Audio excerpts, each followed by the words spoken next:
Welcome back to Newcastle Motorsports Park for pre-finals for the semi-pro divisions, main events, and of course the pro warm-ups in the middle. And we're ready for the first of the 6 divisions with KA100 Junior onto the racetrack here. A massive group of go-karts.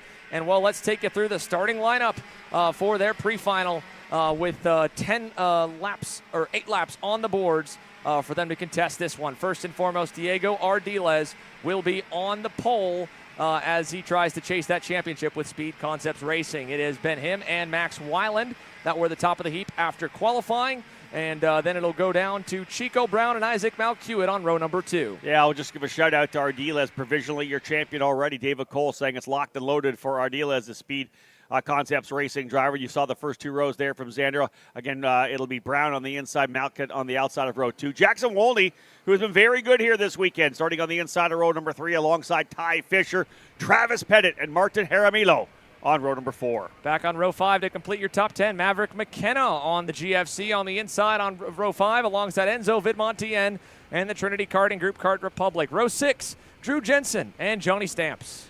Ethan Menjevic is on the inside of row number 7. Kyle Drysdale on the outside. Row 8, Jensen Michelke and Matthew Cagle. Indy Anderson, Thomas Anthony on row 9, and Wyatt Downing and Mateo Calderon rounding out the top 20. We'll cycle the page back to see the final 10 complete rows with rows 11 through 20 really quickly, and then get ready to go green as they begin to make their way on the front straightaway, folks. So here we go for KA100 Junior. Diego Ardiles on the inside, Mad Max Weiland on the outside, getting ready to go racing for the first time on Sunday. The final pre-final for this class of the year is underway down to turn number 1, and all 46 of them try to find a hole through the first corner. 2 wide, nearly 3 wide. A couple are going to drop a tire in the grass, but the entire pack's made it through the opening hairpin. Xander, I think it might have been 4 or 5 wide coming in to turn 1 and 2 in the further back in the pack. The front guys, of course, trying to go 2 wide through. Everybody now single file coming out of the shark fin, that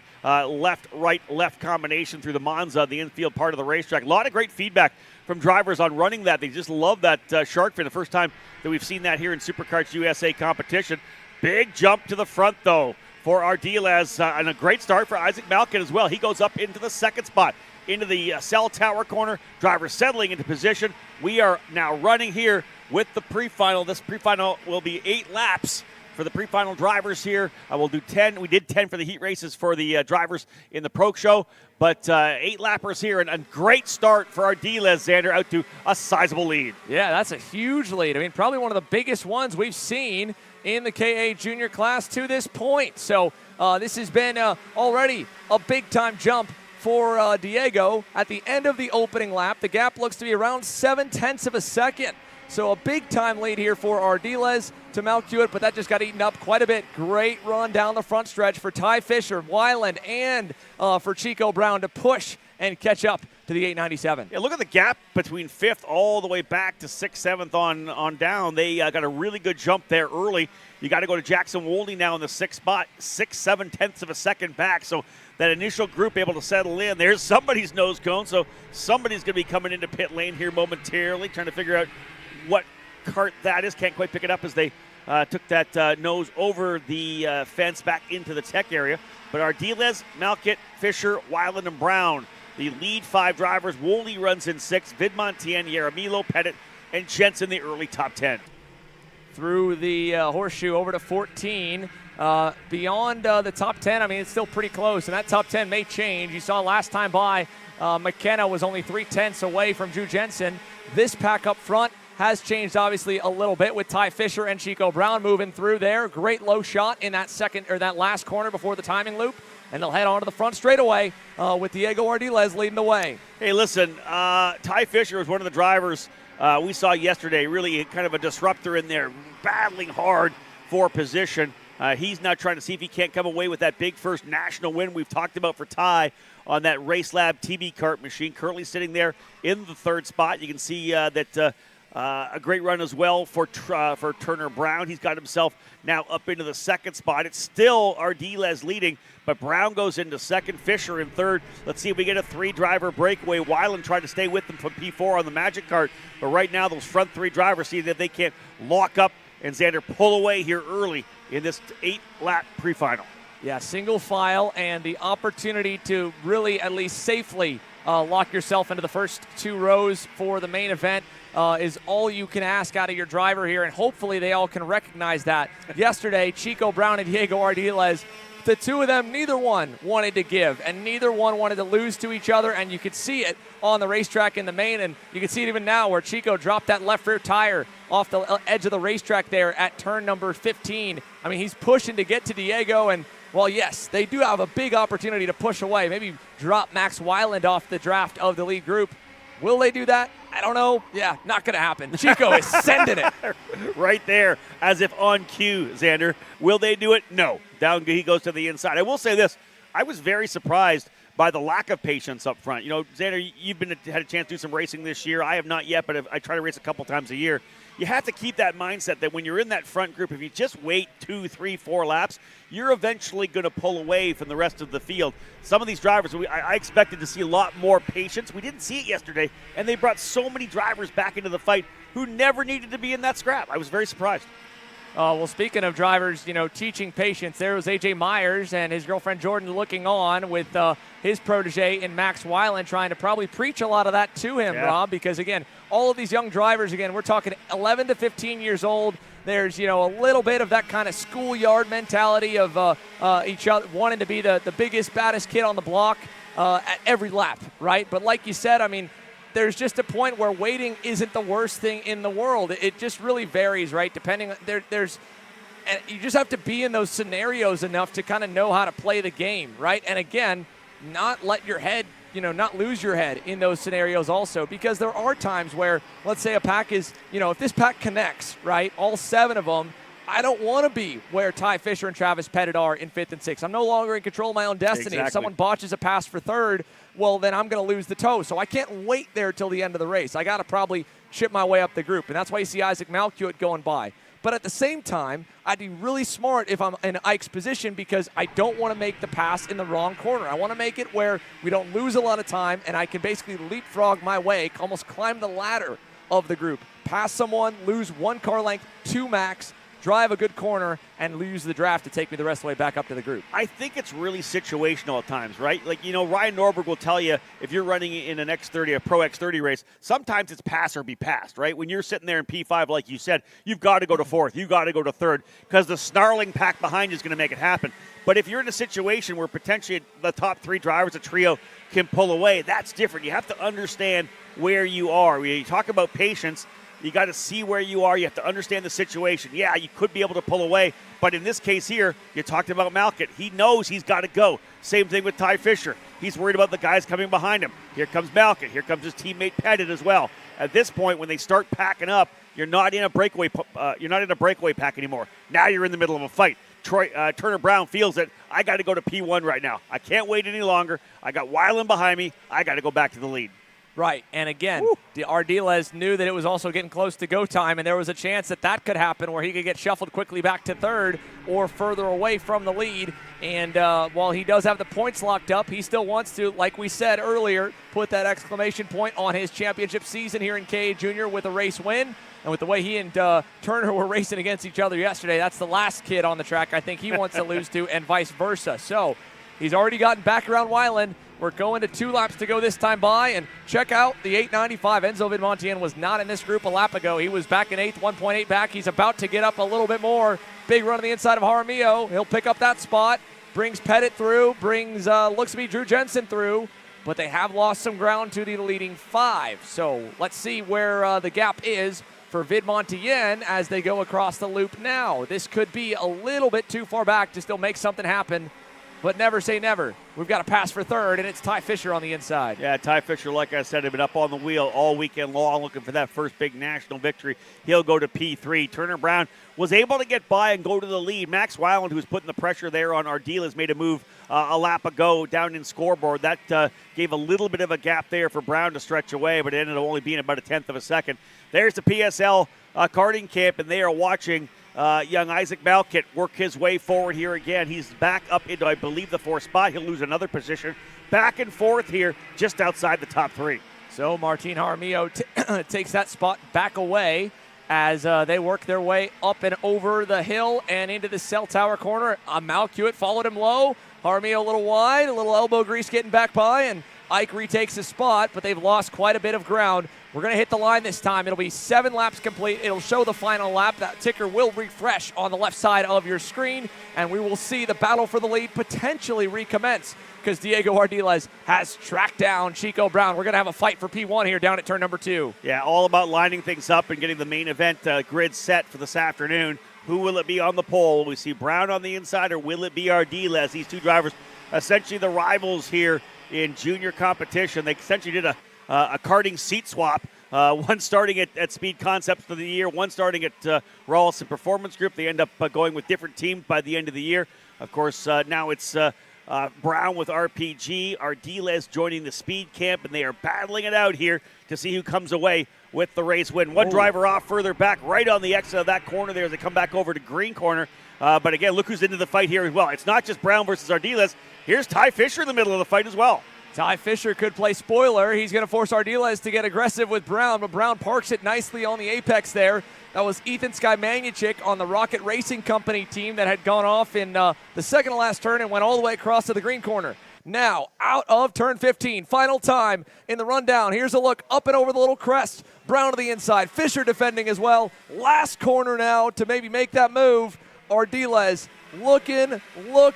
Turner Brown's got him covered. He'll win the pre-final. Yeah, I'm kind of surprised that Fisher wasn't close enough to potentially make the move. They made that block run, and then way to the outside went Ardiles coming into 16. I thought that maybe Fisher would be close enough to dive it down the inside. There is Mike Rawlison there watching his young charge, Turner Brown, come away with a victory. In the pre-final, he will start on the inside, rather the front row with the RPG Cosmic alongside him. Diego Ardiles. It'll be Ty Fisher, Max Weiland on row 2, Jackson Wolney, Enzo Vidmantion on row 3, Pettit and Jensen row 4, and Jaramillo and Malkett falling all the way back into 10th spot on the final circuit. Xander, he was up there challenging in the top 5, ends up P10.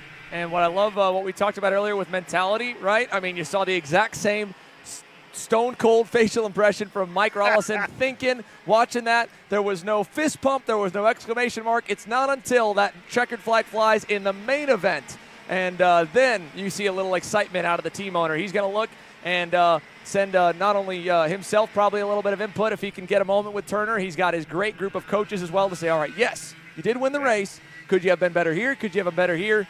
You might have if you would have done this or that. So quick results run here down through the top 10. Brown, Ardiles, Fisher, Weiland, Jackson Wolney, Enzo Vidmantion, Travis Pettit 7th, Drew Jensen 8th, Martin Jaramillo 9th, and Isaac Malkiewicz provisionally rounds your top 10. Let's take a look at our shopakr.com replay into our Costa Link official recap. Let's watch here as the race gets underway first and foremost with that 46 driver field, as Rob mentioned pretty accurately. More categories that are already done. We do have 5 or 6 drivers together coming through the top of the shark fin there. Yellow flags flying, but otherwise, yeah, look at this. Make it 6 karts. Oh, my goodness. What a pile up there. No Dallas kidding. Dunlap involved. Michael Levitt involved.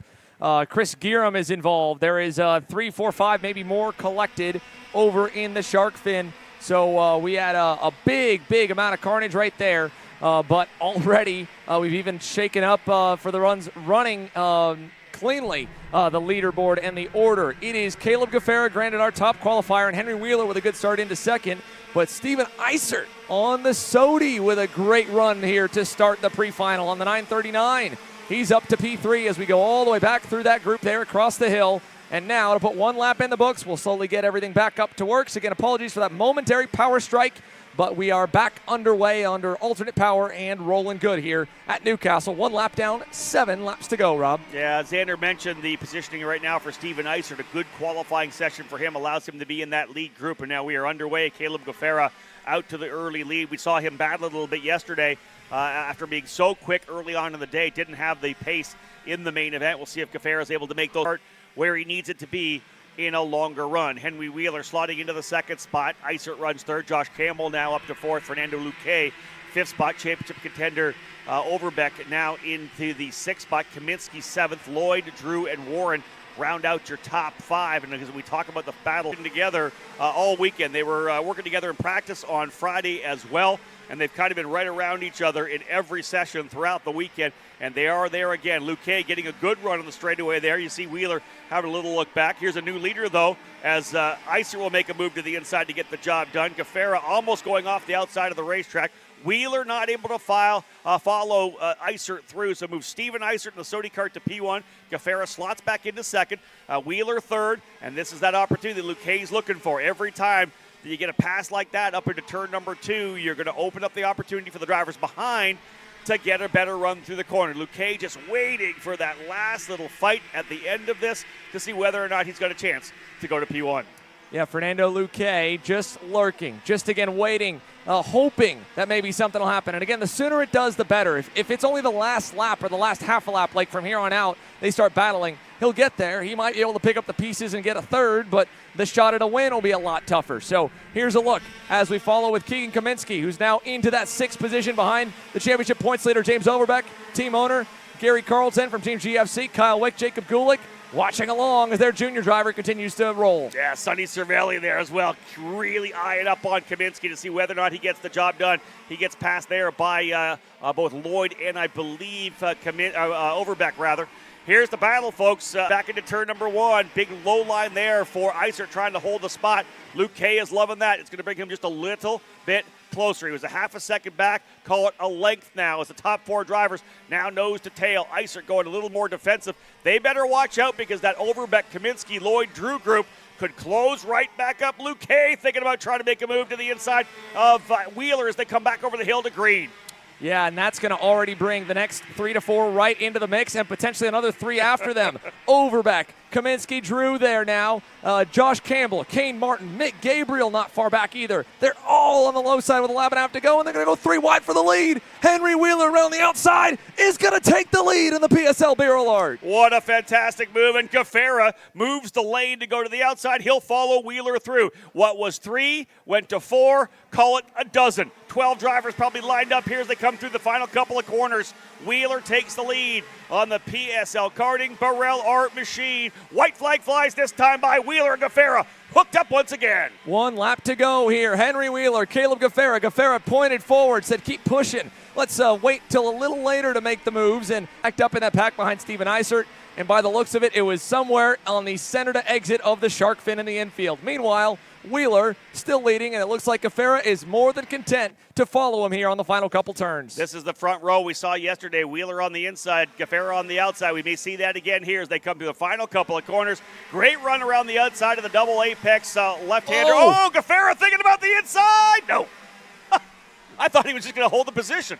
He went for it, but he also didn't drive into the side of Wheeler. He let him stay on the racetrack, and again, that corner is so fast and flowing, the grip's there, that you can run the second lane, and if you don't get pushed off by the guy on the inside, well, you end up still being able to win the run to the finish line. So congratulations to Caleb Gafera and Henry Wheeler for a well-put-together pre-final. Fernando Luque ends up 3rd, Isert 4th, James Overbeck 5th, Keegan Kaminsky, Josh Campbell, Martin Ferris, Eli Warren, Finn Bailiff.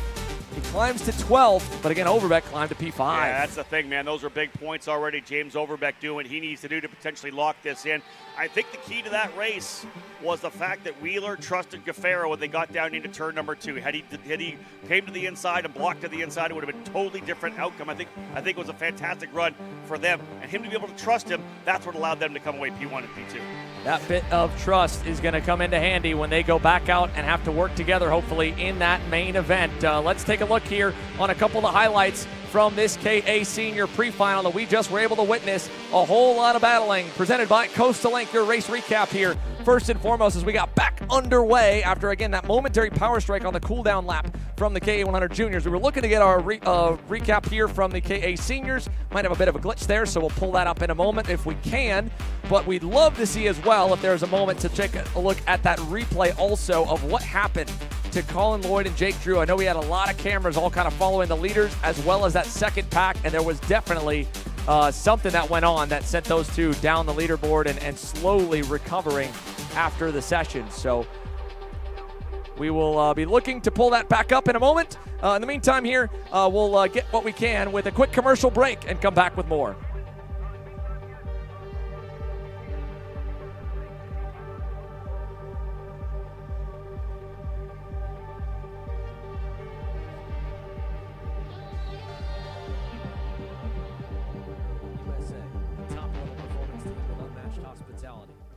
offering a full-service driver development program with year-round testing available in Miami, Florida. And the official North America racing team of Parolin Racing Chassis. Chassis and parts available at ParolinUSA.com. So you finally want to get behind the wheel, huh? Yeah, I've been shooting for 3 years and I've never got to drive. Well, you're going to need some more gear than just your helmet. Why don't you go to shopakr.com. They got their inventory online and they'll ship it the same day if you order before 5:30 p.m. Eastern. They got shoes? Yep. Gloves? Yep. Rib protectors? Got those too. Can they make me go fast? No. Here at Acceleration Kart Racing, we've got everything you need to get on track. What happens next, well, that's on you. Check us out online at shopakr.com.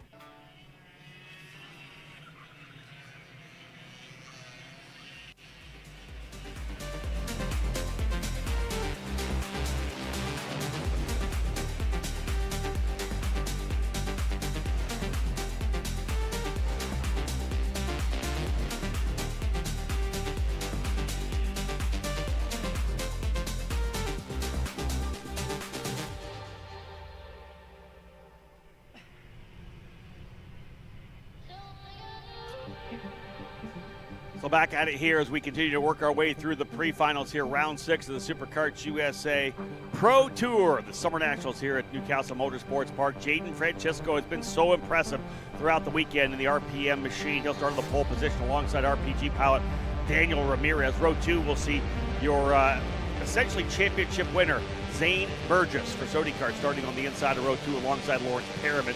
Row 3 will be Win Gottschalk on the inside, Dush Westbrook on the outside. Row 4 we'll have Cameron Johnson and Jake Manaleo. We'll have Sterling Mulata starting on the inside of row number 5, P9, alongside Santiago Orioli. Row 6 will have Hudson Howard and Byron Borman. Row number 7, Lucas Tarango alongside Lennox Lockhart. Row number 8, Francesco Puerta and Leo Simoni. Row number 9, Patricio Pena and Zeb Gottschalk. Row 10, cap off the top 20 drivers, Augustin Porta and Nolan Carney. Watching that field roll its way through, Slate Harrell, Hank Lai, Jake Katowski, and Dominic Nagel will round up the 24 drivers set to go. Caleb going to join me here in the booth right now as Xander stepping away very quickly here, getting things underway. Drivers getting ready to line up. Caleb, one of the things we're watching, of course, these pre-finals to set the grids for the main. We're also thinking about the potential weather coming in. Yeah. It looks like we may get some pretty heavy rain, or at least some rain coming here in the early afternoon. That's going to throw a wrinkle in this final round of the championship. Yeah, no, definitely characteristic of Newcastle. Every time that we come out here, it's definitely always in the back of our minds. And as of right now, forecast says it may start around 2 p.m., so we'll see how it all plays out here, Rob. Drivers getting themselves into the tram lines to get things underway for their 8-lap pre-final to set the grid for the main event. Good jump, and we are underway. Green flag flying there at start finish, and they will work their way down in to turn number 1. 2, 3 wide further back. Let's see what we do. 4 wide coming out of turn number 2. They'll have to stream their way down the single entry into the shark fin right now. Good start for the drivers up front. Getting a chance to pull away a little bit. And Caleb, that will happen, right? You get the chaos going in the back. If you're out front and you get that early jump, looks like we may have one driver off over in the shark fin, but otherwise a quick attack there further back for P3. Yeah, already making moves here. Dutch Westbrook, Lawrence Perriman on our screens here. When Gottschalk not too far back, so the two Bennick machines have found each other, but in Zane Burgess go to the point, and Francisco losing a lot of time, so the Bennick's going to get through. Lawrence Perriman there, side by side with Westbrook, who drops a tire into the dirt. And going to lose a lot of time there. Yeah, that's it, right? We know that you make a mistake like that and the engine falls out of the power band, you got to just spool it back up. Everybody goes streaming on by, and Burgess, though, able to take full advantage of the issues for Francesco to pull out a pretty solid little advantage. You see that there, 2, 3 car lengths, even 4 kart lengths as they work their way down here into the 16, 17, 18 combination. That's not a guy you want to get out front. If Burgess has an opportunity to pull away, he may do so, but as we know, this category very draft dependent here, Caleb, at this racetrack. Long straightaways play very well to the drivers here in this category. Yeah, no, for sure. And you know, it kind of takes away the straightaway that we had last year, right, with the shark fin kind of being added to this layout this year at the Summer National. So it's good to see for all these drivers kind of throwing a wrench at everybody and challenging them a little bit and kind of taking them out of their comfort zone, because you really need to be on your marks, especially in this section right here. I know you're spending time, of course, on pit lane and in the scale line talking to all these drivers. What is the insight you're getting in terms of their opinions of the shark fin? Most drivers I've talked about love the different challenge here this year. Yeah, no, I mean, a lot of drivers have definitely said that it's just something different that we see than to what we saw last year. As we're looking at a driver here off our screens out of this one, unfortunately, it's one of the BJR MDR LN karts there further back. But it's kind of mixed reviews. Some drivers don't like that we don't have the draft that we used to have last year, so they say it's a little bit harder to pass. But in my opinion, and in some of the drivers' opinion, it's really more challenging and harder. If you really have a good engine on you, it's not as easy kind of to make a move because of that shark fin there. And I'll say this, it's not like we've had an absence of passes down into the scoreboard corner, right? That would be that second run. You get out of the I-70 hairpin, you drive it all the way down into scoreboard. It's not like we've seen no passes there. Guys have been making moves left and right there, so it's not like we've lost that as a passing opportunity because of the shark fin. I do think that run through that part of the racetrack there, through that Monza, that banked right-hander, I think it's really added a nice wrinkle to the program. Yeah, no, it has definitely added a lot for us here this weekend as we look at Simone and Santi Orioli fighting here. Simone on the inside. He's going to get clear into turn number 1. Orioli going to have to concede there. So for Santi Orioli, had a good start to the year, but kind of after, he broke his arm at a club race at AMR Homestead, just hasn't really had the same pace that he showed at the start of the year. So kind of just to climb right back up for Orioli as one of the RPM machines looking to go through there. I'm pretty sure that's Puerta who was able to get through, and one of the RPG machines there of Ramirez as well looking for a move. Yeah, and there's that lead trio right now pulling away. Burgess, Perryman, and Manaleo. Those are the drivers up front right now, the 255, the 228, and the 291. A bit of a breakaway here right now. They have about 7/10 of a second back to Mulata, the Bennett driver running P4. Championship-wise, Zane Burgess comes in with the title locked and loaded. So already a title there for Sodi Kart here in this Microswift category, brought to you by J&M Racing. So for him, as we've talked about earlier, Caleb, but we're using the term the exclamation point, right? You're trying to have that season and put the big exclamation point on the end. You don't want to go out softly. You want to go out with a big bang and get that victory in round number 6. Yeah, and Zane, only 8 years old and already kind of taken the national championship under his name. So excited to see what the future looks like for the kid out in the lead here at the moment, and has definitely showed a lot of pace every single weekend, whatever racetrack that we go to. So good to see Zane leading us away here, and then Win Gottschalk able to get ahead of his teammate in Sterling Mulata, who falls back to the 6th spot. Caleb, isn't that crazy? 8 years of age. And again, we oftentimes will go to these races. I know you're doing as many races as I am every year. And we see these kids at 8, 9, 10 years of age with the racecraft that you would expect later on in life with a lot more years of experience. We just see these guys settle in, and the amount of racecraft they have at 8 years of age always blows me away. Yeah, the most recent Micro Swift race a couple of weeks ago definitely impressed all of us. It was a very classy race by all these drivers. All the drivers actually in the top 5 now. We're all involved in. They definitely impressed all of us with the class that they had in the racecraft and the cleanness that they had, All the way to the line, it was Kubinski and Zane Burgess, and Zane could have easily moved over and either Euro swerved or kind of blocked him off to take the win, and Kubinski was able to get it done, and that just goes to the testament that all these drivers really super classy every time on and off the racetrack. So good to see them. And listen, so here's the cool thing. I know you obviously started in your announcing career. Wait 5, 6, 7 years. Yeah. When you see these will be the pro shifter guys in what, 7 years, 6, 7 years. You're going to get a chance to watch these guys grow, develop, and eventually get to the top levels of the sport. And you can say, hey, I remember when that kid was running back in the micro, the cadet days. I said the same thing about guys like Sage Karam, Santino Ferrucci, who used to run here back in the 2000s, who are now running in the NTT IndyCar Series. Yeah, no, for sure. And also some of the, pro drivers this year. You've seen them kind of go up through the ranks and race through micro and mini Swift. So not trying to call you old by any means, but, you've definitely seen a lot of growth. I'm old, I own it. But a guy like Jay Irwin, right? We first came over here from New Zealand to run the Super Nationals when he was 9 years of age. Here he is now. He was there running in the cadet category. He's here now running pro shifter and doing extremely well. So, indeed, you're going to see the development of it. That's what I love about watching these young drivers. And again, where I go with this is that you talked about the fact how classy they've been, the racecraft we're seeing out of the drivers in micro. They're going to continue to work their way up through the ranks and ideally continue to show that gamesmanship, that sportsmanship as they work their way to the very front. And looking forward, of course, to seeing what the future holds for all these drivers. Zane Burgess, obviously, in question here as well. Yeah, no, and as we say this, Francisco has really closed in on the rear bumper here of Zane Burgess, less than half a car length. So this is all definitely going to come unstuck here in a couple of laps time. 6 laps down, next time by, going to be 2 to go. Let's see what Francisco's got. He's been one of the fastest drivers on the weekend. Hasn't played out for a race win, but maybe it will happen here today. Qualified on pole both days, both round 5 and round number 6. He's worked his way back forward after an early issue sent him back a number of spots. He's fought his way back. In fact, they're pulling away a bit from Perriman and Amanda Leo. Perriman was able to join up in the fight as well on that LN card. He was able to get by Amanda Leo to go up into the third position, but this is lining up like it's going to be a two-driver battle.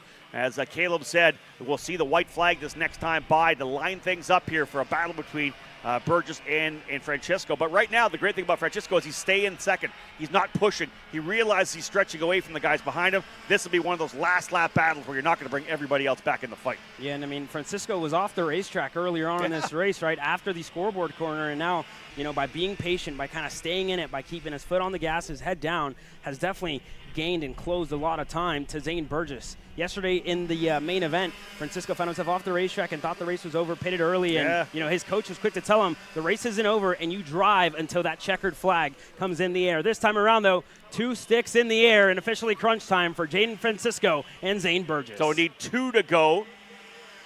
Working lap number 7. Where's it come? Does he try anything at all? And I'll give it up to Burgess as well. He hasn't gone on the defensive yet either. Another wide run coming down into that hairpin, that right-hander I-70 hairpin. So Burgess isn't giving Francesco any reason to believe he's going to block here. They're trying to pull away from Perriman and Manaleo. Tarango back in P5, Gottschalk 6th, Simone 7th, Mulata 8th, Ramirez and Westbrook round out your top 10 right now. Burgess, though, locked and loaded with Francesco. They'll see the white flag this next time by.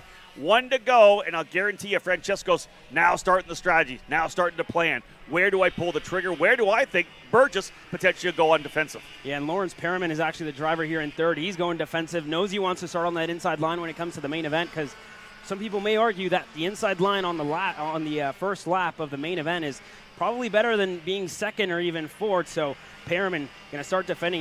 He's been defending this entire 7th lap, so could be a little bit of strategy coming into play here for the BJR MDR driver. Here we go, folks. White flag from Aaron Likens this next time by. Let's see how things play out. You got to expect a potential move down into turn number 2, the right-hander at the end of the back straightaway there after they get through the turn 1 kink.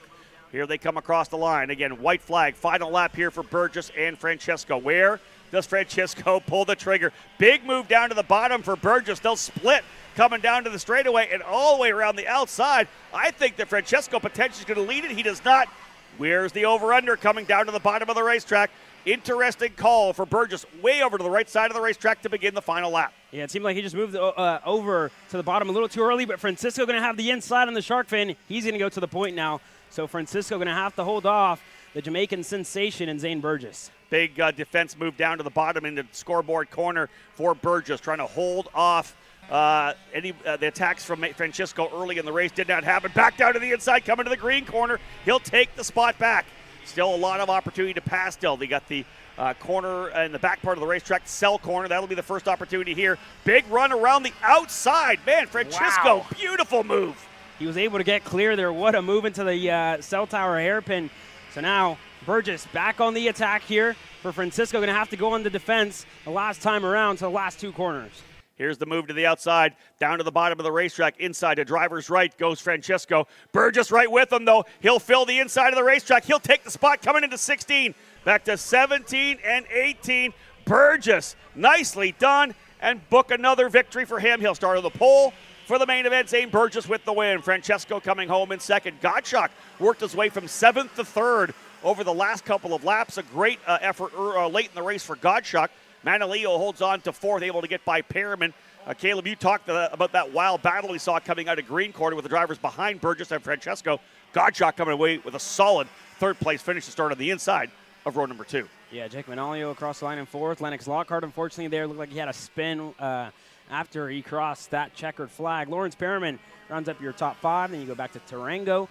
Daniel Ramirez, yesterday's winner for the Rawlson Performance Group. Sterling Mulata in 8th. Leo Simone 9th. Dutch Westbrook in 10th. But let's take a look back to that crazy micro Swift race. Fantastic race there, and not surprising we saw a lot of action. We will have our, of course, highlight package to have a look at what happened in that one, brought to you by Coastal Link. Caleb, we had a lot of action there, a ton of action in that category. Looks like we're having, again, some technical issue. We'll bring it back here, but the action we saw up front, Burgess, we saw guys like Perriman work his way back forward. A great run for Francisco as well, but for Zane Burgess to add another click on the weekend, trying to get that victory in the main event. I like the fact that those guys will be on the front row. This is going to be a super exciting main event when we get to it. Yeah, definitely. You know, all of them have to keep their head down and kind of hit their marks every single lap. And, you know, if you get put off the racetrack, the race isn't necessarily over. We've seen a lot of drivers go from the back of the field, get themselves back up to the front of the field. So it's definitely all going to, you know, play here a little bit later on in the day as, you know, it starts getting a little bit cooler. You see the sky kind of get that little bit darker. It's not as hot as it was yesterday, but it definitely feels much, much more humid here, Robin. You know, we hate to say it, but I'd kind of love to see something different today with some rain to spice things up. You know what? Nobody in the paddock wants wet, right? Because you don't want to have to pack up your canopy when it's wet. But if we do get some rain, it's going to be super exciting. Let's have a look at that replay again.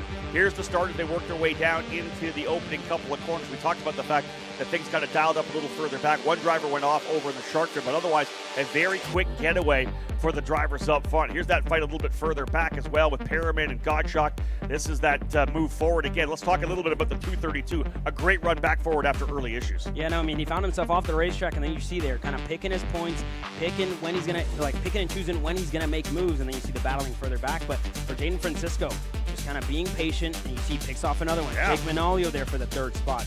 Puts his head down, goes for second here with Lawrence Perriman. Wasn't close enough this time around, but by staying patient, hitting his marks, hitting every single corner, he was able to get it done in the scoreboard. That's it, right? He was all the way back to, I think, the 5th or 6th position, fights his way forward, clicks away, eventually was able to take the lead in the last couple of laps here away from Zane Burgess, but in the end, Burgess comes back with that good move back down to the inside. They were back and forth a couple of times. The big move around the outside coming down to Cell Tower, that caught me off guard. I didn't think that was going to be able to get done. Here's the pass that he got early on in that lap to be able to get through over in the shark fin. Big over-under, of course, coming from Zane Burgess, not able to pull the trigger, but he does get it over in green quarter. And then here's the move we talked about all the way around the outside. I thought was, wow, this is actually the pass for the lead and the eventual win on the last circuit.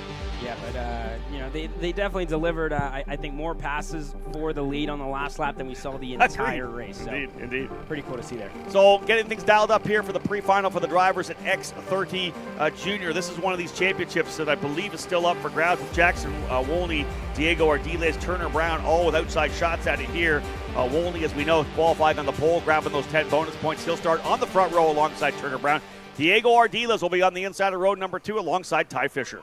And you go back to Fionn Shee and Alexander Vanchev on the third row. Sarah Bradley and Chase Gassiet-Lee on row number 4. Wrapping up your top 10, Max Weiland on the inside, Tristan Murphy on the outside. Drivers lining things up further back. Chaparro, Lempen, Peterson, Eggleston, Benito, Scarborough, Boardman, Ramirez, Sharma, and Elefante to cap off your top 10. Caleb, thank you very much. I appreciate that. Got a chance to work there with Caleb a bit. Xander Clemens back in the booth right now to dial things in.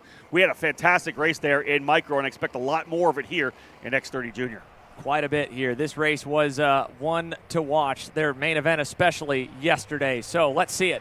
In the tram lines, already looking to be on the power a little early for Jackson Wolney and Chico Brown. It will get the green, though, as they rocket down to turn number 2. All 20 of them trying to find a way down to the inside as Turner's going to drop a tire. So will Chase Gassiet-Lee, but they're all going to make it over into the shark fin with the order. Wolney to Brown to Ardiles. Fionn Shee with a good start, and Ty Fisher concludes the top 5 as we had a little bit, 3 together at the top of the shark fin. Rob, one of the RPG cosmics might have been Chaparro and 2 more. Yeah, they were kind of set each other coming into that corner. Weren't able to get down to the apex contact, put them both up and over the hill on the outside of that corner, the tip of the shark fin. Up front, though, Jackson Wolney goes back into the lead with a quick little 4-driver breakaway, but immediately goes on the defensive, covers off the bottom into the cell tower corner, not able to pull away as everybody else stacking back up, but immediately onto the defensive for Jackson Wolney. Jackson Wolney has 7 of them on his heels right now, and that's only going to get bigger if he continues to defend. But the points leader before drops, second place after drops, knows that he's got to keep the field behind. He's also got to kind of stack him up a little bit and get his teammate Ardiles to fade further back position-wise. Now, again, just in the pre-final, not going to make as big of a dent. It'd be at the most right now as they ran a 20-point hit. So it's not huge, but it'd make it still pretty heads up in the main. And if there's anything we learned of yesterday's main event and Jackson Wolney's win, Rob, is that it is never over until it's over. And the race dynamic could change night and day in just a matter of 2 to 4 laps, depending how hard these young bucks really want to get after it. And for Jackson Wolney, Turner Brown, Ardiles, at the moment, they have kind of gone back to that normal racing line. And I think that's going to help us spread our field back apart once again. During the drops right now coming into today, Diego Ardiles will have a 45-point lead. As I said before, though, Jackson Wolney drawing first blood. Those 10 bonus points rather for qualifying on the pole. He's trying to see if he can't come back in again here with 100 points in the pre-final to set things up for the main. And indeed, when it comes to a driver like this and a battle like this, you can't leave anything on the table, especially with Brown right there. Ardiles is right there as well. Fianchy trying to be part of the action as well. Wolney's got to take full control here and try to go perfect on the day. Jackson Wolney's got about a car length coming out of the 90s. I will say, though, quickest last time looked to be by the eyeball test the black and orange Sodi of Alexander Vanchev. One heck of a lap for him back and forth. He's still hanging on to the leaders, and this will bring him the rest of the way. Turner Brown to the inside for the lead, and Diego Ardiles will follow to get alongside for second, and his teammate's going to cut him a break and let him into line. So here's where Jackson Wolney needs to press the reset button. Led the first couple of laps. Don't get frustrated. Settle back in and make sure you're there when the battle continues, because we've seen Brown and Ardiles go at it hammer and tong all weekend long. You're going to see more of that likely here for the remainder of the day. Brown out into the lead. Ardiles runs into second. We saw them fight a bit in the KA 100 junior category as well. They'll do the same thing here in X30. Brown trying to stretch away, and the RPG Cosmic Machine gets about 3 or 4 kart lengths from Ardiles now, and whether or not Wolney's able to come and challenge. Xander already talked about how great a start it was for Alex Vanches, able to get himself up to P4. He made a big dive move from left to right at the start of the race, trying to get down to the inside of the corner, getting hung out to dry. He has leveraged that, and the Sodi machine puts himself to P4. But he's not alone right now at all, Xander. He's got a couple of drivers right behind him as well, and Fianchy and Ty Fisher. Yeah, they are really close to the back bumper of Alexander Vanchev. All 6 of them still in one line. But with Chico Brown out in front and Ardiles in second, they've got a chance to kind of spread that field back apart again. 2 drivers that were undoubtedly the fastest 2 yesterday. They just couldn't stop fighting amongst themselves. For now, they're going to stay single file. They're going to fight behind Vanchev, working his way up another position. That'll move him P3 now, and he's going to take him to the low side with Wolney and She and Fisher all kind of following. The next driver in the groups battling is Sarah Bradley on that Sodi kart for Speed Concepts Racing. She leads Bristol Borman, and those two kind of by themselves in 7th and 8th, about a second to a second and a quarter away from this pack, maybe about a second now with the battling, and about a second ahead of Borman's teammate and Chase Gassey at lead. Yeah, they're definitely battling there behind Vanchev. He has worked his way to third with that nice pass to the inside of the shark fin, that right-hander into the bull section through the Monza, able to get down to the inside, get past Wolney, who's now got to, as I said, press the reset button and get back forward. Wolney got the bonus points, the 10 bonus points from the qualifying session. But man, he needs to dig in here knowing that Ardiles still that 45-point lead with the drops factored in coming into the day. Wolney needs to be almost perfect, falls back to P4.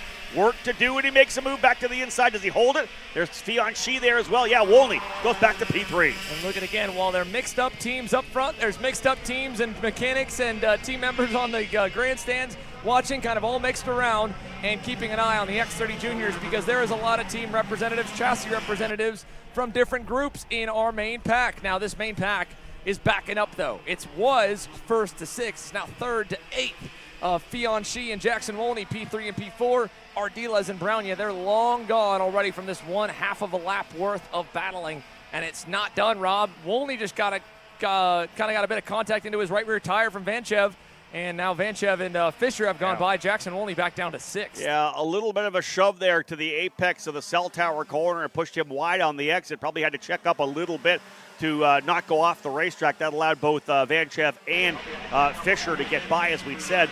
You talk about the fact it's about a 7 or 8. Actually, now it's making 2 seconds, almost 3 seconds now the lead for Brown and Ardiles. They've left the chaos behind them, and they have stretched away. We're watching this battle now for 3rd, 4th, 5th, 6th, and 7th. She, Vanchev, Fisher, Wolney, and now Bradley able to close up. Bradley was by herself at one point. You had mentioned that, Xander. Now she's right to the tail of the field, right behind Jackson Wolney. Yeah, she is on the cusp right there of all 4 of them, and this has been just a great march forward. Can she get another spot? Well, not going to happen in that infield hairpin. They're all going to dive to the low side and defend, but Sarah Bradley at least back to neutral for her. Obviously, Wolney's down a little. Wolney's trying to run the outside. He's going to lose another one. Now Bradley gets by him. And look how many more just joined in the mix. We're back to about probably 13th or 14th here in this pack now with some other big movers. Bristol Borman is up 8. Nix Eggleston is up 6. And the Ruthless Karting driver also got by Wolney, it looks like, or at least is on the edge of it. So might be another spot for Nix Eggleston in the 724 black and orange OTK. How many times have we seen this weekend where it looked like there was 2 or 3 drivers long gone, everybody settled into the fight. All it takes is a couple of corners where they battle each other, and all of a sudden this rush of drivers come back in, and we find ourselves with a 10 kart pack. Look at how many drivers are in the fight right now for the top 5 that we didn't see a couple laps ago. And, well, as we're giving all of them highlights there, I definitely just jinxed Nix Eggleston. He just lost about 6 spots, getting shuffled to the outside onto the straightaway. Tristan Murphy's now going to get shuffled to the wayside there. This midfield scrum is crazy. And thankfully for Chase Gassiet Lee and upwards, it looks like it's starting to work its way to 9th on back now. Max Weiland, Bristol Borman into those 2 spots. And look at Nix trying to get back. He went 3 wide in the bottom. He'll get through on what looked to be David Ramirez and Yago Lempin, and defends from them into the green corner. Those 3 having a good fight. Behind them as well, you've got Felipe Jesus Benito and Alex Sharma. But this, sometimes we see this, right, when the pack kind of works its way together, and then, like, the battle, like, shuffles down the positions. It works its way down the order. We had a pack for the lead, and then it got to 3rd, and 3rd backed off from the lead. Then it worked its way to 5th or 6th.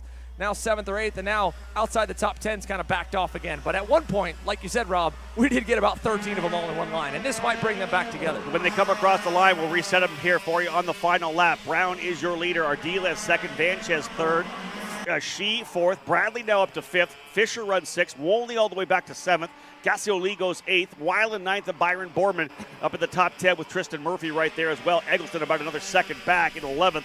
But the battle, of course, well up front. Brown and Ardiles up by over 6 seconds as the leaders. They're well up the racetrack. You'll see them coming out of the scoreboard, and here they are coming out back over to the green corner. Big dive, slider move to the inside, sliced and diced into the apex. Ardiles goes back to P1. Man, that was sweet, Rob. Turner looked to defend. Ardiles looked to open up. Turner didn't hear any engine on the left side, so he opens up for the corner, and they crisscrossed. Oh, that was sweet, but it's not over. Big over-under, and Chico goes back to the lead. This is awesome to watch. Wow, what a great pass for Turner Brown. Does a massive over-under on Ardiles coming through the cell tower. He gives himself 3 or 4 kart legs coming down into 16, 17, and 18. It'll be an unchallenged win here for Turner Brown unless it's a big slider throw job to the inside for Ardiles. He does not do it. It's going to be close at the line, but indeed Brown will come home with the victory by 0.08 of a second. Great final lap. First off, that massive pass for Ardiles to the inside of green, the old big slice to the apex, and then Brown finishing it up with a beautiful over-under in the cell tower. Brown, Ardiles, Vanchez, She, and what a good run for Sarah Bradley as she works her way into the top 5. Yeah, awesome performance for Sarah Bradley. There is the RPG contingent. They've now won, I believe, is that 2 on the count for pre-finals so far? If not 3, that's another good run for them. Turner Brown, the provisional X30 Junior Prefinal winner. Master Shifter is on deck. These 2 classes were reversed if you're just joining us now and a bit confused about the run order.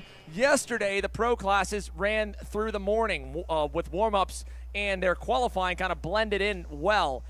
Without them in the morning and them only getting on the racetrack at noon today, well, we wanted to make sure that there was plenty of time for the superstars like Ardiles and Wolney and Brown and onwards that ran both X30 Junior and K Junior and had enough time. So we took the X30 Junior slot from the 5 seed out of 8 to now the 4th seed out of 6. So it's equal to that 1st seed KA Junior in the batting order of the 6 classes for semi-pro. So that's how they went out in X30 Junior. I know that we'll have our Coastal Link custom printing race recap here coming shortly.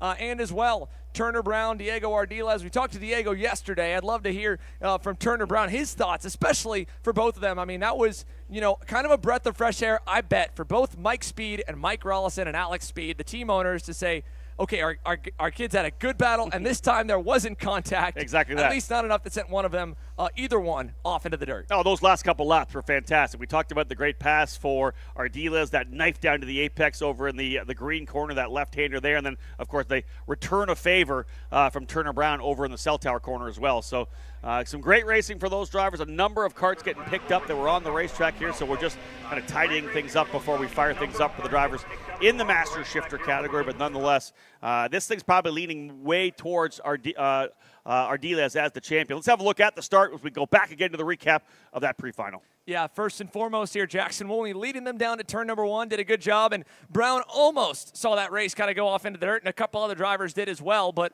ultimately he was able to hang on and then eventually slotted into second and started to march forward. Now, there was one big train initially because Wolney was a bit defensive on the first few laps, but then they spread apart, and then once they did, Turner decided it was time to go to the lead, and Diego was able to follow, and then the battling for third really kicked off. Vanchev first and foremost going by, Wolney giving the answer right back, and this is what allowed Rob, the top 2, to get away. Yeah, that was it right there. That move to the inside for Wolney to take it back. Things got super exciting. You saw Ty Fisher making some moves. He was able to work his way forward. But again, that battle back was not to do with the race lead. Not at all. It just slowly worked its way through the pack. Third on back here. This pack, again, for third on back, went all the way outside the top 10. You see Wolney falling back, and it kind of went even deeper down the field. But up front, this battle for the lead and the win continued all the way to the white flag, and the same for the drivers from P3 on backwards as well. Here was the sick move from Diego Ardiles. Man, that was so cool to watch, and perfectly timed to not get over under. You saw that light little tap as Turner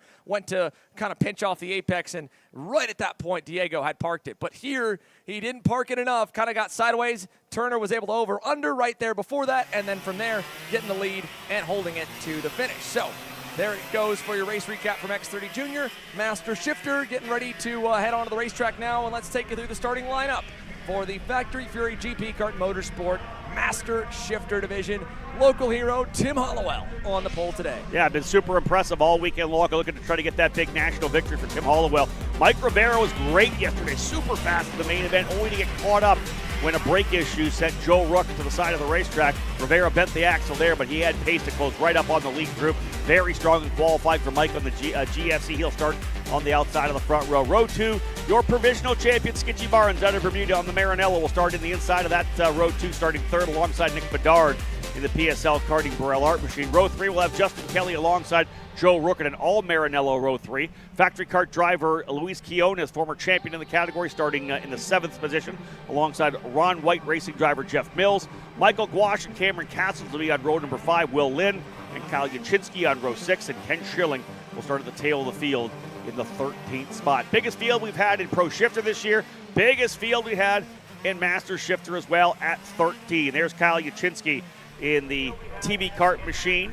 Here comes the driver who'll go on to the pole position, Tim Hollowell. Again, a local driver pitting out of the garage here at Newcastle Motorsports Park, and would he like to be able to top the drivers here? We've got a huge and massive, strong field of drivers here in the Masters category. It would be great for Hollowell to come away with a victory here on home soil. It starts with the hole shot, the launch off the line, and it's been kind of a mixed bag in the 4 gearbox standing starts we've seen so far this weekend, between the inside line or the outside line kind of having the advantage. The inside, shorter run, and you have a quick run to that kind of full throttle kink turn 1 before you get into the hard braking zone at turn 2. But at the same time, the outside is a little bit cleaner for the launch point. Now, that'll only start to even out as they do more and more of these standing starts. Master Shifter up and away, and Mike Rivera almost able to get there. Look at the launch from Skitchy Barnes. Big launch off the line. He'll get the whole shot from the second row. Wow, row 2 hole shot for Skitchy, able to get down to the inside of the racetrack and take it away from Hollowell. Well, Hollowell slots into second spot. A good start as well for Rivera. He'll go in to P3. Joe Rook right there as well, and is Justin Kelly. I think Kelly and Rook get together potentially over at scoreboard. Little touch there will allow the top 3 to get away. Rivera right there third. That's Bedard actually battling it out as well with the 653 of Joe Rook, who goes up to P4. Joe Rook watching Skitchy Barnes start to work his way a little bit further up the road, even though by our calculations now the championship is just barely out of reach. He'd like to maybe get the one last laugh with the main event win, and the same, I'm sure, for Skitchy to get the win and sweep the finale weekend with the biggest contingent, the biggest turnout so far this year. Joe Rook trying to join him up front. He'll get by Rivera there for position number 3. So 1 lap complete this time by. We'll go side by side here to go down to pit lane. David Land is standing by with one driver who had a bird's eye view of all the chaos through the midfield and was able to get away with a couple spots. Dave? Chaos is the right word. Sarah Bradley, a top 5 finish in the previous race, and you know, we could see it down here. I mean, you guys were hammering on each other. So what was your view from the cockpit? Oh boy, it's just been nothing but chaos since yesterday. I mean, and it's only the pre-final. My main goal was to move up, get a good starting spot, but just to not fall backwards and to keep it in one piece. Well, you definitely did that. So what did you learn? I mean, we're kind of expecting, I hate to say it, that the weather's going to come in, maybe change. I know. Trust me, I'm going to be outside too. Maybe change the track significantly, but at least from what your race was, did you learn something that maybe you can put into your bag of tricks for later on in the final? I think so. I think it'll just be the same as yesterday. Yeah, the master shifters are pretty loud, aren't they? I think yesterday it was just passing, blocking all from lap 1. I think it's not even as much of a pace game. It's more just get up there and get in the fight. There you go. So she's going to be getting in the fight later on, but I can tell you guys, standing down here, the flags are beginning to blow a lot more. Cloud cover coming in. I know Sarah doesn't want to see it, but I think the weather's coming. There you can see it, the worried look on Sarah Bradley's face about the potential looming conditions, Rob. There you see the flags beginning to wave a little more in the wind as we get set for the second half of this Master Shifter pre-final. There's only the mini-sub class to follow and then the lunch break for better or for worse. Again, I need to check the schedule to be 100% on whether the pro warm-ups go before or after. I believe they're going to go before the lunch break, and then no, they'll go after. So the lunch break set for 11:45. 12:25 will be the pro warm-ups, and that lunch might get cut a little bit short, but we're mostly on schedule right now with one more session to go right around 11:30. But the rain, the R word, the liquid sunshine. I should change that. I love that. Liquid sunshine is kind of due for us, and it's a pretty big system. So as much as we joke about it for the racing conditions, folks, and speaking of racing, and Joe Ruck on your screens worked his way up to second now. But we do want to make sure that everyone in the paddock is aware that there is a pretty decent system of liquid sunshine potentially headed our way in the next 20 to 30 minutes. So we'd like to remind everyone to please make sure as you're starting to pack up and get ahead on the teardown for tonight that you are ready for anything to head your way, because the wind is definitely picking up. The sun sadly behind the clouds. It's an overcast Sunday, and it could throw a big wrench into everything that we've seen so far, Rob. Yeah, again, that's one of the things, the warning, of course, for the paddock. We've seen issues here before at Newcastle. It can happen, and when it does hit, it often hits with a bunch of wind. So batten down the hatches, if you will. Be ready for any weather that could come in. Of course, we're all still watching the forecast, watching the satellite images of what we may get coming in here. But indeed, we're going to be able to at least get through the lunch break, I believe, before anything happens. So indeed, watching this battle up front. This is a scrap here. These two drivers were the ones coming in essentially in the fight for the championship, Skitchy Barnes and Joe Rook. Joe had a rough one yesterday, just kind of an issue with the braking yesterday. Took him out there midway through the race, collected Mike Rivera in it as well. Here goes Rook to the inside in turn number 2. He'll go to the inside. Skitchy climbing the curb to see if he can't come by. But look who's right there as well. Tim Hollowell not going anywhere. Yeah, even though Joe got by. Oh, Skitchy again. This is similar to what happened in the main event yesterday. Skitchy was going to answer right back on Joe Ruck in the shark fin, not let his teammate lead more than a couple corners. But Joe was ready here for today's pre-final. He covered that off, and Skitchy had to jam on the brakes, backed him up into Hollowell, and backed Hollowell up to Mike Rivera, who has, as we mentioned, looked already fast yesterday. He's even better, it feels like, today. He's hanging right there with the top 3. We've got a 4-car lead train and Master Shifter. What a good pack. Yeah, Rook went defensive into turn number 11 there into the cell tower corner to the bottom. I'm surprised that we didn't see more of an over-under coming out of Barnes there, but I think he's defensive as well, thinking about Hollowell right behind him. As they run on the racetrack with Rook trying to get that race win, remember he needed essentially a perfect day to be able to steal the championship away from Skitchy Barnes. Did not get the pole position. Barnes was able to grab that. Or rather, Hollowell was able to get the pole. So, again, Rook doing whatever he can to get as many points as possible. But as we said, unofficially, Skitchy Barnes already the champion, locked and loaded here in this Master Shifter category. With about 3 car lengths up to Joe Ruck and starting to open. Not only is he wanting to get the win and get back up to him, he's got to be careful. Tim Hollowell is really close and looking to the inside, but Skitchy heard him coming. He quickly covered that lane off, that opportunity away in the infield hairpin, and so Tim remains in third. But I think Tim Hollowell, I mean, we watched him track down Skitchy with Joe together. If he is able to maybe get around Skitchy Barnes, maybe he would be the best one of this 4-car pack to take the fight to our race leader. And don't count out, now looking at lap times, the man in 5th and even the one in 6th, Justin Kelly, who you've given a good amount of kudos to, is really earning it here in this pre-final. He's running quick enough to run with the leaders back in 6th. And in the middle, between himself, and, between Kelly and the top 4, is Nicholas Bedard. Those two drivers last time by 4/10 better than race leader Joe Ruck. Indeed, settling in here now, the last couple of laps here. You look at these top 3 drivers locked and loaded. Barnes not done yet with Rook. We'll see whether or not we get a challenge for that race lead when they come back around. A little further back, that's the battle between the 6:08 of Bedard, the 6:86 of Kelly. So the Maranello drivers run 1, 2, 6, and then Gouache as well at 8.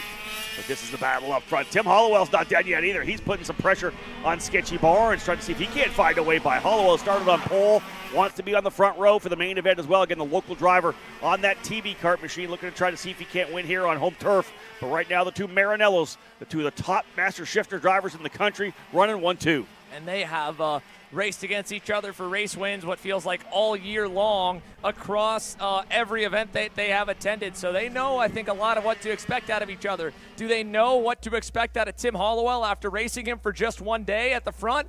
I'm not sure, and I wouldn't bet on it. So Skitchy Barnes, he's seen a couple of Joe Rook's plays out of his book. Joe has seen a couple of Skitchy's moves, but Tim Hollowell, he's got the one that he's kind of the more of the unknown factor, the wild card of this 3-car pack up front, and could maybe catch either one of them by surprise.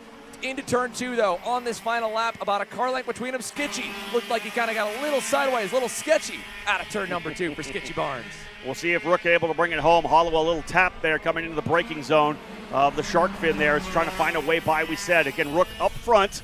Does he hold on to the very end? Barnes looks like he's struggling a little bit. Rook's able to get 2 or 3 kart lengths here as they come over to the green corner here. Rook with that advantage he needs to potentially bring it home to qualify on the pole for the main event this afternoon. Yeah, with 4 to 5 car lengths between the pair of them, really between all 4 of them. Nick Bedard and Justin Kelly just kind of holding station back there in 5th and 6th. The gap at 1.8 and 2.1 to 2.2 seconds, also holding even. So I think they're all content to ride where they are outside of a major mistake in front of them. And Joe Rook is going to be able to lead it, as it looks like there was a little move, an attempt back for 5th. But Rook will hold the top 4 all in order. Joe Rook, your pre-final winner. Barnes, Hollowell, Rivera, and Bedard and Kelly. Kelly had a little look right in front of us here at the scale house, but ultimately he decided to back off, and Bedard holds 5th. Yeah, Luis Jones coming home in 6th spot. Gouache 7th, Castles 8th. Lid 9th, Yachinsky 10th, Mills in 12th, and Ken Schilling officially scored here in the 12th spot. I don't know that Ken took the green. We'll see whether or not he's back out here for the main event this afternoon. But, hey, listen, we're almost through the pre-finals right now, round number 6 of the Pro Tour. Xander, just one more pre-final set to go after that. As we said, we head into the lunch break. But once that's done, we've got a warm-up for the pros. We come back, and it's 6 finals before we head into the pro show. That's right here, folks. So, again, one more pre-final. It's the Mini Swift division that's currently on deck. They'll be ready to go. Then we'll have a lunch break for our hardworking KC camera crew and production team, as well as for the Superkarts USA officials.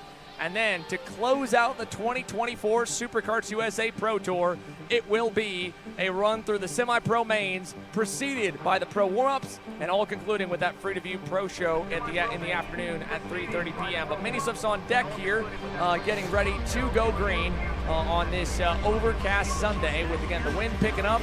The air temperature's around the same. Humidity might be a little bit higher, so who knows what the lack of sunshine has done to the surface temperature of the racetrack. I'm sure that's all putting the tuners to the test, bringing out the radar temp gauges as well to shoot the asphalt outside your pit and see what the temp is to set your tire pressures and try to get everything exactly how you need it, because for these young kids, they're so close together in lap times. They're all so consistent. That little bit off could be the difference from first to 10th. That's exactly it. Again, one more pre-final, as I'd said. We'll wrap up this year's Pro Tour with the main event, but getting set to go here with the Mini Swift category, brought to you by TKG Kart Republic. Rocco Simone will take that TKG Kart Republic to the pole position on the inside of row 1 alongside Braden Wagner in the GFC machine. Troy Ferguson and Ashton Woon, your provisional champion, Ashton Woon, will start on the outside of row number 2. Back to row 3, Enzo De Janeiro on the Super Tune USA Tony Kart starts on the inside. Royce Vega for Team Bannock with an outside shot at ending up second in the title fight. rolls off from 6. Behind them, Nico Katowski on the Sodi Kart on the inside of the J&M Racing Machine. And then Josh Bergman's TKG Kart Republic completes row 4. Lorenzo Varello will be on the inside of row number 5. That's P9 on the grid alongside Nicholas Orbezo in the RPG Cosmic. Then we'll have Brandon NG for Catalyst Driver Development on the ITEL Kart, and Aston Wyatt on the outside for Alan Rudolph Racing Academy.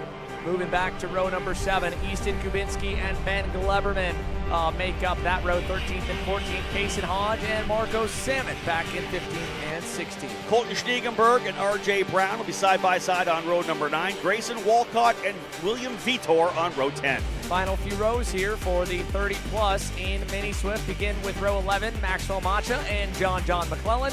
Row 12, Paxton Romero and Indigo Irwin on her debut here in the U.S. Vayan Bindi alongside Nathan Ramirez, row 13. Simon Klein and Robert Lash on row number 14. Tucker Trebe and Anthony Mazzacola on row 15. And Miguel Manzano will round out the drivers in the field as we again get set to go with 31 drivers to take the green.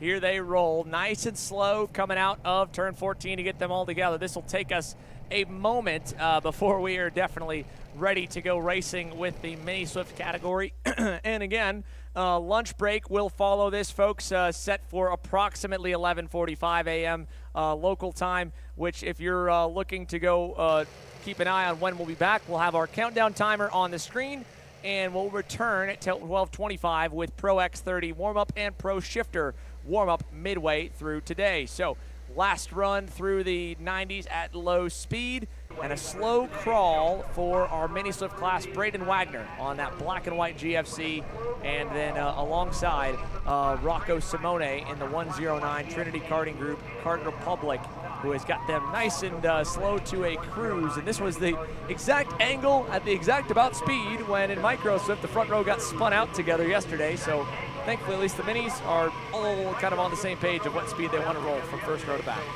I could have had a nap here. I didn't realize we had so much time from 14 back over to the start finish.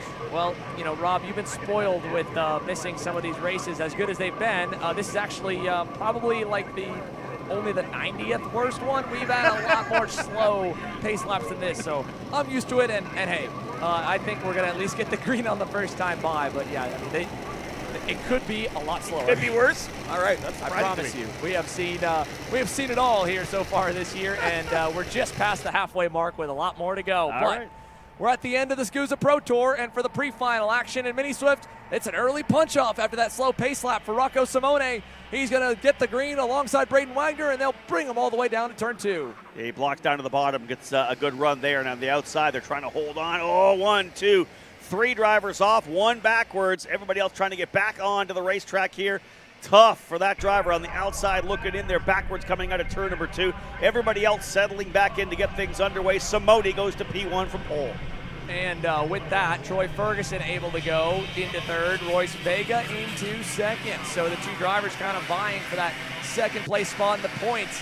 Now up to P1 and P2 with a little gap back because of the way that start kind of first spread the field out with everyone bogged down and not anticipating, I think, the earlier punch-off, but also the little bit of chaos there midway through the field. There you saw Braden Wagner trying to go to the outside of Troy Ferguson. It did not work. He went a little wide there in the cell tower, but they both still did catch up to Royce Vega and Rocco Simone on this opening lap, so that'll help. And then behind them, leading the group from 6th on back is Lourenco Varela. Ashton Woon, the provisional champ right now, the points leader, and yesterday's winner on a 3-race main event win streak, runs by himself in P5. Yeah, impressive run for Ashton Woon, really locked things down.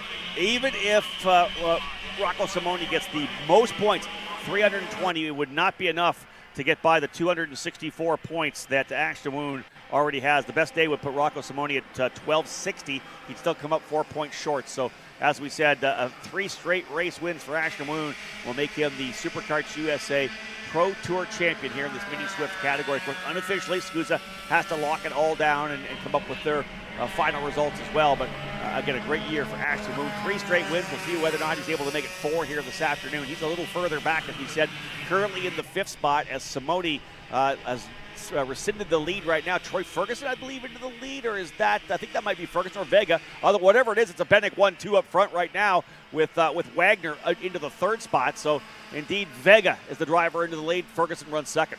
Yeah, Royce Vega in the 133 to the point there. He's got a little more of orange tint on that helmet, while Ferguson has a little more of the blue in the 147.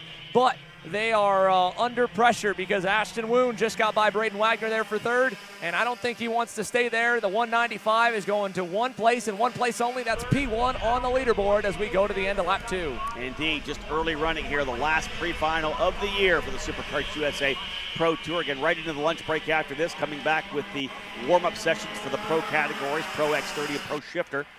But right now you're seeing the two Bennett drivers work together and try to pull away here. Vega and Ferguson, 1-2.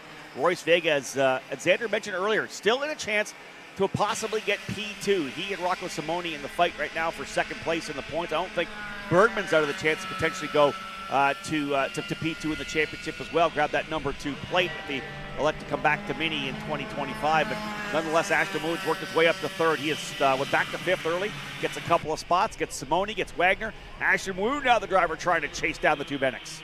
Yeah, Ashton Woon in third, slowly but surely climbing his way up from a mediocre, by Ashton Woon standards, qualifying run and opening lap. We've obviously been used to him running at the pointy end of the field. Well, he's now back up from fourth on the grid after he fell outside of the top couple spots into third, and looking to continue that net gain. But he's doing it in a nice and slow, methodical manner, and I think that's what's going to make it possible for this group to stay at no more than maybe 5 go-karts. I mean, you look back to 6 and 7, Lourenco Varela and Kaysen Hodge, the pair of Sodis are trailing about a second and a half away, and they actually did gain a little bit last time behind the leaders. They were 1.6 back down to 1.5, but until we get moves like this, it won't change much. Ashton Woon trying to get a 2-for-1 special. He'll send it all the way to the lead. What a pass there for the 195. And listen, we've talked about this already. We've had breakaways. We've had 2, 3, 4 kart breakaways.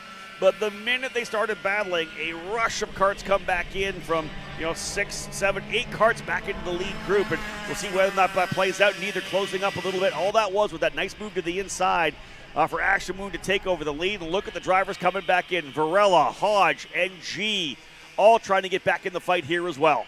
They are all within just 1 to 2 more passes, I would say, of getting to the lead. But Braden Wagner, following Ashton Woon forward, seems happy to continue to follow him through the horseshoe. Only about a car length separated between the pair of them.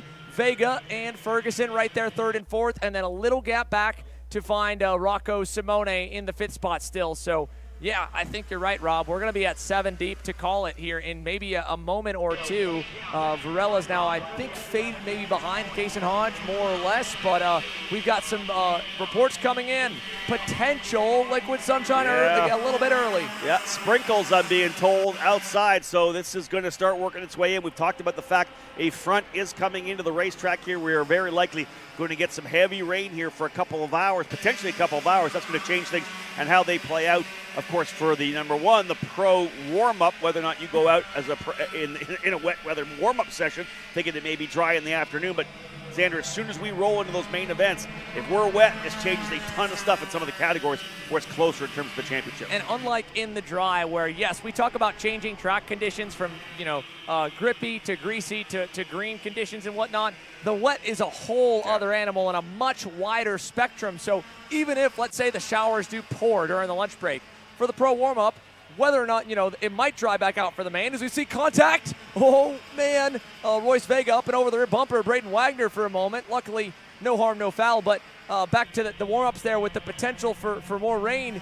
If it does hit, I mean, it could be 50% wet, 70% wet, 110, who knows? And if it's continuously, raining versus just a slowly drying track, that factors into setup too.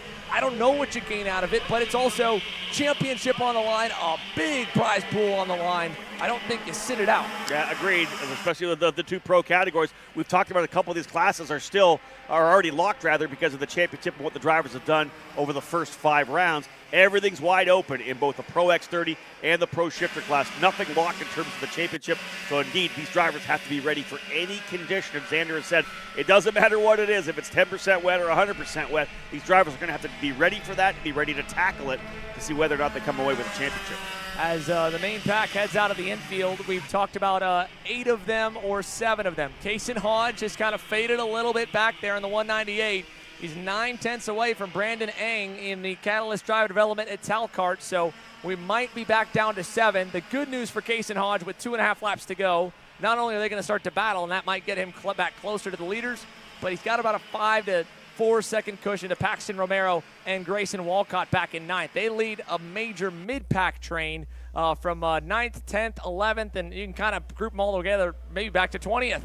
But look at this.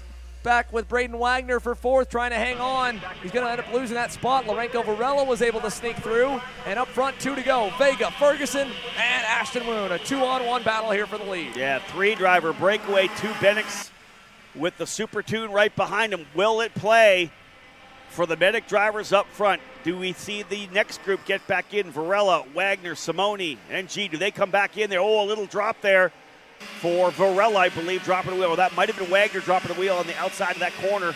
Here's the first move there. This 147 of Ferguson now goes to P1. Troy Ferguson on the inside. Royce Vega trying to follow high and low here for Ashton Woon. Nowhere to go there in the infield. Here they go to the green corner. Woon's got a nose down low on Vega. He'll get that spot away with a lap and a quarter remaining. So he splits up the teammates. And I don't think unless they really begin to white line, they're going to back up because that next group is already fighting once again. 4th on back, Varela versus Wagner. Simone as the leaders go through. Look how it's all changed. It's now Wagner into 4th, Simone into 5th. Varela's gone all the way back to, I believe, 6th of the drivers there. 6th on track, 7th overall in the group. And Wagner's going to drop a tire. Check them out. They're going to go 2 by 2 down here, Rob. Indeed. Coming to the inside is Simone to potentially take 3rd or 4th back. Coming across the line, though, Vega will see the white flag. 1 more to go. 1 more to go. It is actually Ferguson in the lead. Woon 2nd, Vega 3rd. Simone, as you said, took that spot away. P4 from Wagner coming down to 16. Here comes the final lap. Down to the inside goes Ferguson. Big over-under for Royce Vega. Can't leverage that to get a spot. Woon a little look over the shoulder, see what he's dealing with coming down into the shark fin. Yeah, Ashton Woon right behind Troy Ferguson. They all kind of played a little bumper cars there in the accordion effect on the low side. Hurt Vega a bit, but he's just going to open up now with the big gap out back and try to get a nice run. Woon's got a bit of a nose down low. Vega's going to push him by his teammate into the green corner. Ashton Woon to the lead with Royce Vega into 2nd. Yeah, remember Royce trying to get that 2nd place in the championship. He needs to get as many points possible. Thinking about the inside, he's going to get a little bit of help as they come over to the cell tower. Woon's going to go way to the outside to try the big over-under. Does he pull around the outside? He does not. Bennett back to 1-2. Ferguson now trying to keep Ashton Woon behind him, but more importantly, he's got to try and keep himself close enough to battle with Royce. Royce is going to block low in the corner. Ferguson tripped up behind him on the short chute. Here comes Ashton Woon. He's cleared Ferguson. He's alongside. He'll clear Vega to go to the lead. What a move from the outside of turn number 15. Gets a better run. The Bennecks block to the inside, and Woon will capitalize and get a win in the pre-final to lock down the pole position for the main event. Super 2 driver Ashton Woon gets the victory. Vega 2nd, Ferguson 3rd, Simone able to hold off Varela for P4, and G finishes in 6th, or Beso 7th. Wagner, who was 4th, falls all the way back to 8th, Kaysen Hodge 9th, and Marco Samet rounding out the top 10. Marco Samet on the BJR MDR entry got there at the last second. Look at the gap back to Kaysen Hodge from him, only a 1/10 of a second, but we just escape a little bit of sprinkles and a tease of what could be the weather conditions later on today. Samet ahead of Miguel Manzano. Both of them closed up majorly for that group by the end to make it 11, all the way back to 11th. But pre-finals concluded here for the semi-pro divisions. We've got the lunch break on our way. I believe we'll have our Coastal Link recap of that Mini Swift pre-final as well here in a moment. So let's take a look at it with Pro Warmup coming our way at 12:25. Before we take our lunch break, let's watch this Coastal Link custom printing recap. First, you had that really, really slow pace lap, but they were green and away. Down to turn number 2 with Rocco Simone and Braden Wagner on your front row and trying to hold the lead early, but Wagner kind of got forced wide. A couple others turned around. You saw Josh Bergman there with the yellow gloves. He was one of those sent off into the grass, and then Braden Wagner as well kind of shuffled back to the 4th position from the front row. Simone all the way back to 5th, and then our top 3 for most of the race ended up being Woon with this big 2-for-1 move down in turn 2. What a pass. Yeah, that was a fantastic pass. Again, remember, it was Woon versus the 2 Bennett drivers in the last couple of laps. Wagner found his way back to the lead. There's that contact we saw with Vega having to check up there, getting to the back of Wagner. It eventually would come down to just 3, but again, you had that 7-driver pack at one point when they started fighting. But as we said, Xander, come down to the 3 drivers battling Woon, getting a big run out of the final corner for turn 15. You'll watch this here as they kind of work their way through. They took control, the Bendix drivers did, but as they came over the final lap, we saw Woon make the move to the inside, but then he would get teamed up on. And the white flag lap, things got super exciting, especially down in Cell Tower. Yeah, it did. I mean, first and foremost, it starts down here at turn 2 with Ferguson doing a textbook job of defending there. But then Woon got a bit of a run out of the infield into the green corner. He and Vega were able to go by on Vega's teammate Ferguson. Then Vega got to the lead. And then coming out of 15, this big around the outside charge by Ashton Woon to take over the top spot and ultimately take the win in the pre-final. Max points, taking it away from both of them. Pro warm-ups kick back off at 12:25, folks. We got about a 35-minute lunch break. When we return, we're ready for more action from an overcast and really looming Sunday afternoon here in Newcastle.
Welcome back to Newcastle Motorsports Park. As you can see, a wet racetrack here for the Pro X30 warm-up. They were on the grid with slick tires, and at the last moment, here in the last 5 minutes, the rain has started to arrive, and all of a sudden, this warm-up session is, well, it's going to be a little bit slippery.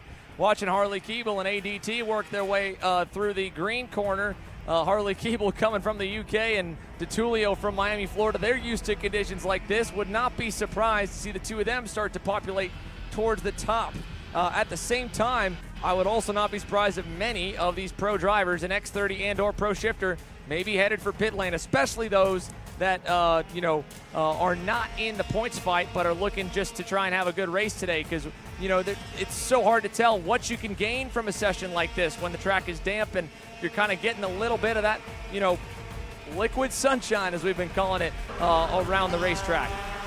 For now, 4 minutes plus the checkered flag for a cool-down lap to figure things out, and let's talk about some of the superstars. How about Brandon Carr, the Trinity Karting Group Kart Republic driver? Right now enters today P4 in the standings. Half a point separates him from Paulie Massimino, with a $500 swing in the prize structure. Both of them about 20 points away from third in the championship, Ryan Norberg. But Ryan will start from the pole today, and right behind him on the lineup will be Austin Garrison in the Speed Concepts Racing Red Speed. Now, it'd be a long shot for AG92 to be able to crack the top 5, Rob, as he trails he and DeTulio a little ways back, and it's the same payout from 6th to 10th. But there still is, of course, the major prize on the line for the race win, and he's been close to the heats. Yeah, indeed. We've seen him get a little bit of momentum here mid-season, as well as we're going into really the stretch run of the final events of the year. But yeah, the momentum he has, he's been there. And again, what I love about this, if this rain does come, if it does change things, if it's gone by the time they run their main event, it's going to put another wrinkle that may bring Garrison closer back to the front. Now, we did have the bit of rain in the beginning, right as they went out, but now it started to dry out, and the times have picked back up. We're not anywhere close to where they were running, say, at the end of the day yesterday, kind of in that 108 second bracket and 109s, but a 110-1 for Ryan Norberg as he goes to the inside of Josh Hodes. He entered the racetrack through the gate Saturday morning, trailing the points lead from 97.5 back. He had a perfect day, pole through the qualifying structure and swept both heat races. He enters today lining up on the pole and with a real good shot at not just the race win, but he's only 31.5 points out of the lead and has jumped from 5th to 3rd in the point standings. Yeah, again, everything he needed to do coming in, right? He's moved to the left to 3rd, as you said. There's an opportunity to still come away with a championship for him, as he knows he's got to be perfect, right? He's got to go out, get the job done, and let everything else happen below. And that's, again, kind of the program that we're talking about here, with the opportunity of what he needs to do. It's in his hands, but he's got other guys that need to do things as well to make it work out. Here's a look at all the scenarios that Ryan Norberg would need to have happen to be able to win another SKUSA Pro Tour Championship. First and foremost, if he's able to win the race and complete a perfect score on the weekend, he's already got 110 points to his name, or it would be a 320 run weekend with the fastest lap for the 10-point bonus, the race win, and Hayden Jones, his teammate, would need to finish 3rd or worse in the race. And the same goes for Diego Ramos, but Diego starting back in 17th. It'd be a long shot for him to get to 2nd. But as long as Jones and Ramos are 3rd or worse and Ryan goes perfect, he wins. If he wins but doesn't have the fastest lap, it means Ramos 3rd or worse and Jones 4th or worse. And then it kind of goes down with the rest of the potential scenarios that, well, you could spend the entire night up calculating. In the same way here for the Brazilian, who led the standings coming into yesterday. He now finds himself 2nd in the points, but only 5 back from Hayden Jones. It's almost heads up, basically a tie for himself and Hayden Jones, if they both can stay at least in the top 3 and not let Ryan Norberg get away, Rob. Yeah, again, all the permutations of what can happen. Ryan Norberg's going to go out and do whatever he can. Ramos, though, listen, Xander, it has not been a good weekend for Diego Ramos at all. He has not had the pace to run top 5. He's really been outside the top 5, slipping throughout the race. He was quick in qualifying, but just didn't lay it down in those heat races. He's got work to do, and I guarantee they're going to throw something at that barrel out to try to get him a little bit quicker here, maybe even a lot quicker here for Sunday. Yeah, right now I would say a lot quicker is definitely needed, because he is about a half second back from the quickest time by Austin Garrison. And more importantly, Hayden Jones, who now commands the points lead with the number 13 RPG Cosmic Machine. He's 4th right now on the leaderboard, 3/10 off of Garrison, only a 10th off of his best teammate in Johnny Ports, and 1/100th off of Ryan Norberg. If Hayden Jones, who rolls off on the second spot of the grid today on the front row, can win the race, well, obviously, he'll clinch it. He leads the points, but it only is a lead by 5. If he finishes second, he would lose it. If Diego Ramos was able to win the race, he'd need Ramos behind him pretty much no matter what. And for Norberg, if Ryan Norberg has that perfect race, just like we mentioned on his scenario with the fast lap and a win, well, he needs to stay second. If he falls to third, Norberg cannot get the fastest lap. Yeah, again, all those little bits, all those points that are up for grabs, that 10-point bonus for fastest lap is going to play a role as well. It allows you to finish a little bit lower in the pack for a guy like Jones to come up with the victory. But again, it all kind of hangs on whether or not we see a victory out of Ryan Norberg. Does he continue to do what he's been doing all weekend? Does he go perfect all the way through to the end of Championship Sunday to walk away with yet another national championship title? Well, he's starting it off nice here with their first session of the afternoon. 108.061 for flying Ryan Norberg. Quickest on the warm-up session by half a tenth over Austin Garrison. Hayden Jones ends third. Donovan Bonilla has been kind of silent this weekend amongst the purple and pink contingent. Well, he's 4th at the end of warm-up. Johnny Ports, P5. Gia Cicero, Diego Ramos down in 7th. Brandon Carr in 8th. Paulie Massimino enters the day 5th in the points, only half a point back from Brandon Carr, so basically a tie, and 54.5 in total back from Hayden Jones. So it's still possible, but check this out here as we get ready to roll with the last couple of results. Mateus Morgado, a little glove swap here for the BRLR driver for PSL Karting. He leads the standings by 58.5 markers after a solid Saturday. He gave up a little, but he had a nice lead going in. That's it. You know, he had a bit of cushion to work with. We'll see how things play out here in the main event this afternoon. I like the fact that A.J. Myers is ready to stand up and battle for it. We have a number of drivers ready to go at it here as well. Kyle Wick and Jacob Gulick.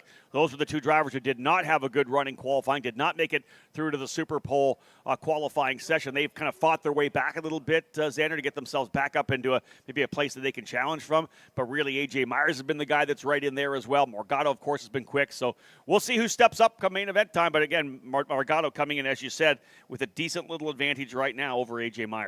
Looking around at the rest of the grid here, how about a look at the number 2 plate? Kyle Wick, Hunter Pickett, Jacob Gulick, they've been around each other. The bummer part is they weren't around each other at the front of the field in qualifying. A rough effort for all 3 of the front contending championship drivers for the GFC group.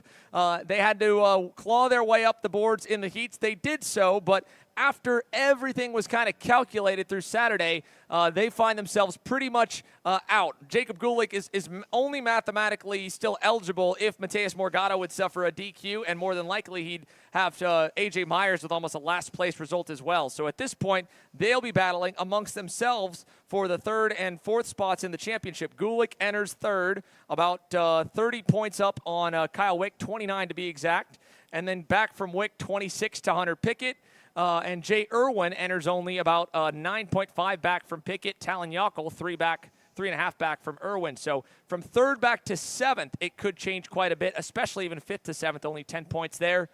But there's a look at the Magic Man himself, A.J. Myers, entering today, 58.5 back from the lead. In his interview after heat number 2 yesterday, he's like, well, yeah, I don't want to wish any bad luck specifically. Obviously, hopefully, Mateus doesn't have a terrible day, but maybe it helped me a little bit if he didn't have the best day. Exactly. And we can get out and win at a track that has treated him very well over the years. So the warm-up session about to begin for drivers here in Pro Shifter. Of course, the main event going this afternoon. We'll wrap things up with the Pro Show. Looking forward to capping off what should be an exciting day here at Newcastle Motorsports Park. We know there's a potential for some wet weather to come in, whether it arrives or not. We'll see how that all plays out. Right now, still dry on the racetrack through this particular session. But Xander, this is lining up to be a fantastic afternoon. Main event set to go, of course, for the other 6 semi-pro categories. Then we'll wrap up the day with the Pro Show. Yes, we will. We will cap things off with 2 20-lap main events for Pro X30 and this division, Pro Shifter. Of course, beforehand, we've got all of the semi-pro mains to precede them. And this Pro Shifter category has the fences line for the biggest class since 2016 when it comes to gearbox action on the SKUSA Pro Tour and the SKUSA Winter Series, kind of all collected in that big bunch. I mean, this is 35 drivers, and the field is just stacked.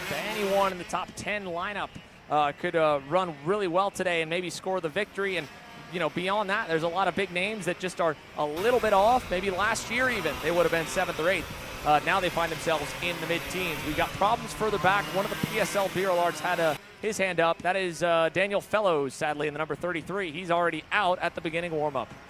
One driver I was impressed with yesterday was Vincenzo Saracino. Was right in there in the top 5, running very strongly in that Maranello machine. We'll see if he's able to find that little bit more he needs to potentially work his way up to the podium. Was very, very quick, but again, you look at the guys that they got to battle against. The Marian Kremers, the Kyle Wicks, the Jacob Cooley's coming from deeper in the field.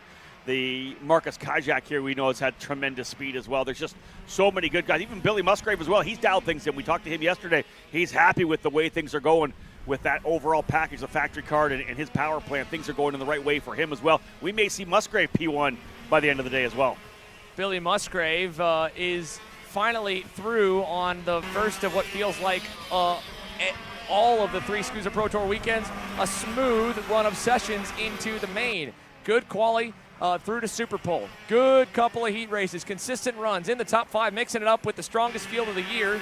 And now here on Sunday, he's out there for warm-up looking like the number 22 might have something to take it to Marian Kremers, the back-to-back champ. AJ Myers. Again, Billy Musgrave, there's a lot of tracks he's won at. And a year ago here, going the opposite direction, he put it on the pole for one of the 2 rounds. But I don't believe, if my memory serves me right, Rob, that the All-American Badass has gotten a win here in Newcastle, Indiana. I think you're probably right. We'd have to go to David Cole on that one. He, of course, has the archive there. There you go. 2015. That's correct. A long, Stand that's corrected, but that's ago. a long time. So 10 seasons back, we have to go to find the last win for Billy Musgrave here at Newcastle Motorsports Park. Totally different dynamic from 2015 to now. Back then was still on the stock Honda CR125 package with the split of S1 Pro Shifter and S2 Semi-Pro Shifter. And with the yellow flags waving at the timing loop, that is, I imagine, probably for rain, looming its ugly head once again here during warm-ups. Yeah, looking around to see the yellow actually being displayed, I think a couple different areas on the racetrack as well. Coming through turn number 17 as well, we have a yellow flag being displayed, so potential driver off the racetrack. Cameron Reed and the Ron White Racing CRG off the racetrack in the couple 90s here on the front straightaway. Here's a look at Alan Isambard. Talk about an interesting story. We've touched on Caleb Gaffera and K Senior as a last-minute entry. Well, doesn't get much more last minute than the last session on the first practice day. Danny Formal drove this chassis and engine package for the first couple sessions on Thursday, but a rib injury in this section right here on a new tire run sidelined the Wayne Taylor Racing Andretti driver and newly signed SOTA USA pilot. And sadly, this was going to be his last start of 2024 as he was going to be unable to make it to the Super Nationals heading to the Lamborghini Super Trofeo World Finals in November at the same time. So Alan, who was set here just to work and coach on the SOTA group, he's been running a lot of single-speed action for them, but he spent the last couple of years where we've seen him mostly behind the wheel of a 6-speed gearbox package. And on short notice with borrowed gear through practice day, I mean, he looked like he deserved to be out there and looked like he'd had a whole test weekend here.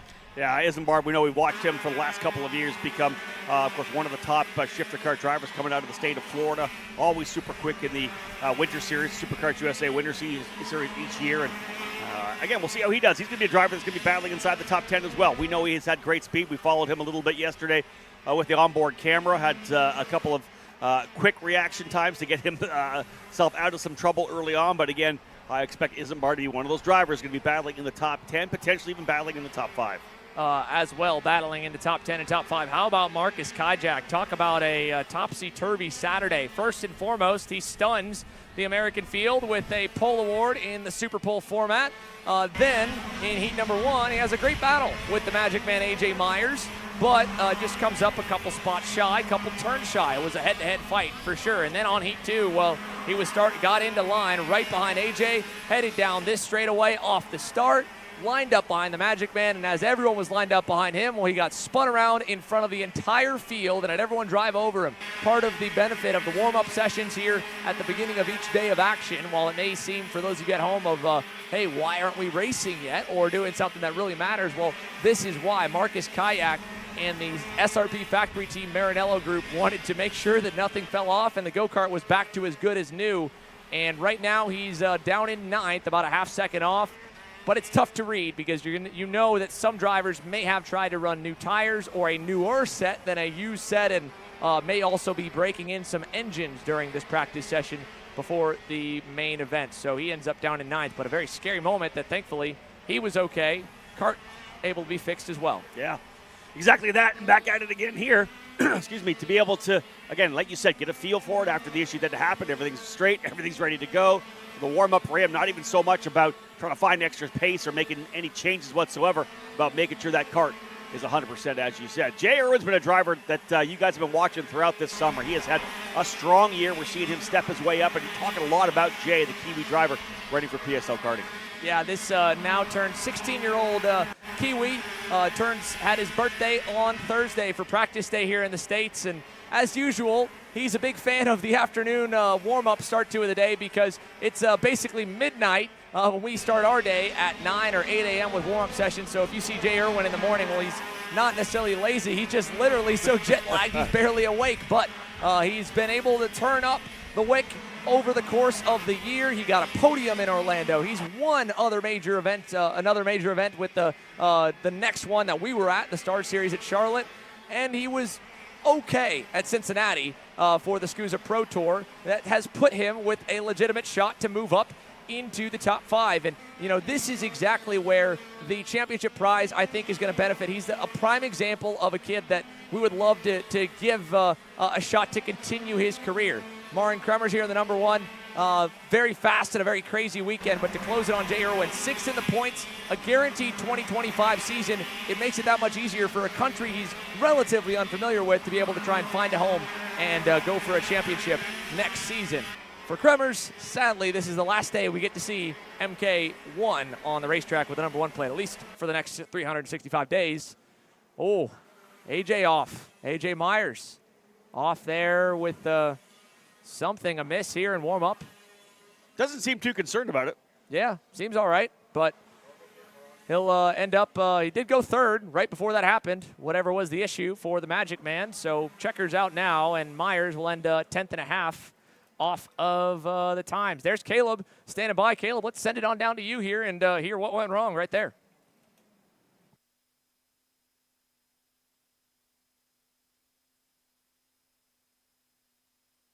Doing more damage, just pulled it to the side. All Did good. you get a quick fix for later on today? Yep, all good. We're ready. There you guys have it from AJ Myers, contending for a championship here later on today. Back to you guys.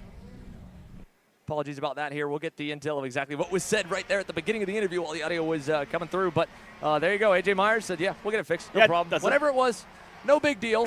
And there's a look at the results. Mateus Morgado, quickest. How about this Californian Michael Avancino and Ron White Racing? He rolls off 6th for today's main event. A very impressive SKUSA Pro Tour Pro Shifter debut. He spent a handful of Pro Tour starts through the junior ranks. He's run X30 Senior, or now Pro X30 at the Supernats in years past. But after spending the last kind of 2 seasons working out west, getting into the gearbox category, man, this is one heck of a way to make your return. Nice little momentum boost, right? Confidence boost heading into the main event as well, coming in and throwing a lap like that down, just 86 thousandths of a second behind Mateus Morgado. So that Ron White Racing driver, Michael Avancino, will look good there coming into the main event. AJ Myers, as we said, he had gone P3, an issue there with the machine, pulled it off. It seems, as I said, really not too worried about it. Jay Irwin was 4th. Kyle Wick up into the 5th spot. Marian Kremer 6th. Jacob Gulick 7th. Marcus Kajak in 8th. Alan Isambard 9th, and Talon Yockel rounding out the top 10 in that session. You can see just 0.4 of a second separating the top 10 drivers. So indeed, ready for some racing with the drivers here in Pro Shifter. Talon Yockel again, the end of the top 10 over Pickett. Both drivers battling to improve their place in the championship, maybe get a little bit higher up in the prize fund. Billy Musgrave, 16th in the warm-up for Mr. Factory Karts and Factory Karts USA. Now, after some rough luck coming into this weekend, Riley, was Billy that Musgrave good, was or outside looking in at the Circle of Champions, Rob. Did you guys get the He's whole now interview? in by 26.5 points, and really more so in by about 30 4.5 points because while Yeah, Danny but Formal Xander did sits hear in it that was a 10th sprocket, spot, right? It'll bump him out. Okay. And Yeah. Okay. Cool beans. Thank you.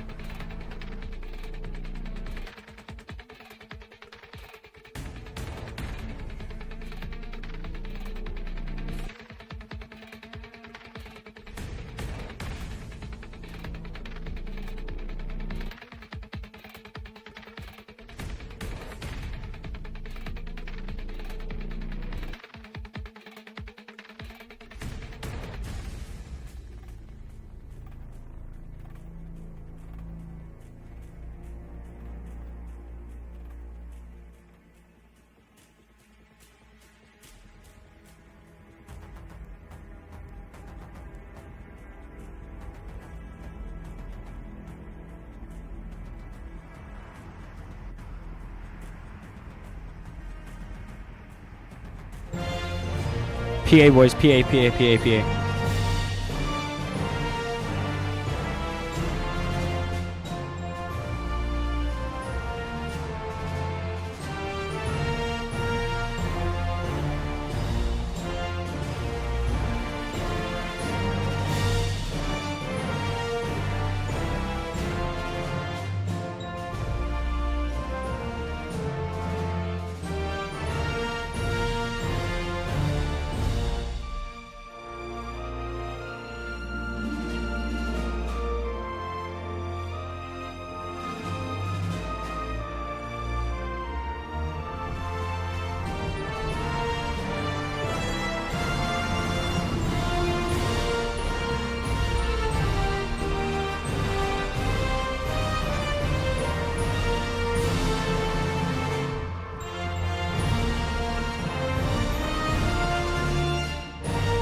With the engines fired and with the 1 minute call given, KA100 Junior is ready to go green. And there are 46 of them in total that made the entry list. I believe 44 have made it here. There's the 1 minute sign to fire the engines. We will take this moment here to populate up the starting lineup to make sure we have plenty of time to get through all of the drivers that line the grid. So here's a look at the graphic for the starting lineup for your KA100 Juniors, presented by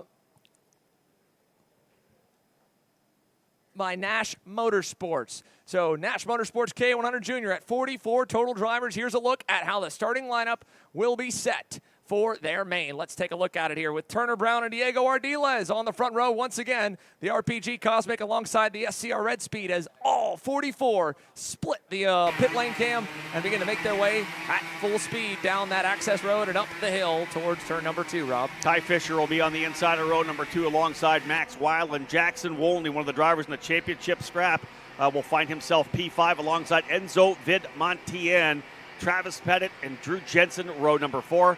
Jaramillo and Malkit, row number 5.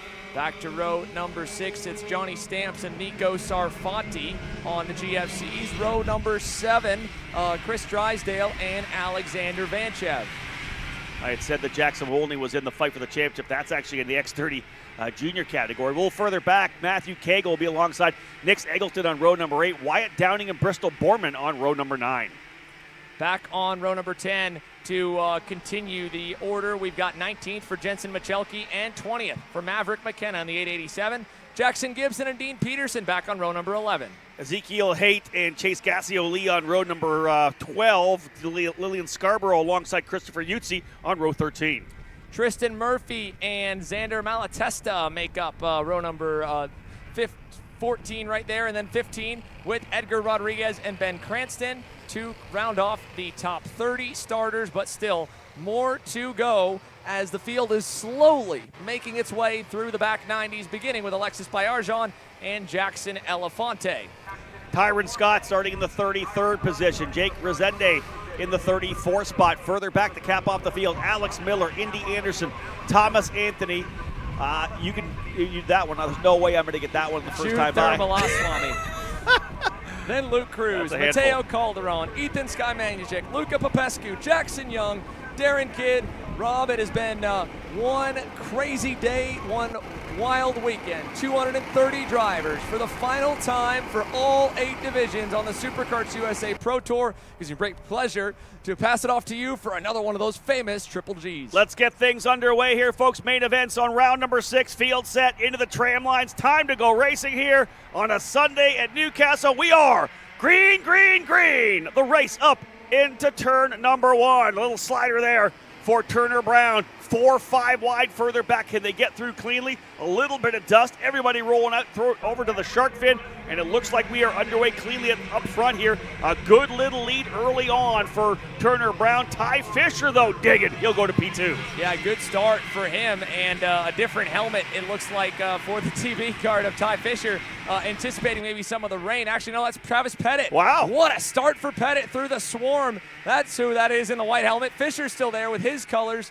back at the edge of the top 5, but Travis Pettit just went from 7th to 2nd on the opening lap. Turner Brown leads, Wolney, Vidmontienne, then Fisher back in the 5th spot. Talk about a shakeup. Yeah, big thumbs up for Travis Pettit, who's already rolling up onto the rear bumper of Turner Brown. Can they pull away early? We have not seen much of that. That's it. Yeah, Travis has said, Turner, just go. I'm going to come with you as long as I possibly can. He is not going to try to challenge, and why would you? Early in the race like this, knowing you're behind a guy like Turner Brown, who has shown so much pace throughout the weekend, just sit there on the rear bumper and try to pull away. See if you can't jet away and make it a 2-driver battle through to the end of this race. Between the onboard cameras, their coaches and team owners and parents watching, and of course now our footage as well of the main yesterday, you got to think a lot of the drivers went to do some homework overnight and go, okay, we didn't need to do what we did in yesterday's main event and bring so many more drivers into the fight over and over and over again. So as they work their way out of the shark fin, Travis Pettit giving Turner Brown a golden opportunity to lead the two of them away from the rest of the fray, with Enzo Vidmontienne, Jackson Wolney, and Ty Fisher trying to hunt them down. And you saw a moment there, and maybe we could even clip the replay of it coming out of turn number 2. Ty Fisher, just at the corner of the screen, took his hands fully off the steering wheel. I think he was checking to see if he had bent something in the front end or if the chassis was off, Rob. Obviously, there must have been some kind of 2 and 3 wide contact for the lead and in the top couple positions on the opening lap that allowed Pettit to get all the way from 7th up to 2nd. If we could show that, man, that would be such a cool moment to kind of break down, because it was something that by the slip of an eye, you would have missed it. Indeed, we saw the dust up there when they came out of turn number 2 and headed down towards that the inner shark fin area where they turn in left, right, left. Maybe something happened there. Like you said, it was a bit of a surprise that we saw Pettit work his way into to P2 so quickly. We were thinking about the potential 2-driver breakaway. I don't think we're going to get that. Enzo Vidmontienne looks very strong here as he's closing back up. He may be able to pull away from Fisher, but we're going to see 3 drivers in this lead group, the draft, playing right now for Vidmontienne. Yeah, Enzo was faster than them by nearly half a second, and who knows how much was draft versus just battling the elements better, with a big move down the inside there in the green corner. Enzo Vidmontienne now to 2nd, and again, we talked about a little bit of rain right before that X30 warm-up. A little bit more reports of sprinkles, this time on the grid side of the racetrack. The first reports we had were back by turn number 2. Now the potential for a bit of liquid sunshine on the opposite end, and all of that is just, I think, going to probably pack us up more than spread us apart, because while the draft won't matter as much, the leader is blind and is going to be trying to just tiptoe and guess where the braking mark is. Everyone else can go in a little deeper and use him as their benchmark. So 3 complete, 13 to go. Let's take a look back while Vidmontienne is going to be looking to go on Chico Brown. Does he go here in 2?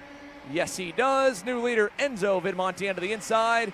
And Pettit trying to follow, won't do it, but the pack's all together. Let's take a look back at that moment that we did have earlier. We'll go side by side and show you this with Ty Fisher on the 836. Watch this at the bottom of your screen, the replay. Look at his hands come off for a second.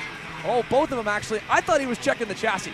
That's why you want to go back and look at the replay. He was pointing forward to both drivers saying, hey, let's go up in front and catch these two. Exactly. They've done that, but now Enzo Vidmontian is starting to get away a little bit as Brown and Pettit are going at it. Yeah, bring Ty Fisher back into the fight as well. So a couple of TB karts there. The Race Lab drivers working together in 3rd and 4th. But as we said, we saw the pass up at the turn number 2. A great move there for Vidmontian to take over the lead. So he's P1 right now. Brown's going to settle back in. Maybe we have a 6-driver breakaway. Malkit there in 7th spot trying to reel them in as well, but he is all by himself. Right now it's up front, Vidmontian, Brown running 2nd, Pettit 3rd. I believe it's Wolde, Fisher, no, Fisher up into the 4th spot, right? Yeah, Fisher to 4th. Ardiles now to 5th, Wolde 6th. Yeah, the ticker on the left side there being a little bit slow to refresh. We'll update that in a moment for you, but it's Vidmontian to Brown to Pettit, and Ardiles, well, he was 5th. He wants 4th. He'll take that from Ty Fisher. Diego Ardiles moving back up on the SCR Red Speed. His teammate Wolney looking on. Then it's Isaac Malcuit, and I believe one more back there before we kind of really fade away to the midfield. So Malcuit on the PSL barrel art trying to join the pack, and this will continue to keep it close to him. Yeah. Brown, your new leader. Ardiles going to 3rd there on Pettit. And boys, we're only on lap 5. We've still got 9.5 laps left to duke it out, but obviously they all want to mix it up a little more. Malkit more than happy to see the fighting in front of him as he closes corner by corner. He's almost to the back now of Travis Pettit, who has fallen down to the 6th position. I will say this is one of the categories where we have a champion already locked and loaded as well. Diego Ardiles has this championship confirmed and clinched, so he'll just make it official when he comes around to get the checker at the end of this race, but he already has the championship locked, so we won't be talking about a scrap there, maybe for 2nd and 3rd and those national number plates, but otherwise there is the first move for Malkit into that front 7. You got to go all the way back to Johnny Stamps, but Malkit now able to get by Pettit last time by. He's up to P6. Yeah, with Isaac Malcuit, it's kind of a similar showing from the pre-final, except the leaders are still somewhat within reach right now. It felt like in the pre-final he had just kind of got to the back half of the top 10, and at that moment the packs were too split apart. He couldn't get any further up the board. But here in the main, with a lot more time and some well-timed passes, he's up to 6th, and they're a little bit back from the leaders, but they're going to change hands with a top spot again. Vidmontian now back to the point. So this is not going to be one of those races where everybody kind of settles in and we see it decided at the very end. This is going to be a battle all the way through the 16 laps. We've seen so many moves for the lead already. Obviously, Vidmontian, Brown. You know that Ardiles is going to eventually work his way up to try to scrap for a position. Ty Fisher looking for that first big national victory. So he's going to get in there and try to be the disruptor again as he did yesterday. So again, like I said, this is not going to be a relaxed run up front at all. Brown goes back to P1. Vidmontian 2nd. Ardiles and Fisher. There's your top 4. They're trying to stretch away from Wolde, but not going to happen. There's Wolde running there P5. It is Malkit in the 6th spot, Travis Pettit 7th, and then you go back to Johnny Stamps running in 8th. Johnny Stamps on the GFC trying to make up some more ground. Now 7 laps complete of the 16, and we're 2 by 2 up front. Back to the lead for Vidmontian. Ardiles to follow. Brown had to drop a tire there as 2 got by, and he's about to give up a 3rd. Here's Ty Fisher. Malcuit will make it 4 going by on Chico. He falls to P5. Yeah, when you're hung out to dry on the outside like that coming into the Monza corner, you really, there's nothing you can do. You're just trying to slot back in by the time you get back over to the left-hander. Nothing you can do there at all. I said that Ardiles would eventually go to the lead. How about later in the lap? He has already gone to P1. Vidmontian let it go as he went through the inside there at the green corner. Now those 2 drivers lining up. So Ardiles now your new leader. And here comes Malkit. Oh, man, this guy has been rolling. Started 7th, waited for the battle to pack. Got himself back up into there and has methodically worked his way cart by cart up to P3. The Burrell Art driver on a roll right now. And a good move to move back up with him was Turner Brown in turn 14 on Ty Fisher. So more moves on momentum. All the while, Enzo Vidmontian and Diego Ardiles now 1st and 2nd with Ardiles at the helm, but little sizzle at his home racetrack here, the closest, one of the closest to it, as the Midwestern kid takes it up the hill, a car length back, and tries to bring the gap down. He'll get a little help of opening the gap behind as Fisher tried to go back on Turner Brown, and it did not work. And that gave Chico some breathing room as well. So first and second together, little gap to third, gap to fourth, and now the Race Lab TVs are going at it for P5. One of the things I love about watching Malkit here on track and getting a chance to call these races is when I was a young kid, I used to watch his grandfather run super late model races, and he was a heck of a driver. And Mark Malkit, it was fun to watch him. And now, of course, the grandson out there working his way up through the ranks. And again, we've watched him do everything through the cadet categories. He's stepping things up now as a young junior driver, and again, having a fantastic drive right now into the top three. Potentially, Xander getting to a spot where maybe he's going to be part of a four-driver breakaway. Because it looks to me like the two TB karts with Fisher and Pettit just not quite running. Pettit running fifth right now. Sixth is Fisher, and they're losing a bit of ground. Front-running quartet starting to stretch away. Yeah, that kind of back and forth in the shark fin cost them more time than just a regular pass for sure. When you watch the lap times come by the loop there, I mean, you'll see it that, you know, they had probably, I don't know, somewhere about another maybe half a second or so that they gave up compared to the race leaders. I mean, just looking at it, the leaders all hit 1:12.6s, Brown a 1:12.4, Pettit and Fisher a 1:13.0, and that was with trading the spot. So 1.5 seconds back now for the Mean Green Machines as Brown gets around Isaac Malkiewicz, which, to be fair, he did go a little quicker last time, so maybe that move makes sense, but he's got to really be perfect now because Enzo Vidmontien and Diego Ardiles, they work really well together, Rob. Yeah, and Malkit also ran the defensive line coming down into the straightaway in the I-70 hairpin. I was kind of surprised that he covered off the bottom there, knowing that he's right in that group, in that lead group. The last thing you want to do is let the front two drivers pull away. Ardiles and Vidmontien now with a little bit of breathing room on Brown and Malkit. I guarantee you that Brown's not thrilled with that, want to try to get back up and leverage that draft, and the same goes further back there with Travis Pettit. He is pushing. He's got his teammate right behind him. They're trying to close back up as well. They need them to start racing again, which you know is going to happen before it's all said and done. As they go through the 90s here and onto the front straightaway, another lap completed here now. 9 complete, 16 laps on the distance, 9 complete, 7 to go.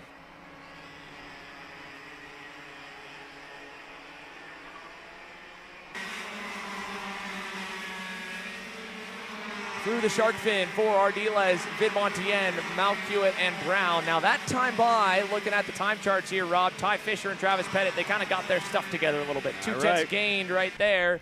And coming along for the ride, Jackson Wolney. Johnny Stamps, a 1:12.6 with Alexander Vanchev a bit further back. Stamps kind of did that by himself.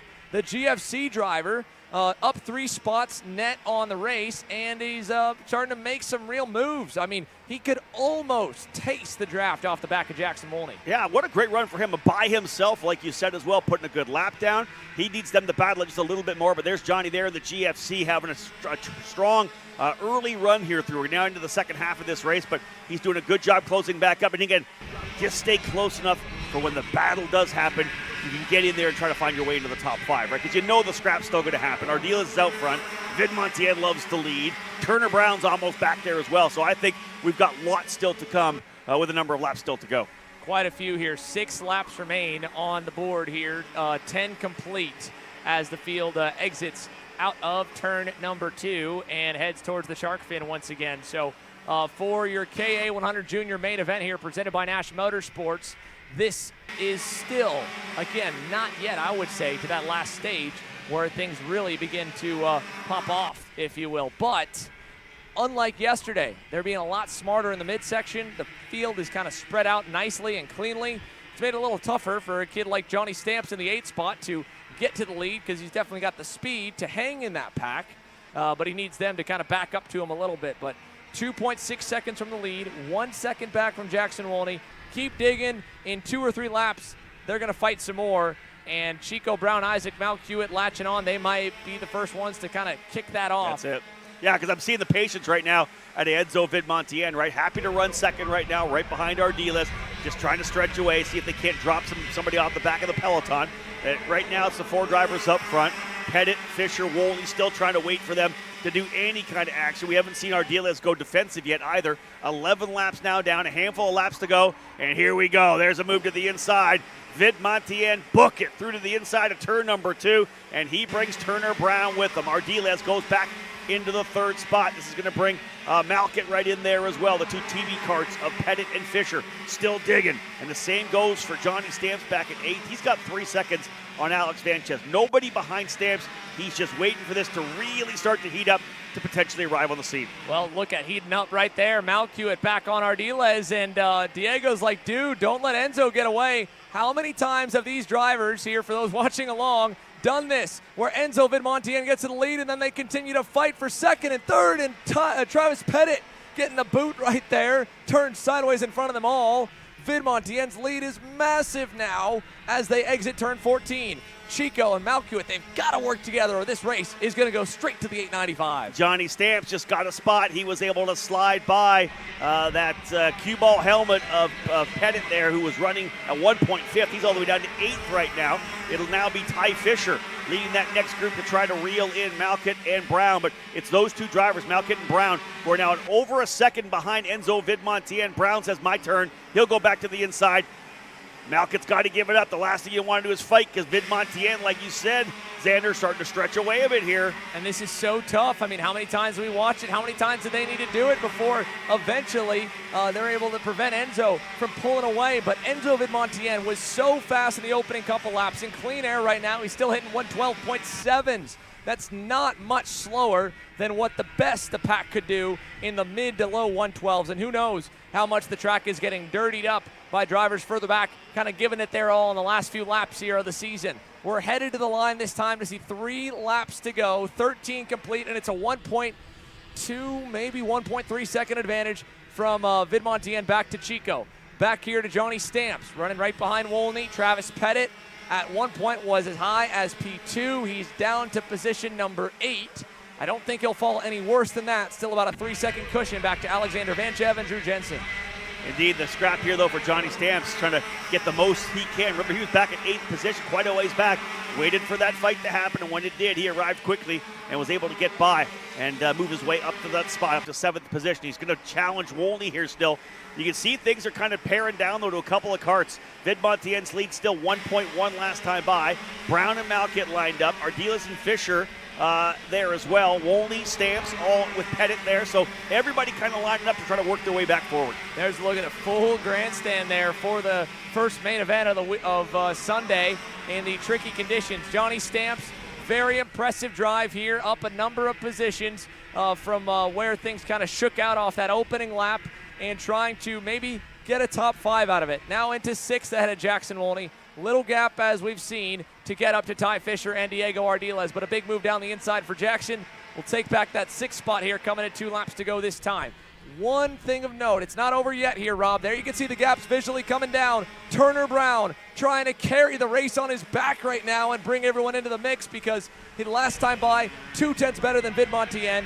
This time I think he'll be in the draft window with 2 laps left. Can Chico run him down? He just got it down to 4.5 tenths. That was a 6/10 swing. Yeah, Xander, he's got to get close enough to put Vidmontien on the defensive. If he's allowed to run these open laps, it's going to be tougher to close. But the minute he gets to the point where Vidmontien thinks he's got to cover, we're going to see the battle back in. And I'll tell you, Malkit right there, too. He's not letting Brown get away at all. We're going to have a 3-driver fight. As you said, this is 2 to go. White flag will fly next time by. Both these drivers, Brown and Malkit, trying to get themselves in the position to challenge. Vidmontien trying to go qualifying laps here to see if he can't pull away. It's 3, maybe 2.5 cart lengths coming out of the green corner. Brown continues to close.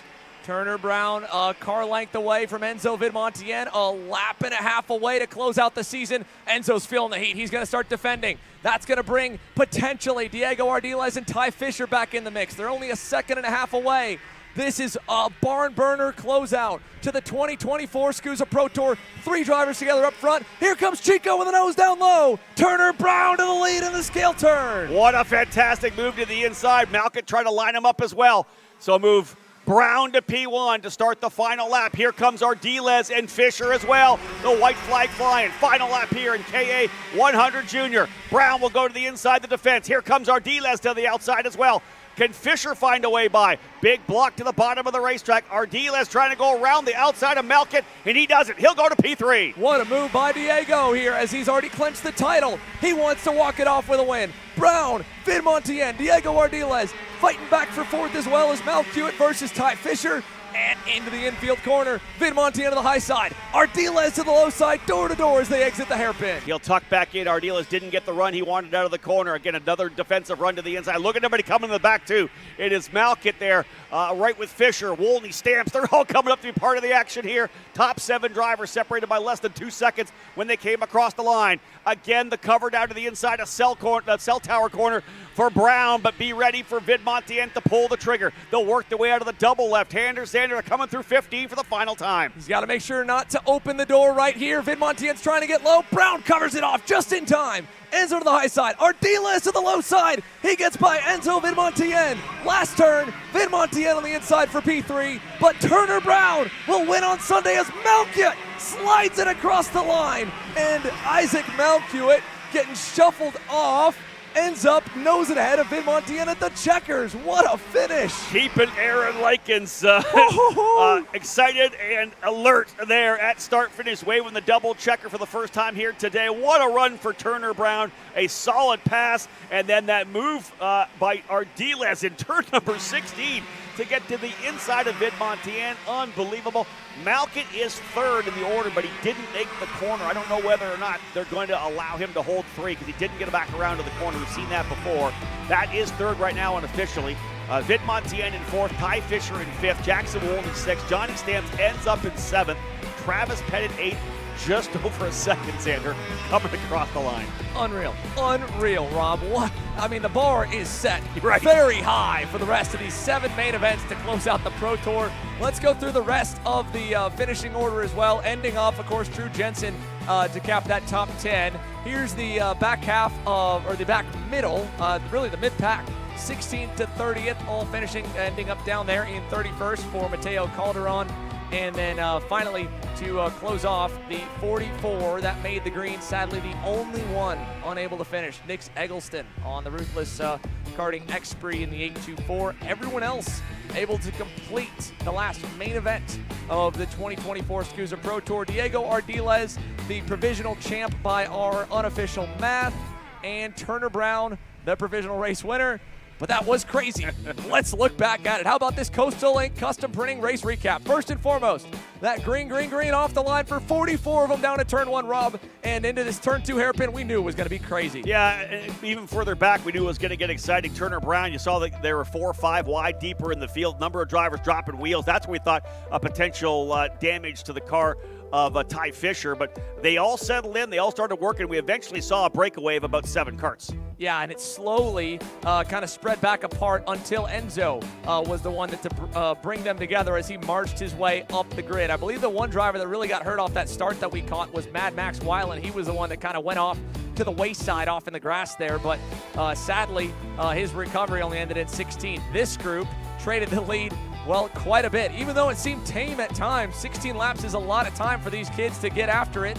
Vin Montien, Turner Brown, Diego Ardiles all battling. There's a look as they crested the hill for a little while. It just kind of stayed. It'd get down to 4, then they'd pass, then they would bang tires, and then get back up to 7. And then finally, it would kind of end up with just a couple starting to slowly break away after this move happened. Diego Ardiles and Enzo Vin Montien getting into 1st and 2nd, and them finally deciding we're just going to push and not pass each other.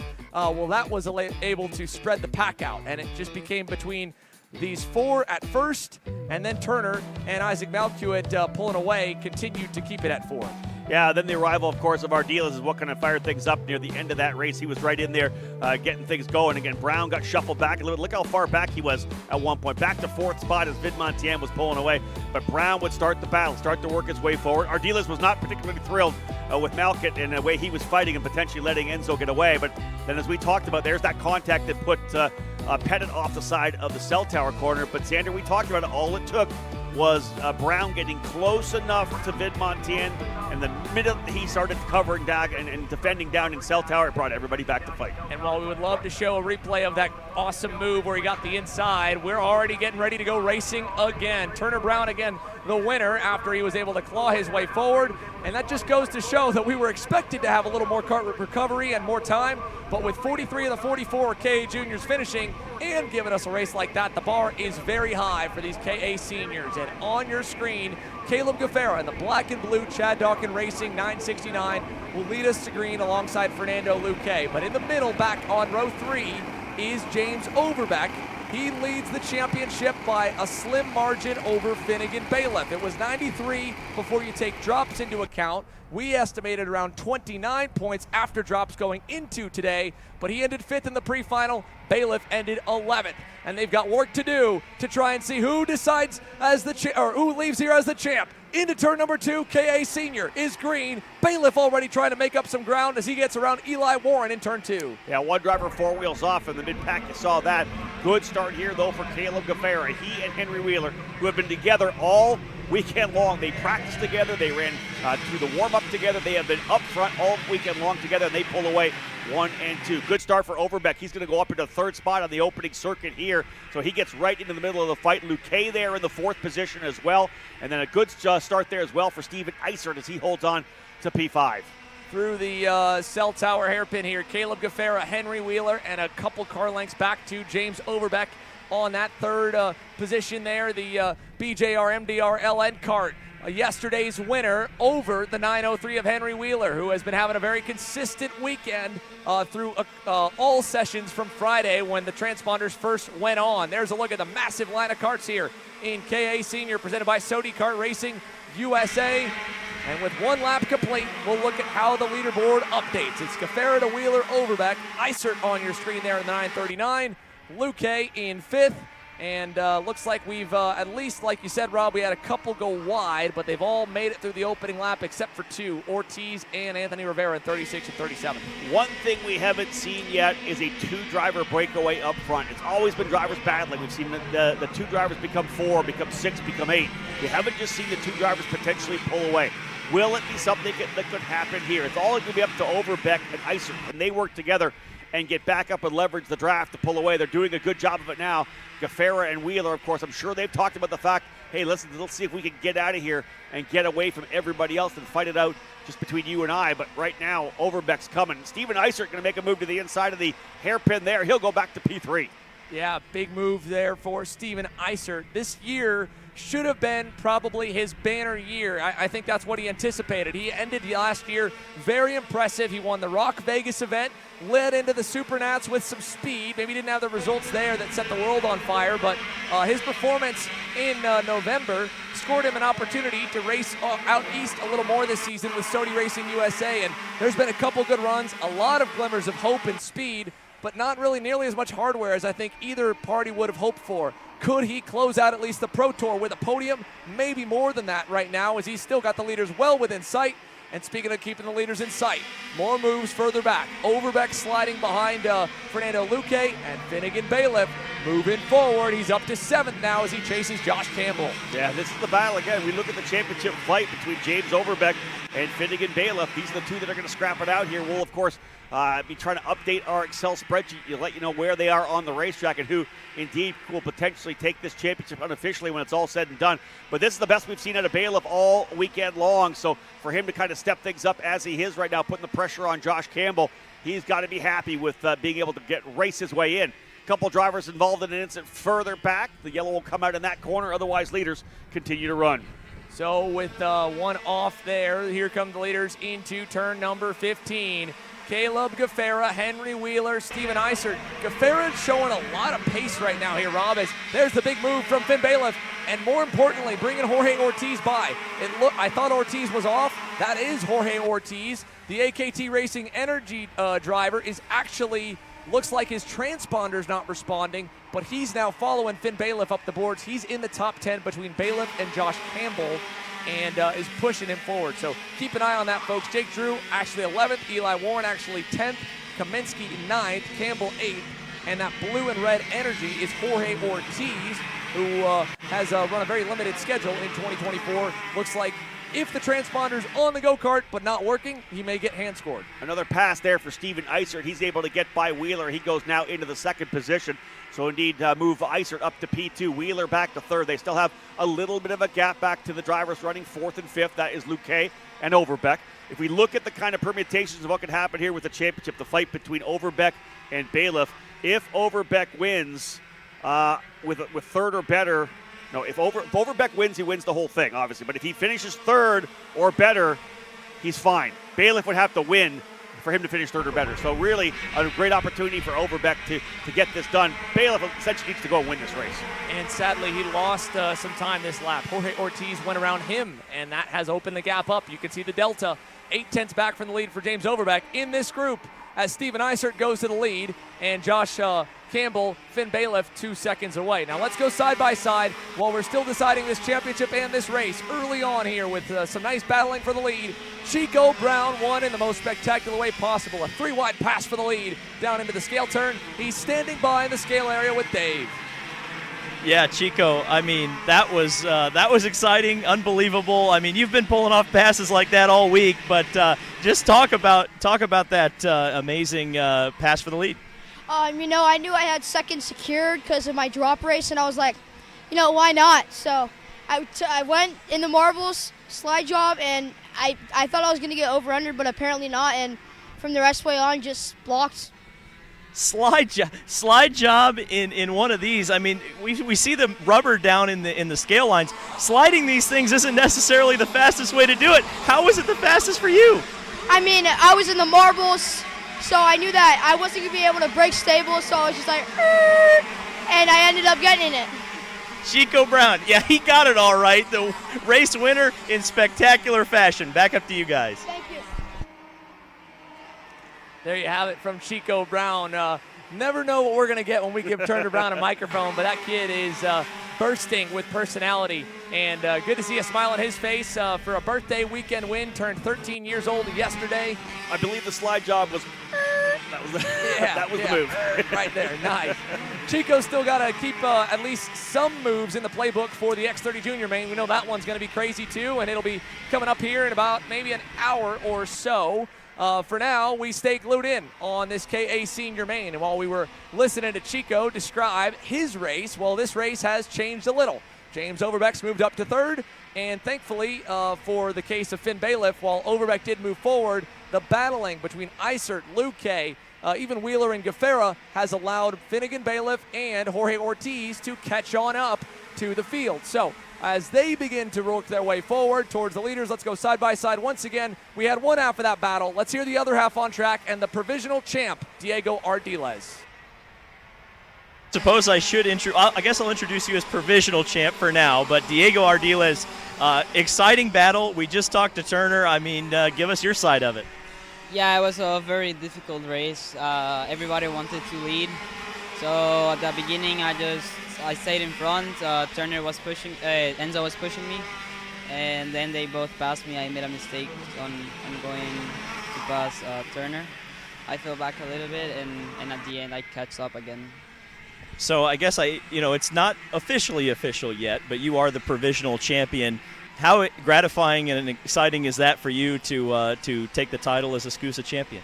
No, it honestly feels unbelievable. It's like a dream come true. Since I started karting, it's a championship that I always wanted to win, and I think for now I did it. The culmination of a dream. Diego Ardiles, I suspect that's the first of many in SKUSA. Good to see you. Back to you guys. Thanks, Dave. Again, Diego Ardiles has a real shot to double up. You talk about a dream weekend, what could be for Diego Ardiles and for Speed Concepts Racing. He and Jackson Wolney could close out a 1-2 in the title for that team over at X30 Junior, and that program could sweep the junior divisions for the first time in maybe Pro Tour history for that program. It would be very impressive. Now, talking about sweeping divisions here, Trinity Karting Group has Brandon Carr with an outside shot in Pro X30. In the other senior class here in KA Senior, Finn Bailiff is their hope. He just got by Ortiz once again. Josh Campbell is there. How about Jake Drew? He has continuously clawed up the order. Remember, he and Colin Lloyd collided in the pre-final. He's up 20 spots. Actually, wow. I think that may be up now 21 as they both got by Ortiz. So what a charge for Jake Drew, the shoe. The 938 GFC P7 at the halfway mark. Yeah, we'll go to the halfway this time, but let's have a look. We do have some information. So if Bailiff can win this, Finnegan Bailiff can win it with the fast lap, Overbeck would need to finish third or better. So if Bailiff's got to get himself up in the middle of the fight, obviously right now Overbeck running P3 is kind of in the spot he needs to be in to try to win this championship. But as we said, if Bailiff does continue to move forward as he is right now, gets himself up to the point where he can potentially get the win and knock that fast lap down, a third or better would still give Overbeck the championship. There's the TKG team right there. Trinity Karting Group watching their young charge, Finn Bailiff, trying to come away with a victory here. He'll need the win to see if he can't win this championship. Finn Bailiff here got a major win to kick the year off in Orlando, was phenomenal at his home racetrack at MCC. Now trying to follow the shoe up to the top 5. They've got Luque, who started to fade a little off the end of that pack. Last time by Fernando Luque, about a half-second back from this pairing of James Overbeck and Steven Iser. What that tells me, based on David Cole's breakdown, it's a 10-point bonus plus 30 points, the difference from first to third. So if a third, no matter or not, that Finn gets the bonus, that means that he comes into this event at least trailing about 40 points.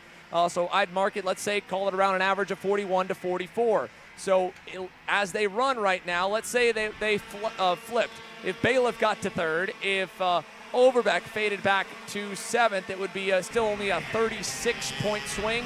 He would need to fall back to 8th or 9th. And looking at the way the packs kind of are, let's say Finn gets all the way to the lead of this group. I mean, he'd need Overbeck again, like David Cole said, to fall to at least 4th, if not 5th. To secure the title. So it's a 40-point break right now for Finn Bailiff, more or less, to James Overbeck. And while James Overbeck would love to sweep the weekend, get his second consecutive SKUSA Pro Tour win, well, he's just got to stay where he's at. Look at the concern there. His father, Matt Overbeck, watching on. His son is 6.5 laps away from his first SKUSA Pro Tour championship on the day after their first SKUSA Pro Tour win. And Xander, the interview we had with James yesterday, talking about the fact that he used to look up to the drivers who were running at this level, the Superkarts USA Pro Tour. He wanted to see if he could emulate those drivers, and here he is now living that dream and getting to the point where there are drivers now wanting to be like James Overbeck. He had a great run yesterday, got that first win, like you said. How big would it be for this young man to come away with a championship and bring that, of course, to Brandon Jarsicrack Racing and Mike Doty Racing? Now, James Overbeck's year, we kind of covered that story a little bit, this heartthrob story of this kid who had kept getting so close to his first national win, Rob. It started all the way back at the Pro Tour in Orlando with a 360 spin off the pylon and still podiumed at the end of the weekend over the course of the 2 main events. Then he went on to a handful of the Stars events, the U.S. Pro Kart Series events. Even on this layout, 2 months ago, he led with the finish line 1 corner further, and he lost the lead on the last turn and then came up P2. He'd won pre-finals, he'd won heats, he'd even won a points championship last year.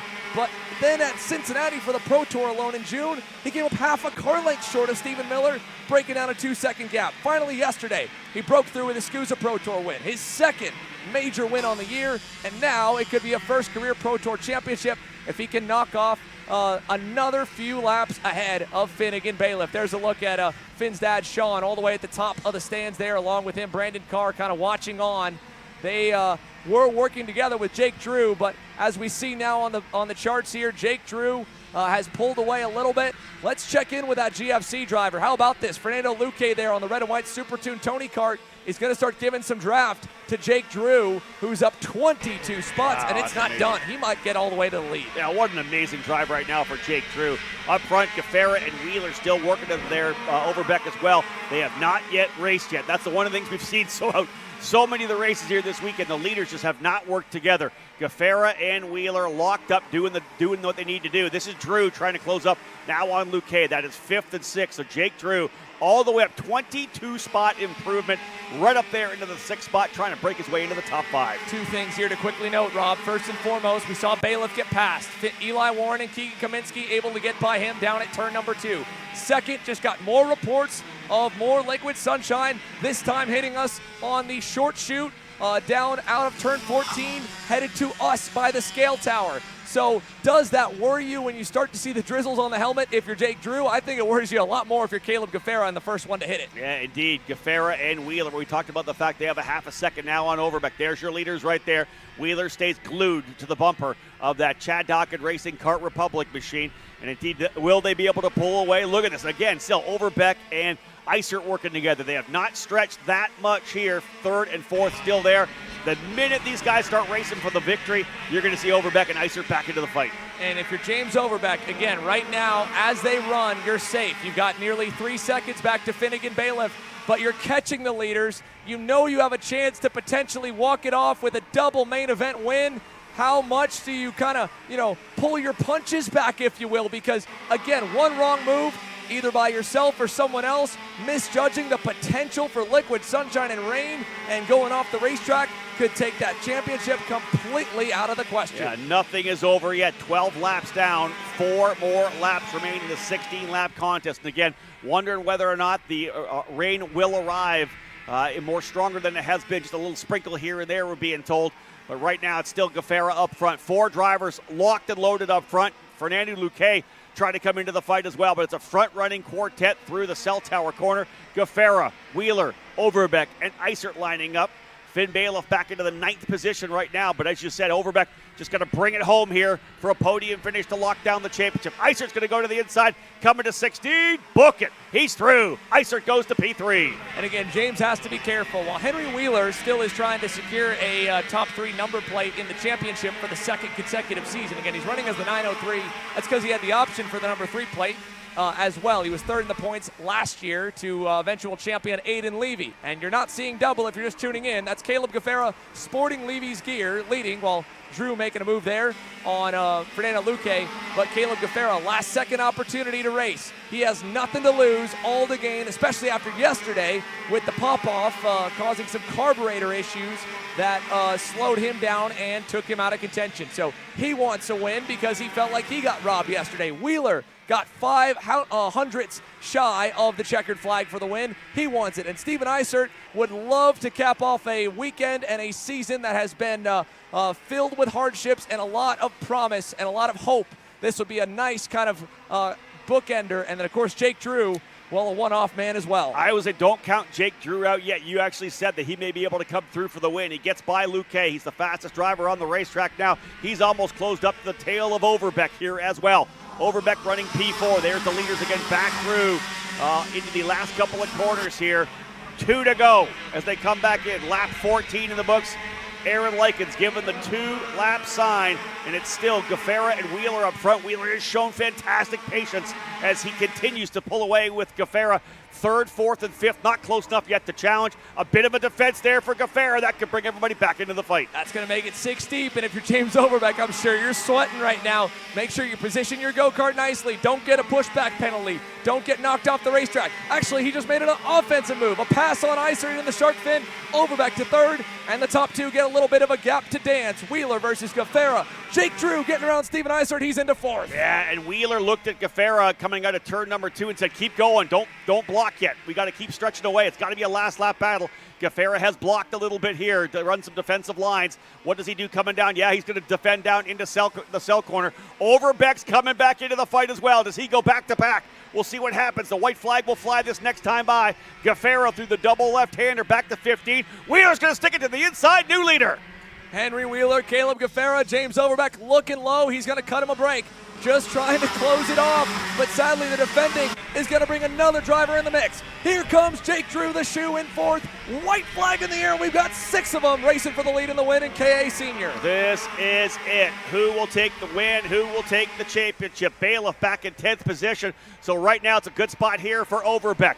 Down to the bottom goes Wheeler. Everybody stacking up. And there's Drew goes into P3. Jake Drew to third, plus 28 on the run, up to third spot for the shoe. The GFC driver fighting away. Wheeler trying to get that big victory for PSL Karting and Burrell Art. He'll low line coming down into the corner. Gaffera through, book it. He's through. The shark goes to P1. Jake Drew up a ton of positions, but also the championship's not done, Rob. Now back to 6th or 5th for Overbeck, and Bailiff is caught up to the end of the pack. If anything explodes right here, the points could go all kinds of ways. Final time to the cell tower. Luque into the side of Jake Drew. Away goes Caleb Gaffera. 4 wide and in the grass is everyone. 2 by 2 through the horseshoe. Overbeck's wide. They're 3 wide. Bailiff on the outside. Here comes Kaminsky, Isert, Finn Bailiff trying to get by James Overbeck. I don't think it'll be enough for the title if he can hang on to the line. Caleb Gaffera will win the main event. Who is going to win it in the championship? At the line, Drew second, Luque third, Bailiff ends up 6th, Overbeck 8th. And that one, a pucker factor moment for James Overbeck. But if the bumper is not pushed in, even with fading back at the end, he will be the provisional champion, and he entered this month not even sure if he'd ever be good enough to win a race at this level. And Matt Overbeck there, his dad, saying, I don't know what happened, man. Talk about craziness. By our math here and everyone else looking on, we can provisionally say right now it looks to be James Overbeck hanging on through a crazy last lap. And you can tell he was holding back, Rob. Yeah, indeed. That was a great run there over the last couple of laps. What a wild one to cap things off there. Everybody got stacked up. Caleb Gaffera able to get away, so shout out to Caleb for finishing that race. He led for a majority of it. Obviously, Henry Wheeler got by at one point, but once that started happening, everybody got back into the fight. Jake Drew, are you kidding me? From so deep in the field up to second on the GFC. What a drive for Jake. Fernando Luque coming home in that third spot. Henry Wheeler, who had the lead the last lap, ends up going to P4. Josh Campbell up to 5th. Finnegan Bailiff able to get his way up to 6th. Keegan Kaminsky 7th. James Overbeck in 8th. Bailiff's result not enough then, of course, to be able to move into P1, we believe. So James Overbeck unofficially the champion in our KA100 senior category. Eli Ward ends up in 9th, and a driver who was battling up in the top 3, top 4 all race long. Steven Isert comes out on the wrong end of that stick as he ends up back in P10. But man, what a drive for Caleb Gaffera. Again, he wasn't going to race coming into the weekend here. He was just driving out, testing the car. He was super fast.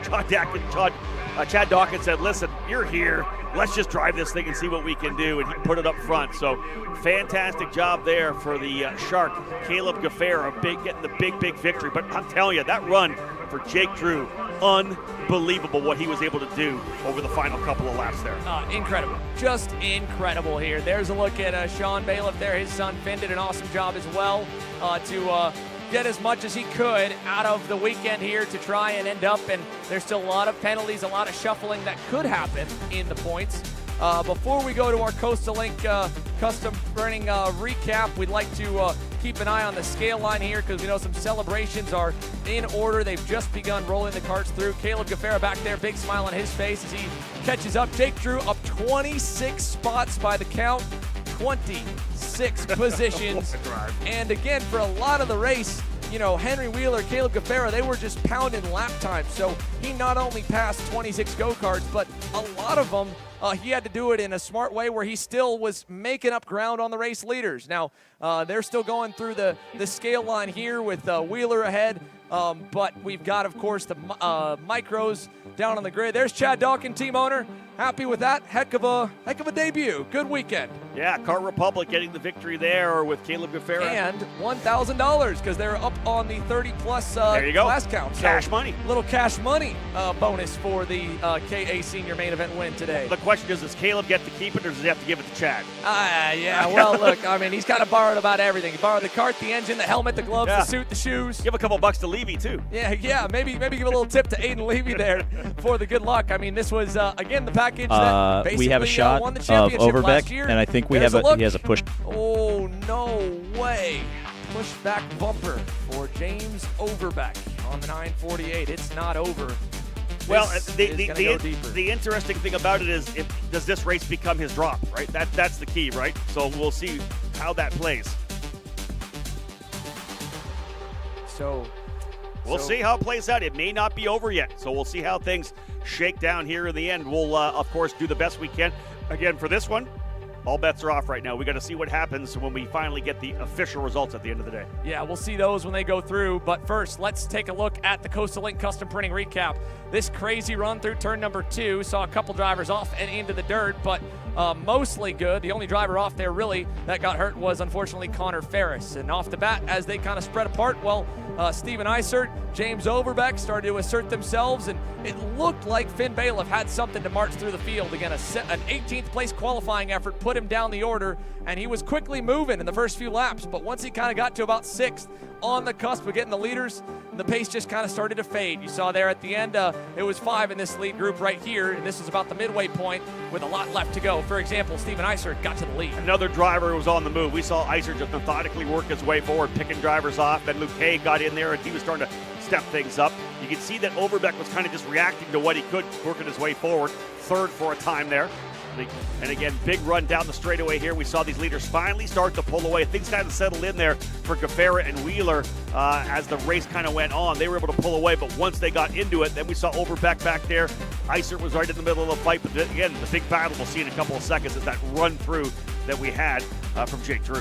And it's hard to say what could have changed, right? What could have been done different? You know, Caleb Gaffera, Henry Wheeler, I mean, they battled a little bit, maybe a little early, but not really that early. This was a lap and a half to go. Overbeck tracked them down, but Jake Drew on the GFC caught up as well, and he was already up at that point 24 positions. This was position number 26 right there. Then he kind of had to fight for it for P2 because he was trying to go forward, but Luque wanted second in the cell tower. He couldn't get it. Then he had to drag race Henry Wheeler down into the scale turn and try to get around him to the line. All the while, Caleb was able to easily cruise to the finish, and Jake Drew was able to get back on the inside of Henry Wheeler to get that P2 spot wrangled back away. For Gaffera, he was kind of the lead of that scrap, was trying to hold everybody back up when he got back by Wheeler, and at that point, when everybody got there, he was able to kind of just scoot away from the scrap. It was all ended up being fighting for second. You saw how much of a lead he had over that last lap. He was able to come out of turn 50 with no issues. There is the shoe. Jake Drew, what a drive up, plus 26 on the run in the GFC. He will be thrilled with that drive up to the podium. Yeah, what an impressive performance for Jake Drew. Great end to a day that definitely hurt a little bit, I think, to probably have the result that he did with that crazy moment on the end of the pre-final. So good drive back up the grid. And, well, we're ready for another one. How about your J&M Racing Micro Swifts? I'm sure we've got a lot to catch up with some of our KA senior finishers after that race is concluded. But your Micro Swift field is ready to go, and we will get ready to bring you the starting lineup here for this Micro Swift main event. Jaden Francisco, once again, gets to lead the field to green. He qualified on the pole second day in a row, and the second day in a row for the main event that he's joined on this front row by Win Godshock of Team Bennick. Jake Manolio, my mistake, I called it a Mini Swift. He was in Micro Swift, got his first SKUSA Pro Tour podium yesterday.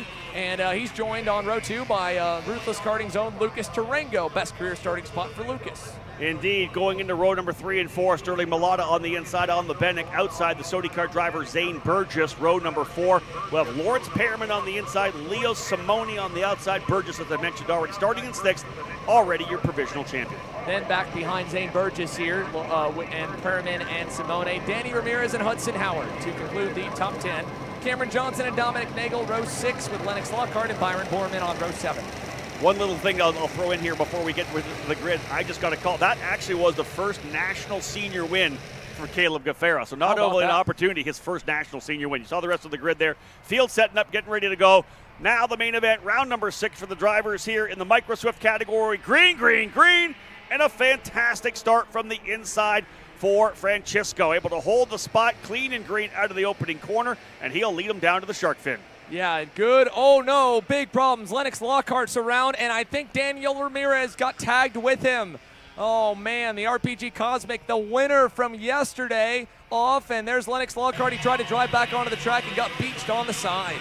Tough one there. That was like kind of midway through the pack. You saw some contact to get the driver spun around there a little bit. But again, underway, the opening couple laps, 3 drivers up front settling in to begin what will be a 14-lapper for the drivers in micro. Lawrence Perriman under pressure there for that 4th position. Big move from Lucas Tarango. He goes back down the inside on the nitro kart for Ruthless Karting, and going through as well. Zane Burgess, who had clinched the title yesterday, he gets to race for fun here this afternoon, which, again, is going to be serious and still competitive and still wanting to get a race win. As the top 3 break away here on this opening lap, let's go down to, as we have come to find out, it is the first official senior national win for the winningest junior driver 2 years ago, Caleb Gaffera, standing by with Dave.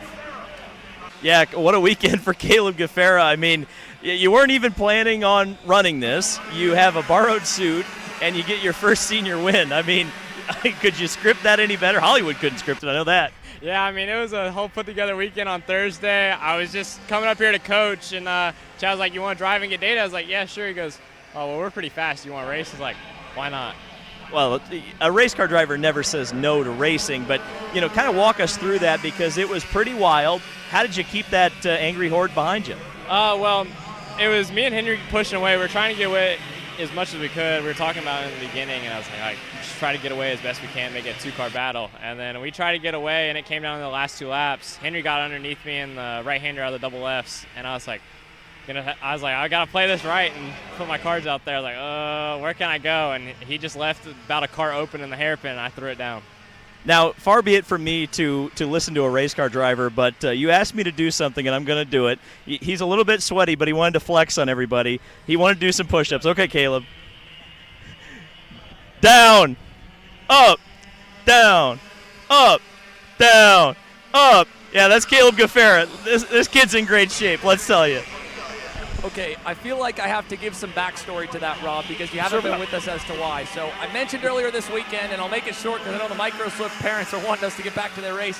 We had Caleb Gaffera work for us at the U.S. Pro Kart Series event at Trackhouse in mid-May. Well, my crew is a traveling group of a bunch of college-age knuckleheads, and they decided to have a little bit of pledgeship, and so they were making Caleb and the newcomers for the first couple weekends do push-ups just randomly. Well, Caleb would do it on camera. Hell, half the time they would zoom into his camera with another camera during a commercial break, and he would do them on cue. So he seemed to love it. Our crew was a big fan of him, and I'm sure all of our camera operators around the racetrack were enjoying getting to watch him do what he loves to do and what he should be doing on a go-kart race weekend. We had a blast working with him, though, and a good young man. Well, the awesome thing is he did it after 16 laps of hardcore racing as well, right? They're obviously in great shape, and again, for Caleb Gaffera, fantastic. He moved to the senior category. He's won a lot of races, as we know, running down at Trackhouse, right? He runs a lot there, and he's won a bunch of races there. But the first big national win as a senior driver, kudos to Caleb Gaffera. Just a fantastic performance all weekend long, and, of course, here on Sunday. And, again, to do it on a last-second opportunity weekend. I mean, I think that makes it even more special, even more cool. Huge kudos to Caleb G for pulling that one off. Now, we talk about pulling off a stunner here. It's one thing to get your first national regular season championship, your first SKUSA Pro Tour championship. That's huge, especially to do it at a young age like Zane Burgess, who last year was 6 going on 7, this year 7 going on 8.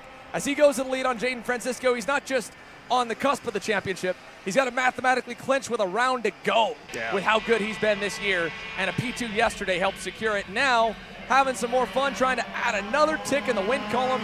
Zane Burgess to the lead, and, well, Jaden Francisco has a hunger group, about 5 of them lined up trying to get by him right now, although thankfully he'll get a little help as the Bennex trade spots. Win Gottschalk on Sterling Mulata. Win in the white helmet, Sterling right behind in the 243, and there's Zane going at it with first-time podium finisher Jake Manalio for the lead. Yeah, Manalio right in there as well. Burgess up front, as we said. It's been a couple of good years for Sodi Kart with the way they've been able to win races here at the SuperKarts USA national level.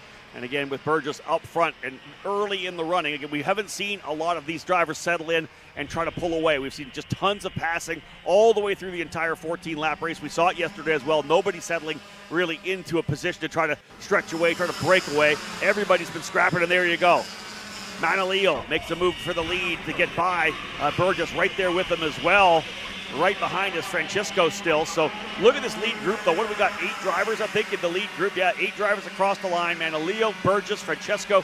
Who else we got? Oh, Mulata, Gottschalk, Tarango, Simoni, and Perriman all up into the lead group here now. And I think we're going to get more as one driver going off on the outside. That was a 291. Oh, Manolio, and he just was able to wrestle that thing back on the racetrack, but he'll lose a ton of time, dirt on the tires for the next lap, and probably fall back to about maybe 9th or 10th, and for sure out of the lead group. He'll need a lot more battling and a couple of good laps to rebound from that. The good part is we got a lot of time for that to happen as long as they keep touch with Zane. Francisco going a little wide there with some help from Mulata, had to defend in the green corner, and Burgess gets the biggest lead any kid's had so far here in this micro main on lap 5. That could have been chaotic in the back, but Francisco did a good job to hold on. Here comes a move to the inside as well. Big move to the bottom for Mulata. He's going to take that spot away, but look at who else is coming up into the fight. Lucas Tarango up in here as well. First time we've seen him run up in the top 5 here this weekend. Side by side, Tarango and Perriman, they'll end up getting into line, and so far they haven't instantly gone back to low lining to give a huge gap to Zane. So as they go to the line this time by, should get the proper order with the Burgess back at the helm. Mulata second, Gottschalk third, Francisco fourth. They're still close enough, and we've got teammates second and third, so maybe they can work together to push back forward as Francisco looked back and he saw that the Ruthless Karting entry at Tarango was looking to pressure Perriman, trying to go on Lucas, and a big wide swing there for Hudson Howard all by himself. Looked like he was about to drop a tire by his lonesome. A couple more drivers from the tail trying to work their way up into this group. It was 8 at one point. You see a couple more of the tail working their way back up 9th, 10th. So Hudson Howard and Dominic Nagel, both those drivers trying to get themselves up into the fight here as well. And indeed, that little bit of a gap that Burgess was able to develop is gone. We're going to potentially see a move for the lead. Not quite. How about 3 wide coming out of the green corner, though? Side by side coming down, 2 wide into the next corner. Everybody able to keep their karts on the racetrack so far. So watching an early run here up front. Remember, only 6 laps down. In fact, we've only got 5 and we're working lap number 6. So we have not seen anybody settle in. Again, this is not something we expect sometimes here out of these micro and mini drivers. Oftentimes they'll hook up and pull away. Xander, that's not been the case here throughout this weekend. They've been racing every lap of every race we've had. Yeah, they have been going at it. Single file, I mean, look at this. This is all 10 of our top 10 drivers, and as fun as it is, as it looks like a synchronized dance here from the sidelines, it is also probably the most nerve-wracking position for anyone watching or rooting for your favorite driver to be in the middle of this swarm, because it's so rare they're able to do this more than a lap or 2. And I'm looking and puckering already as they're 2x2 in turn 2. Lots of pushing and shoving. Couple get bogged down. We're going to add more into the fray now. Make it 13, 14. Bring them all in, Rob. Gottschalk goes to the lead, and indeed they're stacking and packing like we said. So all of a sudden, Santiago Oriolio coming out of nowhere. Orioli works his way up to third. He was 7th or 8th a couple of laps back. Orioli now up into third. Gottschalk took over the lead. And again, so much action early. We're potentially setting up for a 5-driver breakaway. Will it happen? I don't know. We have not seen that as of yet, but there's those front 5 drivers, so maybe that make that 6 potentially. Nope, just the 5 still up front, but there's a move further back. Again, Mulata going inside of Orioli. We're not done here at all up front, so everybody kind of settling in. And I want to say as well, we continue to get more reports, and we're not sure how serious they're going to be as Orioli gets back around Mulata with Francisco looking on. More reports again of droplets from all of our camera positions around the racetrack. So again, it's all been a tease, and there has not been enough liquid sunshine to be able to wet the racetrack enough and really force some mistakes. But it's, you know, it's just a warning sign right now, and we've been kind of warned for what feels like the last 2.5 races, really going back 4 sessions to the first Pro X30 Warmup. So when could, if they do, the skies open and all of a sudden this big pack has to slow down to just keep it on the racetrack? And I mean, they're 3 wide back there in the mid-teens within 3. The whole field right now separated, at least the top 18, by 4.4 seconds at the line, and it's not getting any bit further away with moves like this. There it is. I think we're starting to see it now, Rob. I think we've got some wet weather coming, and there it is. There's the big spin down in the green corner. Everyone's starting to slow the lap times down. Last time by was the last clean lap. I think we're starting to see the conditions really fade, and it's Win Gottschalk now in the lead. Orioli second. Francisco, Mulata, Burgess.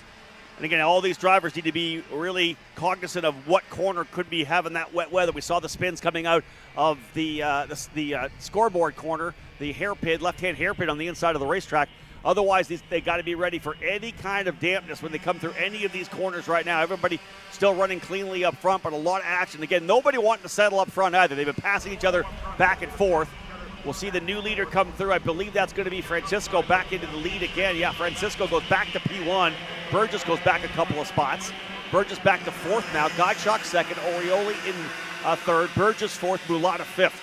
This is unbelievable. I mean, Jaden Francisco, all these kids in front of him started going instantly on instinct to the rain line, to the outside.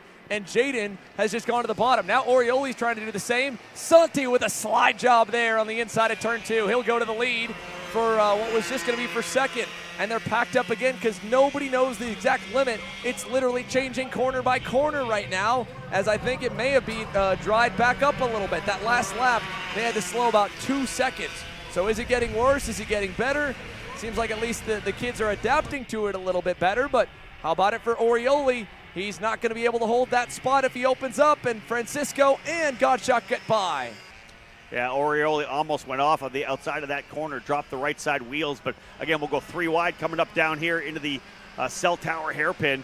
Again, look at the action we have here. There's no gap at all in terms of the lead groups. One driver 4 wheels off, getting back in there. Yeah, side by side, back to single file, through the horseshoe, over under move maybe, nope, down the inside, Manolio. Jake Manolio trying to charge back up. Remember, he was dirt tracking it, mowing the lawn out of turn number 2 earlier in the race from the lead, and we've got problems for Sterling Mulata.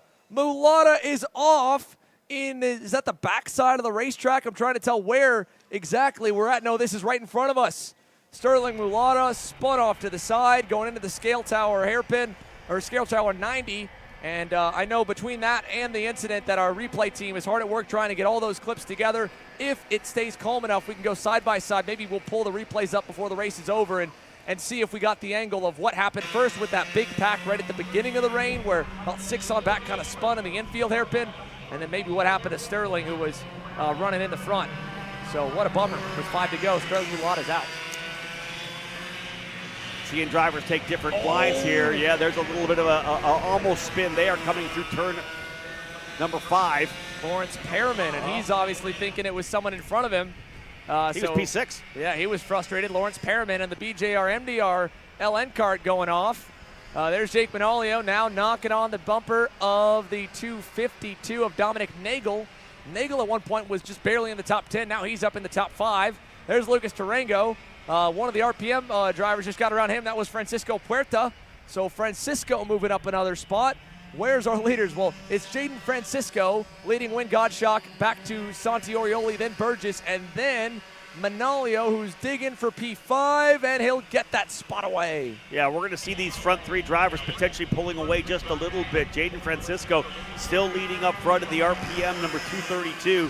We'll see what kind of a lead he has when he pulls onto the straightaway here right now. 10 laps down, 4 laps remaining. There's the 255 of Burgess now back into the 4th spot. There's your lead group, and then there's 3rd. So we finally have a little bit of a break up front with Francisco, and there's another driver off there. That's Puerta. Oh, he was just making up all that ground. I mean, Francisco Puerta was up 9 spots from the grid. Oh, what a bummer for the RPM Nitro Kart. The times are now about 3 seconds slower than where they started this race here in Micro Swift. The youngest drivers getting the hardest probably conditions to drive in of any class so far this weekend, and they're putting on a show still. Win Gottschalk to the lead here, trying to fight for a win on the Benek 225. Jaden Francisco looking for his first SKUSA Pro Tour win as well, and he was close to it yesterday with 2 poles here on the weekend. Hey, interesting to see them running that kind of rain line around the outside.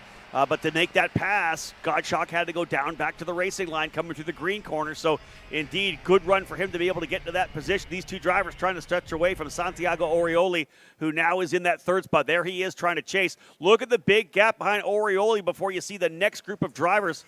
Manolio, I believe, the driver now, who's up into 4th, potentially getting by Burgess as well. So up front, we're cranking the laps down. Another one coming into the books here, and again, these front 2 drivers trying to stretch away. Orioli doing whatever he can to get back up to them. Hopefully they're going to start battling for him. Right now they've been running nose to tail. Yeah, as they go down to turn 2. Now, with 3 to go, Jaden Francisco is going to go to the low side, and it's going to be super treacherous there and cost them a lot of time. Now Orioli can close in. He's down to a car length away. And this is kind of, I feel like, what hurt Jaden yesterday. He was going to the low side to defend kind of early, it felt like, in the main. Back to the normal line now into the infield hairpin, but had he maybe waited a little longer, he might not have gotten as frustrated as he did and pull into the scale line early. Indeed, the opportunity to win here now, but Win Gottschalk and Santi Orioli right there in the fight as well. 3-driver breakaway finally after some crazy action midway through that race. You got to go another 3.5 seconds back to 4th, 5th, and 6th. So indeed, these 3 drivers, if they play it right over here the next couple of laps, could come away with the race win. Orioli takes that race line. He'll go to the inside of Gottschalk to go to P2. Yeah, Santiago Orioli with a nice pass there on the inside of the Bennick. And it will not be for the championship, but it might be for P2 in the title fight, and it would be a kind of a bittersweet ending if he could get the win here on Sunday to close out the championship. He's the lone representative for the MPG Motorsports camp. The rest of his teammates back home at Whiteland Raceway Park, just about an hour down the road, doing some testing and training this week. I'm sure they'll all be together with the big contingent for the Supernats, but Santi's flying their team flag here this weekend, and he's trying to bring them a win. And can they go 1-for-1 on Sunday with a big move to the inside? Orioli takes over the point with a lap and a quarter to go. Indeed, we'll see the white flag fly this next time by. Orioli has completed his run from deep in the field up to P1, and Gottschalk going to go down to the inside. Francisco sees himself back to P3, but still a lot of racing to be done. Orioli will run to the inside of the scoreboard corner. Gottschalk going to take it with a nice clip to the inside, tightened up the corner, comes out with the P1 position. And again, keep in mind, we just popped it up there. Now we'll show you again just to let you see it. That's not a glitch. Santi Orioli has driven up 21 positions, technically 22 because he got to the lead a moment ago. But now he's back to third. Still a net gain of a ton. 22nd on the grid into the lead pack right now with a real shot at the win. But Win Gottschalk and Francisco are going at it again, and the two of them still hold first and second. Jaden back to the lead. Santi to the inside for P2. He'll get that away in turn 14. All right, you thought the penultimate lap was good. Let's see what we have here in the final circuit. The guys behind still digging, trying to get themselves back up there. Burgess would like to get at least on the podium to cap off this championship run. But right now up front with the white flag flying, we've got Francisco back to P1 right now. And again, Orioli trying to reel him in. He's got a bit of a gap. Does he run the full racing line or does he take it down to the bottom? No, he'll leverage that gap that he has to run the full racing line through the opening couple of corners. Through turn number 2, Santiago Orioli, Jaden Francisco. Francisco defends the low side. They're battling as well back for P4, but the leaders continuing to fight with Orioli getting through. Could bring more into the mix still. Down to the inside into the infield hairpin. Francisco following Orioli. Big over-under attempt from Win Gottschalk. He'll get alongside Jaden for P2. Yeah, can he get the job finished as they come up to the green corner? He does get through that left-hander. Gottschalk goes back into second. We'll move Francisco back to third. Santiago Orioli leading the way right now. Can he complete the lap? He'll have to cover down the bottom of the inside of the hairpin. He does that. Big wide run on the outside for Francisco. Can't leverage that over to the left-handers. Oh, here's a side-by-side move. Gottschalk to the inside. Book it. He goes through to P1. Back to the inside of turn 15 comes Orioli. Slide job back and forth here with the inside lane being slippery, but the opening and the shorter way around it get the spots. Gottschalk, Francisco still fighting for second, but Santi Orioli will get the big lead out of the last 2 turns, and Orioli wins on Sunday in Micro Swift. And Jaden Francisco ends up second. Win Gottschalk completes the podium. 22 spots for Santiago Orioli from just basically, Rob, dead last on the grid. 24 started this main event, and Santiago Orioli drove through the entire pack and masters the conditions to win the main event. That was a tremendous drive for Orioli to get himself up front, half a second at the end. Manalillo was super close as well. He could have made it to the podium as well. He got right to within about a tenth at the very end. Jaden Francisco ends up in second. Gottschalk in third. Jake Menelio in 4th spot. Zane Burgess, your champion, coming home in 5th in his final race here of the year in the SKUSA Pro Tour. Lucas Tarango, who's in the middle of the fight there, ends up in 6th. Cameron Johnson up to 7th. Dominic Nagel in 8th spot. And indeed, what a tremendous drive for Santiago Orioli to work his way to P1, and the victory there and the celebration with the entire family. Yeah, there you can see his mom wiping the happy tears away as she walks over towards the scale line to congratulate her son on an incredible drive through the pack. And she has to be so proud. The congratulations being spread from all around. That you can see, folks, there is so much that goes into these races every weekend. The commitment from the family to support their son or their daughter or their husband or their wife to make it to the racetrack to test. You don't go on a lot of vacations, Rob. You spend every dollar that you can spare for an extra set of tires, an extra sprocket. It's a full effort, and this is when it all pays off, and you get this big moment on the U.S., the country's biggest stage at the end of the season. And how about that for sportsmanship as well amongst the parents? We don't always get to see that. Zane Burgess' father giving a congratulatory hug to Santi Orioli. Championship for Zane Burgess and a race win for Santiago Orioli. What an awesome way to close out that Microslift main event. Now, there is a little cleanup, but while we do have our Coastal Link custom printing recaps on deck, we would like to take you to a quick commercial break.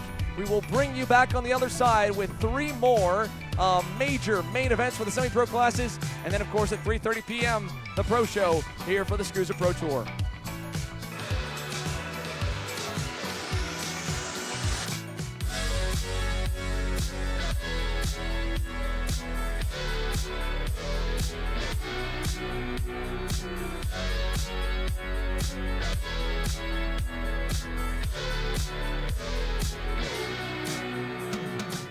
Are you ready to get behind the wheel?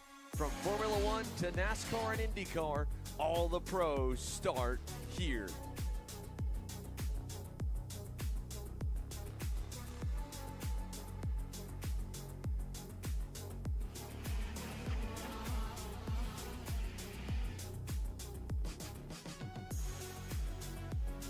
For more information, check us out online at mcckarting.com or call us and go racing today. This is Henry. Henry feels sad. Henry feels sad because it's time for his next big race and his go-kart is in bits. Henry doesn't know that acceleration kart racing is the United States' #1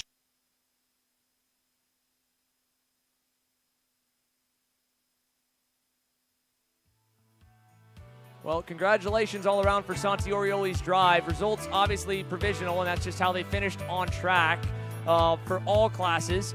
We do now, again, a reminder for everyone in the pits that with Superkarts USA using the Race Hero or official SKUSA app, the results are posted there with penalties posted, given a timestamp. For example, K.A. Senior that ran before this got cleared about 10 minutes ago, so there's still 20 more minutes of a protest window. But what an impressive drive, regardless of how it always shakes out after scaling and whatnot, to pass that many go-karts in tricky conditions. Wow, I mean, the lap times had to vary about 7 seconds over the course of the race. And, well, Rob, let's take the crew back through it here with our Coastal Link recap. Yeah, and I think when we watch this deal, you're going to see the fact that the conditions were so tough. That's what makes this drive for Orioli coming from the tail of the field even more impressive. Here's the start, though. We had the issue. Watch for the right mid-pack. We had a bit of a contact there. Well, we didn't see that driver end up getting looped around there. But early on, Zane Burgess took the lead. Xander kind of set the pace early. And we had a huge group, though. It wasn't down to just a couple of drivers. We had 8-9 drivers in that lead pack. Yeah, we had a big group. There was Jake Manolio's big off about midway through the race. And, you know, for a moment, when you have something like that happen, you think maybe it's over. But like we said at the time, there was still about 8 to 9 laps to go, and they were duking it out. And, you know, right as we kind of got about a lap or two past this point, things started to get crazy. You know, we still had a lot of cars together, and it was a little slippery, but they were on the normal line. But then the conditions began to worsen, get a little bit more treacherous, and they had to really slow the pace on down. With a big run for Santi Orioli to get through to the lead. Then there was all this movement there. You saw it for a moment. Maybe he'd lose it, but a great recovery drive for him. Took him all the way forward, and, well, we'd love to show more, but we're ready for another one as we continue to go right on with another main event And this class, Rob, we'll be checking in with Dave and with Emery to get all the scenarios because Diego Ardiles and Jackson Wolney, the Speed Concepts Racing teammates, are both in contention.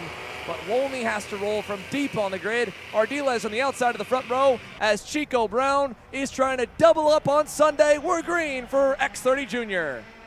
Brown going to hold it to the inside. He's done a great job from pole throughout this weekend. He's going to clean and green out of turn number 1 and 2. He'll lead him down to the shark fin for the first time. The RPG drivers run 1-2 up front. Fianchy getting a pretty good start there as well. Opening lap as they work their way through the shark fin for the first time. We'll see if they all get out of that cleanly.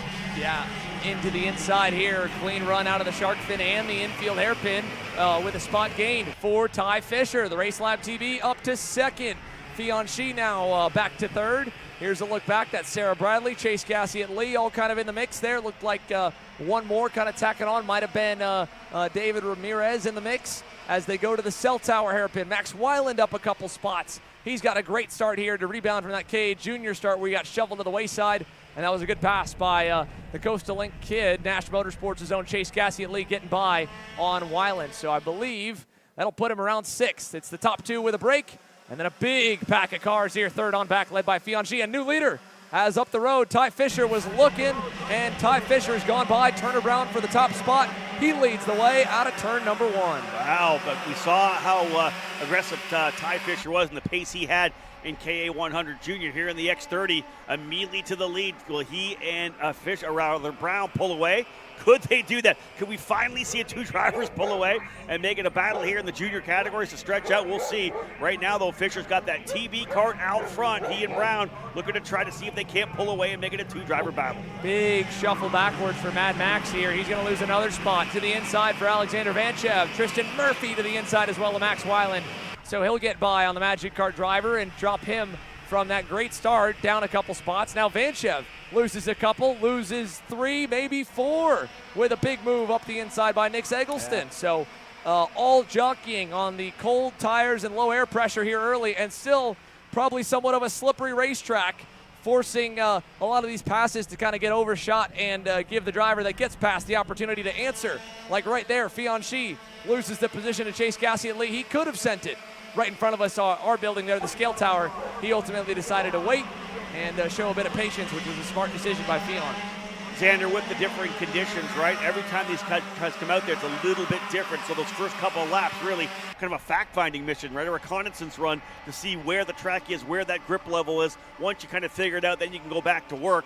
And we'll see the number of drivers really start to make some aggressive moves early on. Ty Fisher and Turner Brown, we know, stretching away P1 and P2. But Chase Gassiett Lee looking very good here. Had a strong run yesterday and going to continue it here, back up into the third spot ahead of Fianchy. So indeed, good early laps here, the drivers here in X30 Junior. But again, that little breakaway we've got with Ty Fisher and Turner Brown.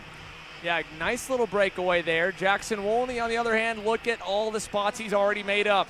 Trying to fight for a title here. Wolney coming into today, led before drops, but after drops was a little bit back from his teammate. He had to start back in the 14th position, and he's up 1 as of last time by the loop. I think he might be up 1 or 2 more. So can he make this drive through the pack to get his first career national championship? He got his first national win at the Pro Tour at Cincinnati a month ago, backed it up with his second win yesterday, and could he get maybe at least a podium here to add on to the run and secure the championship? He's got a long road still ahead, but a lot of laps still to go too. Info from David Cole. He says if Wolney wins with the fast lap of the race, Diego Ardiles needs to finish 7th or better. So Wolney's kind of in a position where he has to find his way to the front to put any pressure on Ardiles for the championship. So we'll see how this all plays out. Long way to go.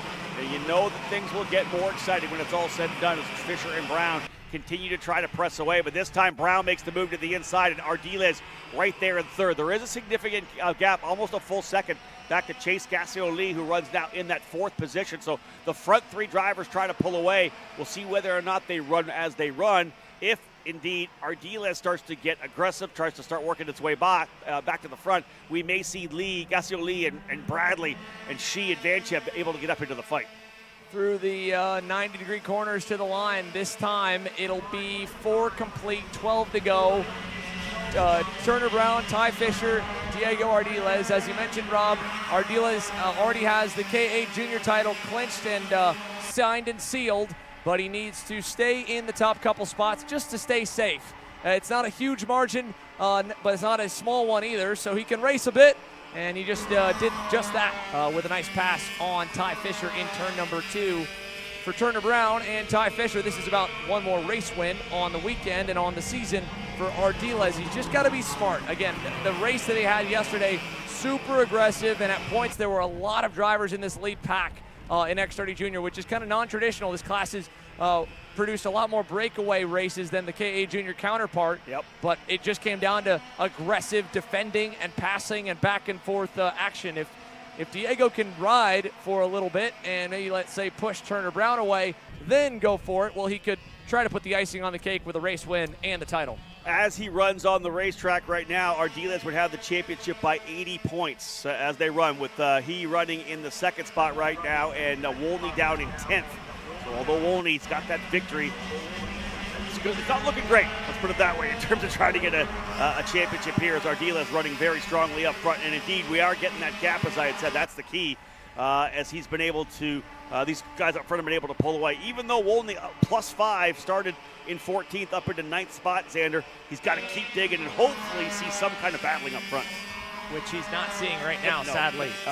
Diego Ardiles showing a lot of patience, pushing with Turner Brown, putting kind of the way that they raced yesterday to the side and saying, all right, we had a great clean fight in KA Junior, let's do it again, and maybe this one can be even a little bit more strung out from the rest of the pack, because as you mentioned, Rob, up 5 for Jackson Wolney, but 4.5 seconds back and not seeing any more battling up front. This is a look back to Dean Peterson. Dino is up 4 spots. Iago Lempin and Javier Chaparro right there around him, along with Tristan Murphy, and they're catching up to Max Weiland.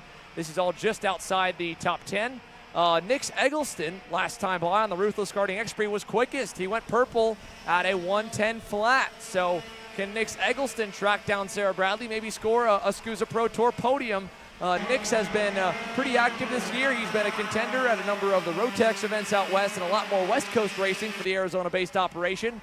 But to get to go against all the kids that are racing out east here for the Pro Tour, USPKS, Stars, you name it, regionals, Route 66 here in the Midwest, to beat them all and say, yeah, you may not have seen me all year, but you better keep a good memory of me when we get to Vegas and we all meet up for sure at the Supernats. He's had some success here as well. Nix knows how to get around this racetrack, that's for sure. See him continue to push his way forward. There he is right there in the middle of that good fight with Gassio Lee and Sarah Bradley. I think Bradley actually working her way up into 4th spot right now. Sarah's having a great run. It's been stronger throughout this weekend, and she's looking for another race win. Her first in SKUSA competition. We'll see if it plays out here as she runs now in that P4 position. Sarah digging to try to get herself back up to Ty Fisher. As Sarah Bradley works her way through the horseshoe, let's take a look at how her last couple of laps have turned out to be. Last time by, a 1:10.2, lost a 10th to the leaders. Time before that was still pretty consistent and close to it. We're just kind of starting to peak on lap times here, folks. So now we're going to get a bit of a more accurate read on speed.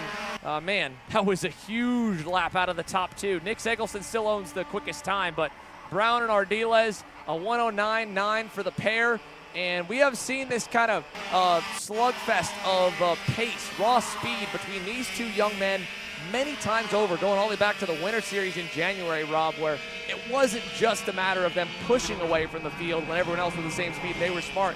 They were that much better, and they just drove away and then put on a good fight at the end. And I think we're seeing the same thing here. Ardiles and Brown, they've dropped Ty Fisher. He's now a second back. There's nobody able to be as consistent as them. Nix has that one good lap, but the last lap was a big loss. Yeah, so it's not just the fact that these two young men are battling are great drivers here today. They got great karts too. The setup these two teams that put on these karts, the whole package itself is just the fastest stuff on the racetrack right now. They're doing a great job with the wheel and with the pedals, but the bottom line is that these karts are dialed in nicely. Both those drivers going green last time by on lap number 7.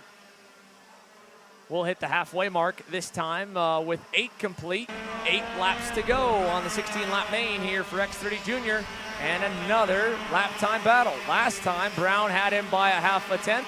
This time, Ardiles has the fast lap by half a tenth. And the sun is a welcome sight for sore eyes here, Rob, as we are really drying this place back out and starting to put some grip back into the Newcastle Motorsports Park surface. Although there's no grip out there for Weiland. He just got shuffled into the dirt. You know, the interesting thing is obviously we were all watching the forecast, watching what potentially had come in, satellite, and it looked like we were going to get a bunch of rain. We have not got that yet. Let's cross our fingers that it just pushed on by, and we've seen the sprinkles that we will see throughout the remainder of the day. I will say one cool thing is we're kind of midway through this. Turner Brown, Diego Ardila is up front. I want to take the opportunity to talk a little bit quickly about our flagman, right? It's so fantastic to have Aaron Likens here. This is the guy that got discovered by Tom Kutcher, essentially working for the St. Louis Kart Club and the SKUSA Central States Challenge a number of years ago, 2009, I think. Tom said, you got to come and do my Supernats for me. You got to come and do my Pro Tour.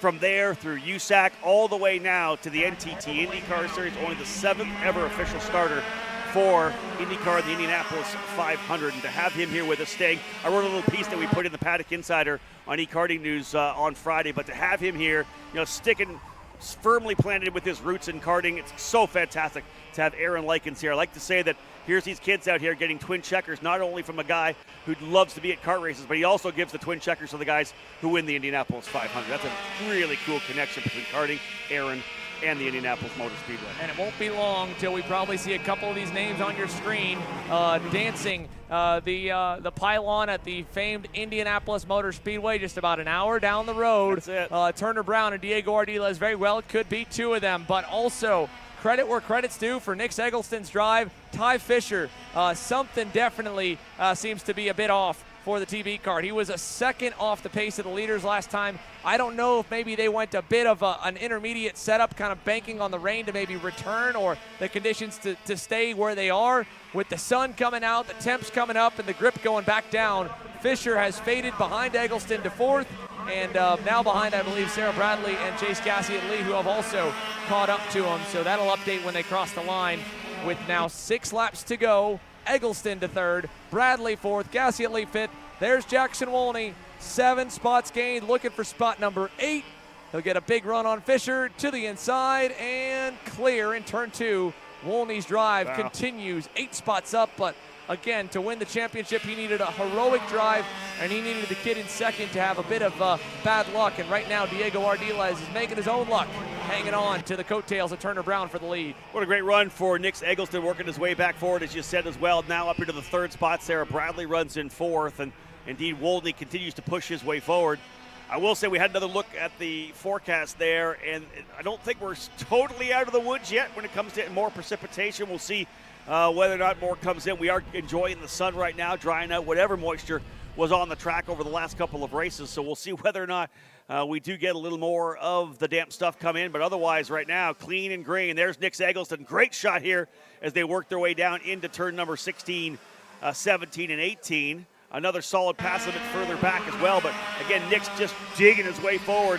I'd like to see if he can close up, but right now the leaders aren't doing it. Diego Ardila, Xander, just so relaxed, sitting there P2, not trying to put the pressure on right now. And they've used that to stretch away to one of the bigger leads we'd seen here this weekend. 4.6 seconds up on Nick Eggleston. And Eggleston's starting to feel the pressure. You saw him fade low there from Sarah Bradley's SCR Sodi kart and try to defend a bit in turn 2, but that's partly, I think, maybe all that run and momentum might have peaked a little early for Nick. Last time by, he slowed down a couple tenths compared to the cars around him. Even then, though, for Turner Brown and Diego Ardila at a 109.7 basically for the pair, the next best time was a 110 flat for Fionn Shi in 8th and 110.1s for Bradley and Wolney in 4th and 5th. These two kids are in another zip code right now, no matter what they do. Lap time wise, they are just that much faster than the rest of the field. So it'll be a slugfest to the end, though. We know how close they are. One more tenth closer for Diego. He'll have a shot to play for the race win, and as long as he doesn't get a DQ or a major penalty, he can pretty much send it, because Jackson Wolney will not be able to get the lead, being 5 seconds back, although I didn't think he was going to get to the lead yesterday either, to be fair, Rob. Speed Concepts Racing have some fantastic karts here today. Ardila's 2nd, Bradley 4th, Wolney in 5th. We're going to see the battle here potentially for that 3rd spot, whether it's Bradley or Wolney, because Wolney catching up a little bit there. You see in the background there, they worked into the shark fin. A really solid run here for Jackson Wolney, closing out. Started 14th, up to 5th now. Now starting to put the pressure potentially on his teammate Sarah Bradley. Both those drivers trying to get by Nick Eggleston. Whoever does is going to get that final spot on the podium. Yeah, Nick Eggleston with the last lap, again another 110.4, and the group behind him kind of closing in with 110.0s and 110.1s. He's going to need to get his elbows out to keep that 3rd spot. He's got a great run there through the cell tower, and the good news for him is the teammates behind. Jackson Wolney's the faster of the pair. He may make a pass on Sarah and buy Nick's a little bit of time, a little real estate, if you will, before Jackson will get there. This is still, even though it will be just a tick short from what we believe for the championship, a very impressive drive for Jackson Wolney to turn that number 3 plate to a number 2 plate. And unfortunately, I don't think we'll see him sport it next year, as he'll be gearing up to potentially move up to senior. But he's going to try and help his teammate, the young lady Sarah Bradley, trying to go through on Nick Eggleston. Nick slamming the door shut there in turn 2. Yeah, couldn't quite get it done. Yeah, there you go. Diego Ardiles has gone to P1. He has gotten by Turner Brown. We have a new leader. How about that for Diego? So Diego Ardiles to the lead. Brown wants it back, and he gets into the side there as Ardiles did not expect it. Went to the normal apex, and to be fair, Turner Brown, he locked the brakes up pretty good. Tried to make sure that he didn't get any additional contact than incidental, and no harm, no foul. Still up by 6 seconds. They got time. Laps winding down, though. They're going to put lap 14 in the books this next time by Aaron Likens. It'll be 2 laps remaining.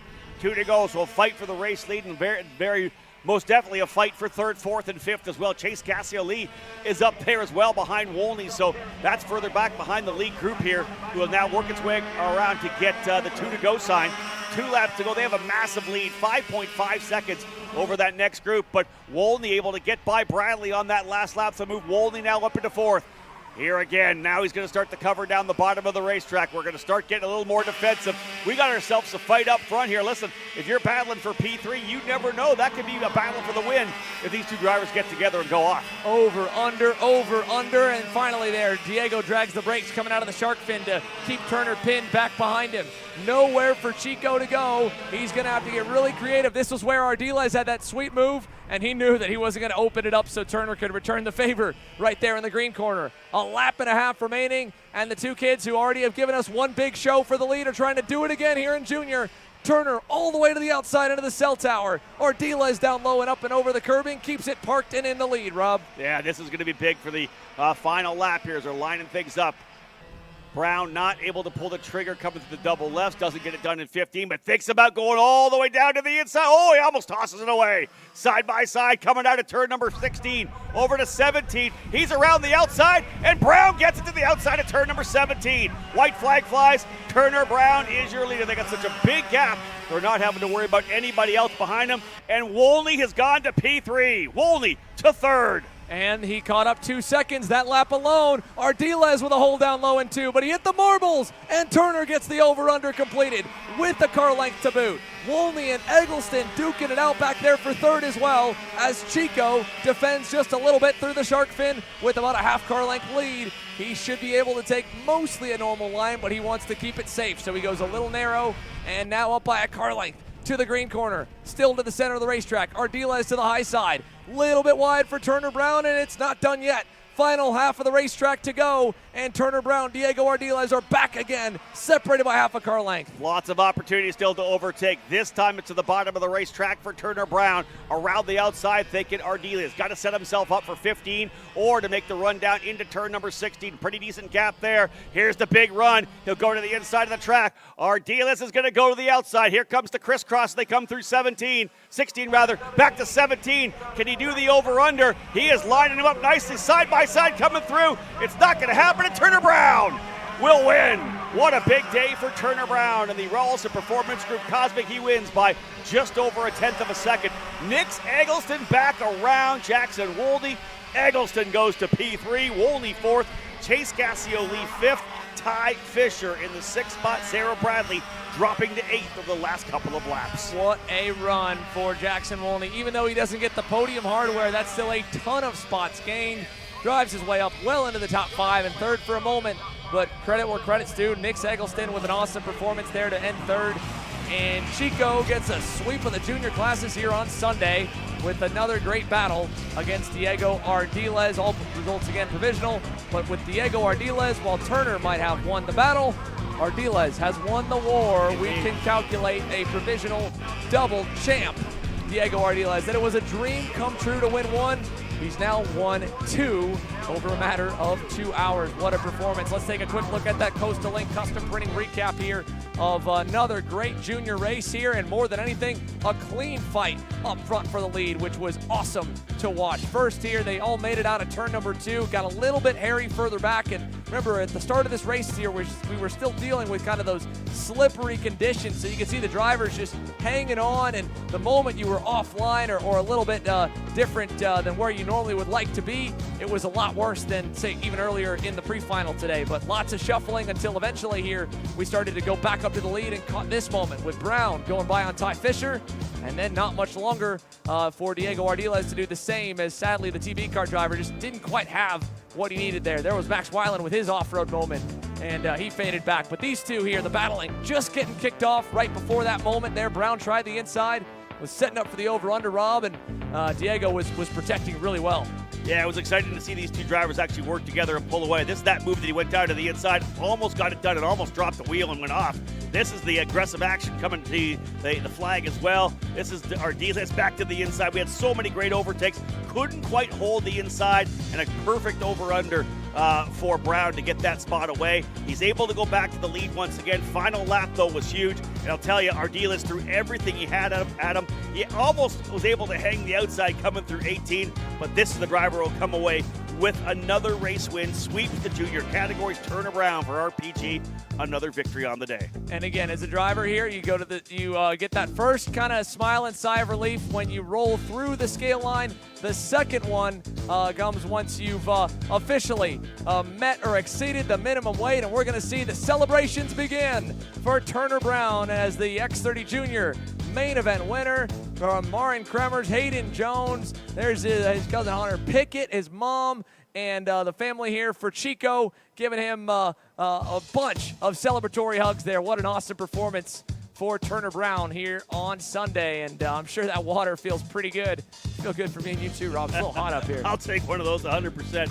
Yeah, excellent job for Turner Brown. Hey, you know what he just did? He just told his senior teammates at RPG, guys, I just won 2. You guys got to go out there and get us a race win. You guys got to go out there and get us another championship. Master Shifter is beginning to warm the tires up on the racetrack. Well, let's pull them up and take a look at the starting grid for your Master Shifter main event presented by Factory Fury GP Kart Motorsports. Joe Rook on the pole after winning the pre-final, but it was really about 5 or 6 of them kind of all together. And penalty it must have been for Skitchy Barnes, because he did cross the line pretty well up in the top 4. He starts back on row 3. It moves Tim Hollowell to 2nd, Mike Rivera to 3rd, and Nick Bedard up and into 4th. Yeah, Justin Kelly will start alongside Skitchy Barnes on row number 3. Luis Quiones and Michael Gouache will be on row 4. Cameron Castles and Will Lynn, both those Catalyst drivers, starting 9th and 10th, row 5. Kyle Yachinsky and Jeff Mills on row 6, and Ken Schilling in the 621, starting in the 13th position inside of row number 7. Our first of 2 standing starts for the main event time here. Of course, the Pro Shifters, 35 strong. We'll wrap up the day as the Pro Show will bring a ton of action to cap off a Sunday here at Newcastle Field. Getting into position. Good opportunity for Joe Rook to get off the line and try to grab himself a race win. Field set, going to the flags, and we are green, green, green. And look at the big run around the outside for Bedard. He's going to try to go to 2nd. Good start for Rook as he's able to go to P1. He gets him coming out of the opening corner. So just like that, Joe Rook gets the jump there off the line. A nice start here for Joe Rook with the lead. And over to the green corner we go here on the first lap in Master Shifter, presented by Factory Fury GP Kart Motorsport. Rook the leader, Hollowell into 2nd, Rivera to 3rd, Barnes already making quick work of that 6th place starting spot. He's into 4th. Bedard rounds the top 5. So there you have it, opening lap just rolling here for the 16 that we'll get here for the drivers in the Master Shifter category. Barnes with provisional championship locked already. Fury GP USA, the sponsor of the category. And again, as we said, Scott Barnes coming in. Needed to be a perfect day, essentially, for Joe Rook for a chance to win the championship, as one driver has gone around. That might be Mike Gouache, I believe. Yeah, Gouache around on the opening circuit. But indeed, as I said before, Scotty Barnes bringing the championship home to Bermuda. A fantastic season for him. It was essentially he versus Joe Rook coming into the weekend. So in the end, it came out with Rook just not being able to get perfect, did not get the pole in qualifying, and that set things up for Scotty Barnes to come away as the title holder.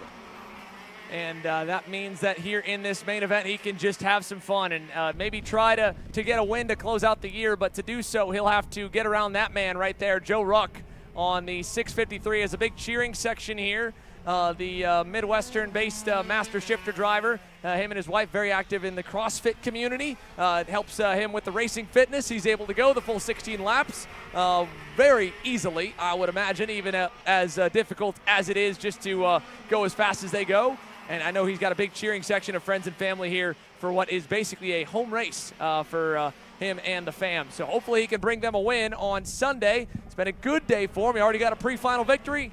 And he's going to bring us around to lead lap number 2, it looks like, as we head to 15 with Hollowell on the green TB kart following. And the same for Mike Rivera, all just kind of chasing Joe Rook in the early couple of laps on this Master Shifter main. And it's already looking like we just kind of, basically rolled that pre-final right on over into this main event here, Rob, with these 6 drivers spread by about 2 seconds in total and anywhere from 3 to 5 tenths apiece. Yeah, we're going to start seeing the lap times and who has what it takes to potentially work their way back forward. We know that Tim Hollowell has been good all weekend long. He's right there still with Joe Rook not pulling away. And I think Mike Rivera getting an opportunity to show really the pace he had. He was right there at the tail of the top 5 yesterday when a braking issue sent Joe Rook off the side of the racetrack. Rivera with nowhere to go just clipped him and bent the axle ever so slightly. Able to get that fixed and back out for this morning, but I think Rivera might have had something for the podium yesterday had he not got taken out there. You can see running comfortably now in the 3rd spot. Skitchy Barnes running in 4th, and Nick Bedard rounding out the top 5. Justin Kelly right behind them as well. So, indeed, Rook, though, leading the way right now. Hollowell has not let him get away. And look, to be honest, the top 6 drivers all separated by less than 2 seconds right now. Yeah, it's close. I mean, this is as close as it really gets in Master Shifter action, really. I mean, I can't think of a race that we've had this many drivers all just being that evenly matched, right? We've seen some packs form here and there. You can see, though, they're all looking for an edge. Tim Hollowell leaning forward. Unlike the single-speed classes, I don't think he was trying to tuck. He was probably trying to reach down with his left hand and adjust the brake bias to see if maybe he could change the balance of the front-to-rear percentage and get a little bit of an edge on the race leader. Tim Hollowell's right with him right now. I like it. He's pushing. 2 drivers, I think, did not start, Kyle Yuczynski and Ken Schilling. I don't think either of those drivers started. So 11 on the racetrack. We said there was a bit of an issue for Michael Gouache. I don't know that he's come back around as of yet to put that 3rd lap in, but I think that he was able to get rolling again. Again, what does Hollowell have? Does he have the pace to run here with Rook? Right now, he's only a couple of kart lengths off and has not let him stretch away at all. We'll look at some of those lap times. 0.2 of a second was the gap last time by the stripe as we're working the first quarter of the 16 lap race. The day winding down, but man, we're going to finish with something fantastic before it's all said and done, because as we know, we got the Pro Show still to come. Right now, of course, the Master Shifter's on track. We'll have the 14-lap Mini Swift main event following that, and then, of course, we'll roll into the pre-race for the Pro Show. 20-lap main events for Pro X30 and Pro Shifter. Great way to cap off the weekend after these drivers have put on quite a show through qualifying, through the Super Bowl qualifying, through the both heat races. We've got championships up for grabs for both of those categories. No one has locked things down as of yet. And indeed up front, still watching Joe Rook to try to see if he can't salvage the weekend. Super disappointed with what happened yesterday with the issue with the brakes. But for him to be able to come back here now in the middle of a fantastic scrap with Tim Hollowell, who's close up onto the rear bumper. Hollowell is looking like he's ready to fight and challenge things up here. And in fact, maybe a little bit of a low line there, a little defensive early turn in for Joe Rook, because Tim Hollowell on that TB kart, Xander, he's starting to put some pressure on here. Yeah, he is definitely bringing the fight here. He hasn't necessarily made that, big aggressive move for the lead, but, when you've got a long race like this, you can kind of pace yourself. If you feel like you've got maybe a bit of an edge on the race leader, you don't need to go by, this early. We're still not even to halfway. We're not even to 10 laps to go yet. We've got 5 complete, 11 laps still remain. Long way to go, and you got to make those tires last all the way to the finish. You don't want to overheat them more than anything else. Hearing from Justin Kelly And as well, the rest of the paddock with this newer compound that has come out, there's a little more degradation. There's also just a little bit more kind of tire heat to keep in mind when managing them. And if you kind of overdo it, at least from what was, I picked up in talking with some of the major contenders in the early couple races with this compound, is the moment you overheat the tires in a session, I mean, they're basically done. And the same even Joe Ruck had admitted back at Cincinnati, the moment you get marbles on them, it feels like the session is just about cooked. So if I'm Tim Hollowell, yes, I would like to lead some laps, and it definitely feels good to have clean air and a clean racetrack and be leading with the spotlight on you at the SKUSA Pro Tour. But on that same token, I don't want to overcook my rubber too early in the race. Yeah, I'll look out right now because Sketchy Barnes has gone by Mike Rivera. So Barnes up there into third, your provisional champion here in the Master Shifter category. Barnes dialing things in. So right now, Hollowell bookended by a couple of Marinellos, and indeed, look at Barnes. Big run for him coming on Hollowell here. Will he try to make a move in 1 and 2? No. But Barnes is there. He's been able to get by Rivera and has already gapped them probably 3 or 4 kart lengths. Front running trio starting to stretch away. Barnes looking to the inside. Side by side. Book it. He is through. Sketchy Barnes goes to second. Big move there from Sketchy, and Mike Rivera looking on as well to try and catch Hollowell while he had to go offline, but Tim knows it. He defends low, catches Rivera off guard, and the battle kind of works its way down the chain to Bedard and Kelly, who close on in. That moment ago showing the fan shot, that was a lot of Joe Ruck's cheering section here trying to root him on, and all this battling is going to give him some more room as Bedard is able to get around Mike Rivera for P4. Yeah, that one's going to continue to heat up. Rivera kind of got himself just out of the line there, was catching up the entire time. Lost that run out of the green corner, and then of course pays the price when you get down over into the hairpin at the cell tower. So yeah, he'll have to try to see if he can't lock things down there. Joe Rook leading, and again, they're up front. The Vermont Kart Company 1-2 with the Marinellos here for Rook and Barnes. But does Sketchy Barnes have anything for Joe Rook? He has closed right back up, having got whatever penalty it was potentially to move him down to 6th at the start, quickly into 4th. Now moves his way to 3rd, and then all the way up into 2nd. The battle now rolling up here again with Joe Rook and Sketchy Barnes.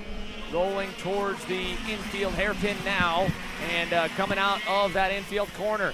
Sketchy Barnes closing in on Joe Ruck. A car length between the pair. It could get very, very interesting here for the race lead. One car length between the Marinello boys, and they're trying to give us one heck of a show to send off this Master Shifter season with Sketchy, the provisional champ, looking to walk off his Pro Tour run with a race win. Joe Ruck trying to get a win in front of friends and family and a hometown crowd, especially after a year where, again, it's been close, but sadly his teammate got the better of him over the course of the best 5 out of 6 rounds. There's a big bobble from Sketchy. That'll hurt him a lot. Big slide through turn number 18, and Joe Ruck's lead now is going to open up. It was 2.5 at the line. It'll open to maybe nearly a full second now down to turn 2, right at halfway. Yeah, right behind them is Nick Bedard, Mike Rivera, and Justin Kelly. They're not that far back. You see him right there close. All that work that Barnes did, now he's got to go back to the second half of the race. 8 down, 8 to go here in Master Shifter. And indeed, Barnes is going to have to reset and see if he can't work his way back there. He was only about a kart length back, so Barnes has got to dig back in, get himself back up, and again, first and foremost, make sure he stays out of the clutches of Tim Hollowell as well. Yeah, Tim Hollowell looking on the TV kart here with a big cushion back to this 3-kart pack. With Bedard now after he got around Rivera when Rivera kind of got tripped up behind Hollowell, all coming from that initial pass by Sketchy to get to second. Bedard has not been able to shake Mike Rivera. He's been right on his heels since that moment. Justin Kelly looking on as well there. They'll put 9 in the books now. 7 laps to go here as we're just past halfway, and still with a lot of time, a lot of laps left for all these guys to hold on, hope their karts can stay peaked out to the end of the race here, because it's been really a drawn-out lap time battle so far in Master Shifter. And to their credit, the lap times all are staying within a couple of tenths of one another, and especially of their own personal best, including Justin Kelly, who did his best last time by on the Marinello, 107.89. That's only 1/10 off the best lap of the leader, Joe Rucken, while Nick Bedard, yes, he looks like he's maybe under a bit of fire from Mike Rivera. He still holds the fast lap of the race, actually, back and forth at a 107.6.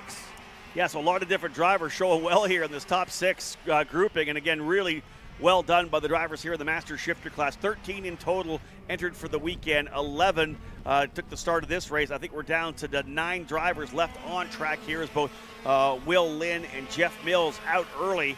Otherwise, the 6 drivers up front still remaining separated by less than 3 seconds. So really solid running here as we're working our way now into the second half of this race. 10 laps down, 6 to go. Joe Rook continues to lead it to half a second as Skitchy Barnes took another 1/10 of a second out of him last lap. Skitchy Barnes closing a little, making up for that big bobble from a couple laps ago that cost him a lot of time. Rook staying very consistent. A 107.76, a 107.87. He's not the fastest lap. He's not the second fastest lap either. Joe Rook actually right now has the 4th fastest lap of the race, but he has been really within a couple hundredths almost every lap of that lap, and this great average for the 653 has kept him in the lead as Skitchy with a big slide there coming up the hill to the cell tower. And again, you know he's pushing. You know he's trying to get there to close out the year with a win, but if he's not careful here, Tim Hollowell will be able to take advantage. Already, Skitchy Barnes is going to have to kind of hang on to that thing for about another lap to clean the tires once again. And once again, Joe Ruck gets a gift, a big gap. He's been able to do, again, a 107.7 to a 107.8. It may be more like a 95% to the limit, where Skitchy might be able to find that extra 5, but Skitchy's gone over it twice, and over the course of a 16-lap run, the scales tip towards the 653. Well, and you've got Hollowell there now to put the pressure on, so Barnes can't really run those laps he wants to run. He's got to think about losing the spot. And not even that far back is Bedard, Rivera, and Kelly. Like I said, 3 seconds separating the top 6 drivers, but only 2 from Barnes back to Kelly. So everybody kind of lined up behind. You can see them right there closing up. Hollowell ready to pull the trigger to try to go to second. Barnes, obviously, that cart a handful right now. A couple of times he's flat slided it. It just has not worked the way he wanted into these corners. Looks like potentially some maybe entry or mid-corner oversteer, having to deal with that coming through the corner. And indeed, this puts Hollowell right back on him again. Tim Hollowell has had just a consistent go of this weekend. P2 in the main yesterday. P1 in the warm-up to start Saturday. Put everyone on notice. Did it by nearly 2 full seconds, Rob, with a fantastic lap in the cool conditions. But beyond that, it's been, maybe a pole, maybe a second, maybe a third. He hasn't had a bad session, but he also has not yet seen victory lane. That went, of course, to Skitchy yesterday, and now it is looking to be maybe Joe Ruck here today, because with 4 laps to go, the gap back to Tim, 1.1 seconds, but he does have a chance to go 2-2 on the weekend if he can get closer to Skitchy. Well, once again, Barnes takes another 1/10 of a second out of the lead, gets it down to under a second now. It was 5/10 before he had that issue coming into the back part of the racetrack, and then he ended up going over a second back. Now he's trying to slowly close up again. Hollowell putting that pressure on, and Skitchy Barnes can see that he's getting a little bit closer every lap, getting back up to Rook. But again, Joe's not going to make that mistake up front. He's putting great laps down, very consistent, as you said. And even though you can see Barnes now stretching away from Tim Hollowell, is there enough time for him to get close enough to potentially launch a charge at Joe Rook? Up and over the hill. This time, 3 laps to go.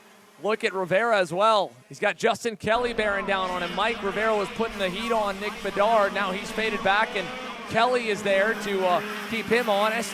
That time by identical lap times for Joe Rook and Skitchy Barnes. Hollowell actually lost the 10th to the pair for the first time in a minute, really, but obviously he's still right on the heels of him. Nick Bedard was the quickest. I mean, look at this here, Rob. 107.8, 8.85, 8.3, 8.5, 8.6. And then Hollowell, the only one, 99. Still only a 10th off the lead, but that just shows you how evenly matched this group of 6 are. Yeah, all 6 drivers going 107.8 or 107.9 on that last lap. But even Kelly all the way to the back, right there at a 107.8 as well. So indeed, Barnes doing everything he can to close back in. The gap, 0.945 last time by. And you can see you got to get more than a half a 10th or a 10th a lap. That's not going to happen here. 13 laps down.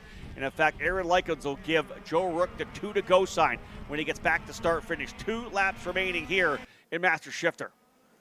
Up and over the crest here through your main group rolls with no changes yet. Still Justin Kelly. Can he crack the top 5? He's been on the edge on the cusp of it the entire day. Whether it's been Bedard or Rivera, there's been a Kart right in front of him, just like this battle here for second. Hollowell right on the cusp of Barnes, and that was a big mistake lap out of Joe Ruck. And I hope that was all it was, because if he's starting to fade here, this could get really sketchy for all three of them as they close together, because now it's 6/10 back to Barnes, 2 back to Hollowell, and another 6 back to find Nick Bedard. With 2 laps to go, Hollowell looks like he might have missed a shift there coming out of the infield here, Rob. He just gave up a lot. Yeah, look at this. Rivera closing back up on Nick Bedard as well. But again, the key here is Barnes just took 0.3 of a second out of the lead. He was 0.9. 3 out takes him down to 0.6. He's got 2 more laps. If he gets 0.3 a lap, we're going to see ourselves with a battle here on the final circuit. Again, the white flag will fly the next time by. Barnes, up on the wheel. You can sense how closer he's getting here now. Hollowell wants it to happen to see if he can't be there to pick up the pieces. Barnes clean through turn number 16 and 17 and 18. Who's it going to be as they come around the corner here? The gap was 0.6 of a second last time by. How close are they? Bedard's actually closed up as well. Rook still looking good. He did not lose much there. Really, it's going to come down to potentially Bedard closing up here on Tim Hollowell. Yeah, look at Bedard. Big wiggle in the brake zone there in turn 2. It's not over. The pack is tightening, but Joe Ruck's lead still holds. 1 pass or bobble for second, and that should seal it. He's still got those 0.6 or 0.5 to burn if he needs. Here's Hollowell under fire for the podium. Bedard right there trying to get some hardware at the last second. Can't quite get it done in the infield. He'll put the pressure onto the green corner and send it right to the inside for a second, but he couldn't quite. And there goes Mike Rivera, back to the inside. Yeah, so Rivera cleans it up there for sure. Bedard tried it but couldn't pull the trigger. Rivera's going to go to P4. Kelly's coming up as well. Just over 2 seconds separate the top 6 drivers here in Master Shifter. But what a masterclass here for Joe Rook. Has hardly put a wheel wrong. Barnes has had a couple issues. He closed it within 0.6 of a second. But it's 16, 17, and 18, and all the issues from yesterday are gone, because he'll come out of the final corner as a winner here in the SKUSA Pro Tour. Joe Rook wins round number 6, and it's a Maranello 1-2. Rook wins. Barnes by 0.7 of a second. Tim Hollowell holding everyone back at the end there as Bedard tried to make the move. Hollowell ends up in 3rd. Rivera in 4th. Bedard 5th. Kelly 6th. 3 seconds separate the top 6 drivers at the line. And guess what here? We saw donuts from Skitchy Barnes yesterday.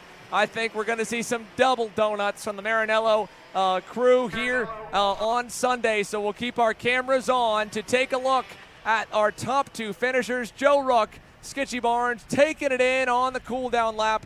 Barnes officially the Pro Tour champ. There he is signaling to Joe that they need to do some donuts right in front of the crowd. That big cheering section, all Joe's friends and family in town here this weekend. Skitchy's got a lot of viewers watching along back home in Bermuda. What a run on the last couple laps as well. Mike Rivera getting back up to 4th.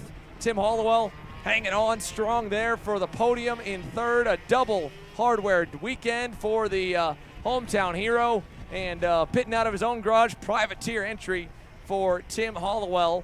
But Skitchy Barnes cooling it off and taking it all in. Well, I'll tell you this, give it up for Hollowell, because as David Colton made his picks for our All-Star team, and Joe Rook and Scotty Barnes were 2 of his picks for the top Masters drivers in the country right now. Great job, again, for both of these drivers, and a big win, as we know, for Joe Rook. Fantastic championship for Skitchy Barnes, and just an overall tremendous weekend for the local driver, Tim Hollowell. With Tim making his way over into the scales. Joe and Skitchy are cooling it off in the horseshoe, and we're keeping our eye on them. Yeah, they're taking their time, walking through, trying to make sure it's okay with the officials, that they can burn 1 extra minute. Joe's going to head over into, there it is, the donuts for the race winner. Skitchy Barnes, I think, might come down in front of us over here as Joe Ruck is victorious on Sunday. There's Skitchy Barnes as well, down just in front of the scale area, burning them down also. There we go, the no-hander. Big championship for Skitchy Barnes. Huge victory as well for Joe Rook. So shout out to the whole crew at Vermont Kart Company and Maranello. Pumped up for that one. A Maranello 1-2. Barnes gets the title. Rook gets the win by 0.7 of a second. Hollowell on the podium. Rivera, Bedard, and Kelly. Shout out to those 3 drivers, because, man, they fought all race long to try to get back up, but everybody was so evenly matched. all the way back there. You can see, I mean, after 16 laps, just 3 seconds separate the top 6. Luis Quinones ends 7th over Castles, Michael Gouache. The top 9, Will Lynn and Jeff Mills unable to finish. We mentioned Kyle Uchinsky, Ken Schilling unable to start or opting out for the main. But out of the 13 entries, Joe Ruck victorious on Sunday. One more main event remains. It's TKG Kart Republic Mini Swift on the other side of the break.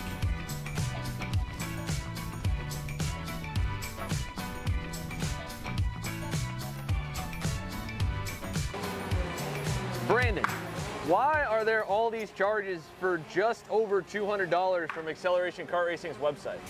That's because AKR gives you free shipping on orders of $200 or more within the continental US. Okay, but I thought you were just getting a pair of gloves. That's what, 70 bucks? But if I'm getting a new pair of gloves, I might as well get a new pair of shoes to match. And then on top of that, I'll get a neck brace because with the shipping, it's basically free. Yeah, I do not think the math checks out on that. Everything you need, all in one place and shipped to your door for free for orders of $200 or more. Exclusions apply. Spend responsibly. Shop AKR.com. Are you looking for an advantage in your competition? Well, Car Class has done the hard work for you. We've traveled to your racetracks to give you the inside knowledge. So what does Car Class offer? We've got drone footage that captures the racing lines, visual markers for your braking points, acceleration zones, and the best overtake opportunities on your racetrack. Pedal cam to show you where to brake and when to accelerate, and 360-degree footage to make sure you don't miss any parts on the racetrack. We've covered 13 racetracks in the United States, and Australia, you're up next. So visit carclass.com to get your track information.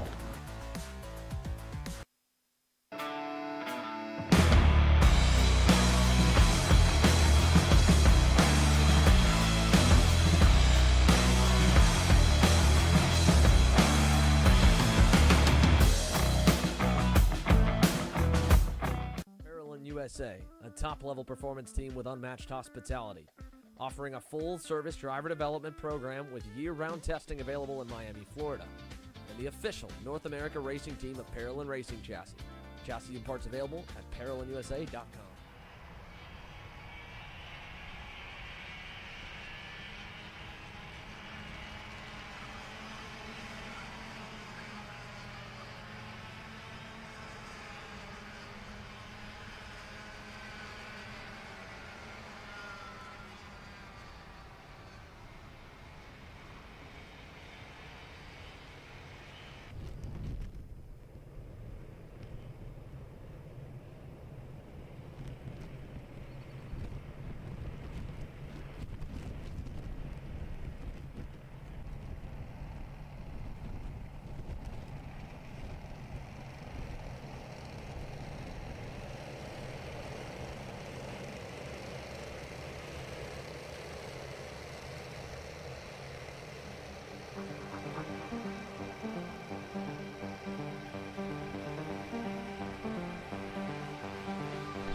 Welcome back here for the final semi-pro main event. Ashton Woon mathematically clinching the title earlier today here, Rob, but he's also on the pole to try and walk things off with a win. He starts alongside Royce Vega with Troy Ferguson and Rocco Simone behind him. Yeah, I'm expecting a battle here. Lorenzo Varela will start in the fifth position alongside Brandon NG, and then we'll have Nicholas Orbeza and Braden Wagner on row number 3 and 4. Casey Hodge alongside Marco Salmon on row 5 to cap off your top 10. Back to row number 6, Miguel Manzano and Paxton Romero, William Vitor and company. We've got a grand total of 30 plus in the Mini Swift division presented by TKG Kart Republic. And we are away for the final time this year. Green flag with 14 laps on the boards. Ashton Woon takes us down to turn 2, Rob. Drivers on the outside doing whatever they can to get back in. You saw that one driver going around a little bit there, a little bit of a stack up further back. But yeah, there's 3 or 4 drivers on the outside, could not get into the inside part of the racetrack, but did a good job to hold the outside, stay on the racetrack, and get that inside advantage move coming down in to the left-hand that leads into the shark fin.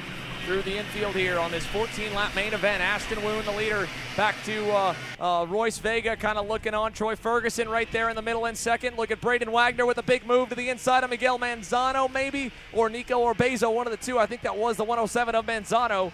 So he falls back as into the cell tower. Ashton's going to defend low, and that'll stack him up. 1, 2, 3, 4, all lined up on the inside.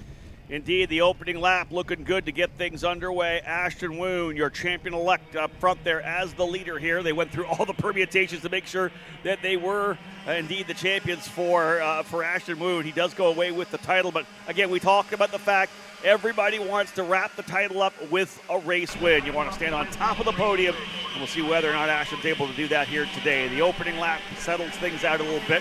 You see the field finally starting to stretch out. And we'll see that over the next couple of circuits as well. Troy Ferguson now up into the second spot. Varela has done a good job to move into the third position as well. All the drivers settling into what will be a great battle. Further back, 6th, 7th? Oh, that's 2 wheels off there. That's Orbezo off to the outside of turn number 2. Otherwise, the drivers a little further back battling. Here goes Varela back to the inside to go to P3.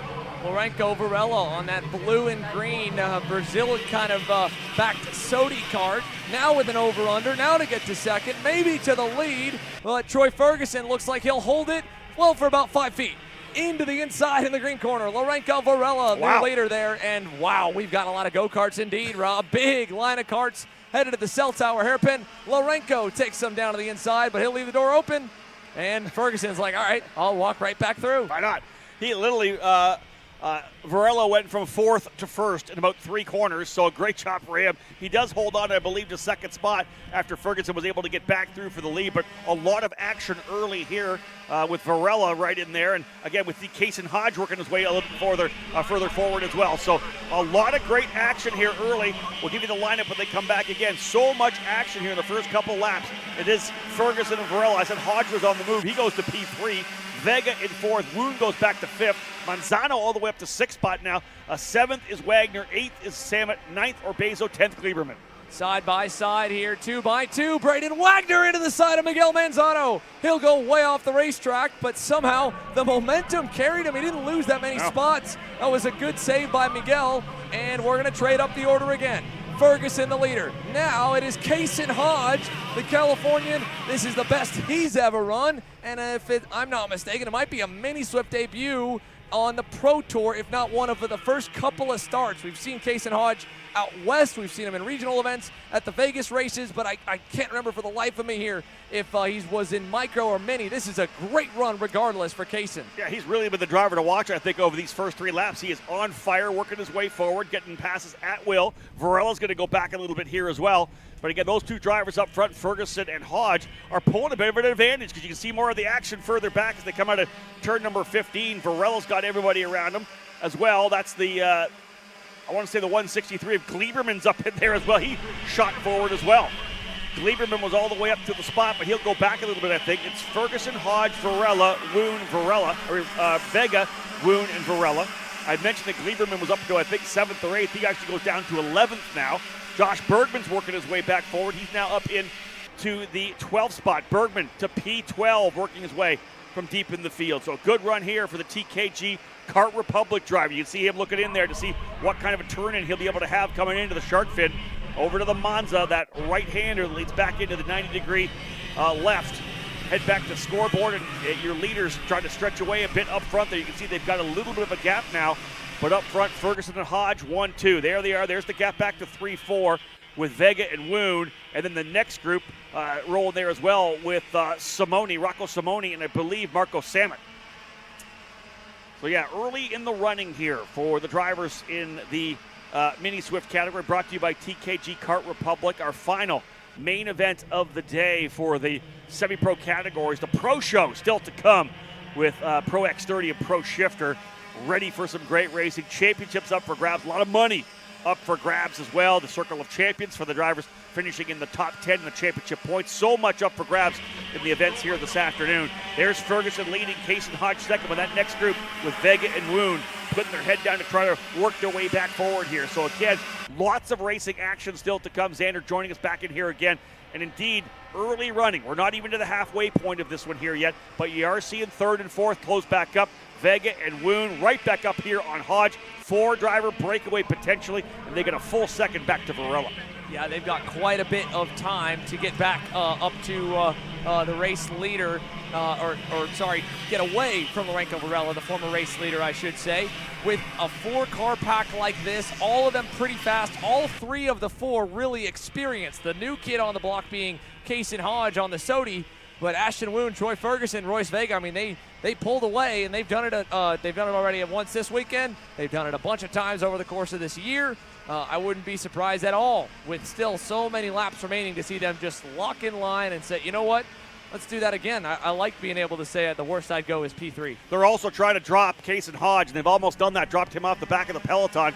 He'll be by himself now, sitting P4, really just a sitting duck for Varela, Simone, Samet, and Ashton Wyatt to get up in there as well. So a little further back, Braden Wagner, who we know went off 4 seconds back. He's about a second behind Wyatt now, so Wagner's going to have to dig in. In fact, he's fallen down the order a little bit. Orbezo now up to 9th spot. Josh Bergman has been able to work his way up to 10th. What a great drive for Bergman in the TKG 140, up into 10th spot.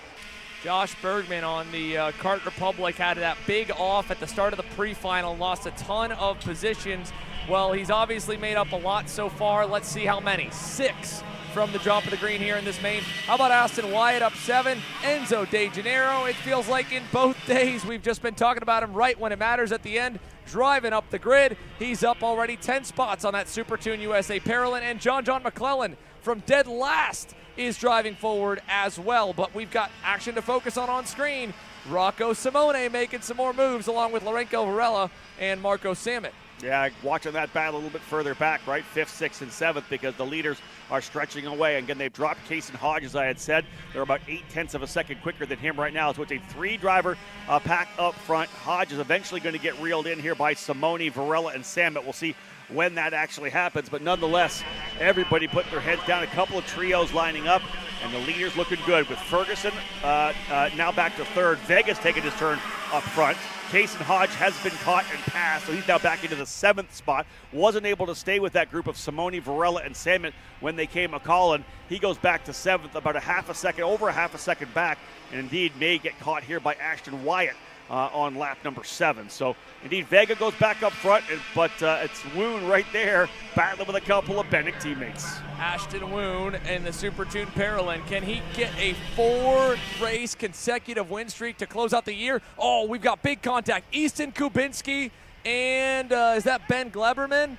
I believe maybe it might have been Ben Gleberman and Kubinski together. If not, it might be the other Ryan Perry Motorsport entry, but I think indeed Kubinski was 20th last time by. Gleberman right around him. Big contact down there at turn number 2, and poor Easton there. What a bummer for that young man. Obviously, you can see the heartbreak, and you feel it on all these kids, because this is the end of the season, and there may be only a couple more majors left on the year, and it's a big gap from here to Las Vegas. But when you're fast and you get to the last session of a race weekend, forget the break. You hate to kind of end it on a bummer note like that. That's it, exactly that. You don't want to go away, especially on a Sunday. Even if you'd almost rather have a bad day on Saturday and a good day on Sunday. So the drive home or the flight home, you're still working off the success of the final day's action. Bergman back up another spot. He goes to the 9th position, so Bergman continues to push. Here comes Ashton Woon. He's going to look to the inside of turn number 2, book it. He's through as well. Woon goes back to the lead. So your champion in this category, locked and loaded yesterday. Today a throwaway race for him, but he would be more than happy to get a race win and drop another one of the events he's had throughout the year. We talked a lot about the great speed we've seen out of Ashton Woon. 3 straight main event wins. Swept the main events at the Spring Nationals, and now finds himself with 1 win here at the Summer Nationals, looking to go 4 for 4. And, well, I think not only is he looking to go 4-4-4, but when you have a dominant streak like that, you kind of invite challenge. Royce Vega was very quick to answer the call to go right back by him, and now Ferguson is going to shuffle Ashton back to 3rd. And that has alone, those 2 moves, brought a couple of karts into the frame a little bit. Might be a bit of a blur right now, but there you can see him. Simone, Vega, Samet. They are making up some serious ground right now, and I would say that Rocco is probably going to get a bit of help on the straight from the back of Ashton Woon. 1 or 2 more passes, or even just 1 or 2 more laps. But as fast as those 3 kids are going, we're going to have 6 in the lead group ready to fight for the final laps of the semi-pro class season. Yeah, we are past the halfway point in this race as well. Vega's gone back out front, so Woon led for a time, but both of those Bennett drivers back through. Oh, Colton Schniegenberg, his first race back after a big summer break, racing in Europe with Ward Racing. it will end early with a DNF. He was running right inside the mid-15th to 18th range. Pulls off to the side there over in the grass. He obviously is okay up and out of the go-kart. And we go back to the action here. Up front, Woon has split the Bennecks again. Back to second. Ferguson going to go back to fourth now with a big move from Rocco. Yeah, here we talked about the fact it was 3 and 3. Well, it is now all 6 within a second. Drivers continue to move forward like Josh Bergman, but he is already 2 seconds behind Case and Hodge. So unless these drivers keep racing like they are right now, I don't know that Bergman's going to get a chance to potentially get into the fight, but they are going at it hot and heavy here midway through, actually into the second half of this race. Now look at all these moves further back.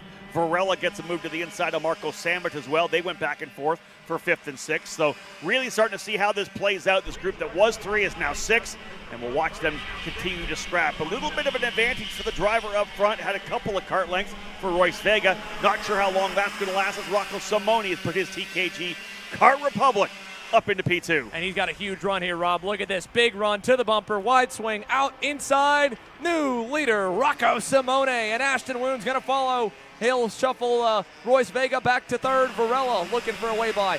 And don't count out Aston Wyatt, this incredible charge forward for that young man out of Houston, Texas. He's not done. He's starting to close up a little to the pack.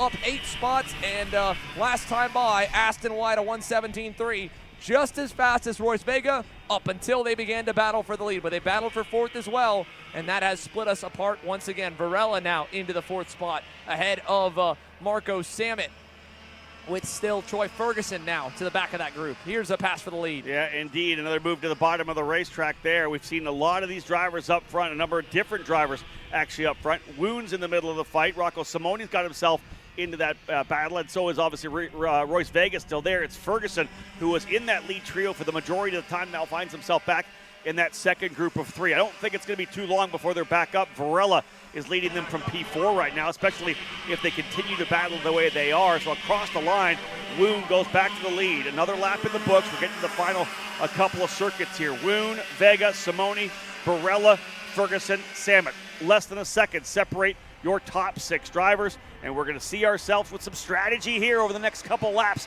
to see who comes out on top in the final mini Swift race of this year's Pro Tour. Another big swing through turn 2 for Troy Ferguson. This time he got himself back to 4th, back to the lead for Rocco. Woon into 2nd and back to 3rd for Vega, and we're all back together again as Rocco defends down low. Aston Wyatt, Case and Hodge, 7th and 8th, about 3 seconds back from this main group, trying to get there. Last time by, they kind of lost a little bit of time to the main pack of cars, as they still had a pretty good lap, even with the passes made. But this time, we're starting to see a little more defending, a little more low lining. Now in the cell tower, all the way to the bottom for Rocco Simone. Oh, yeah.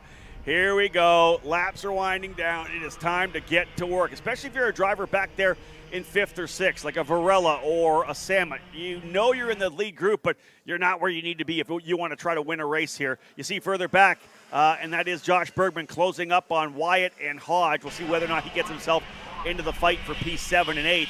Otherwise, again, like I said, Varela, Sambit a little further back. Now you start feeling that sense of urgency with a couple of laps remaining. Hey, I got to make my move here pretty soon. I need to move up a couple of spots. I expect you'll see at least one move coming down here into turn number 1. No, actually, everybody holding station, coming through 1 and 2. Once again, I believe they'll see the 2 to go sign next time by, but indeed continuing to knock out the laps here. As they go into the shark fin here, Ashton Woon down the inside of Rocco Simone, brought Vega with him. Side by side, nearly 2 and 3 wide there, back for 4th and 5th. Marco Sambit trying to take advantage. He'll get through down the inside. And now he points to Rocco Simone. Focus forward. Let's keep touch with the top 2. Ashton Woon, little bit narrow, but just a hair into the green corner. And all the while, Aston Wyatt, Case and Hodge, they were 3.3 back. Now they're 2.9 and counting down here with 3 to go. Yeah, throw Josh Bergman into that as well. He's less than a second behind those 2 drivers. So if this fight continues to get aggressive, you may see them there. They've been working their way closer, less than 3 seconds back for Wyatt. All it takes is a lot of big battling up front here. But again, as I said, laps are winding down. Up front again is Ashton Woon. Watch when they come out of turn number 16 through 17 and 18.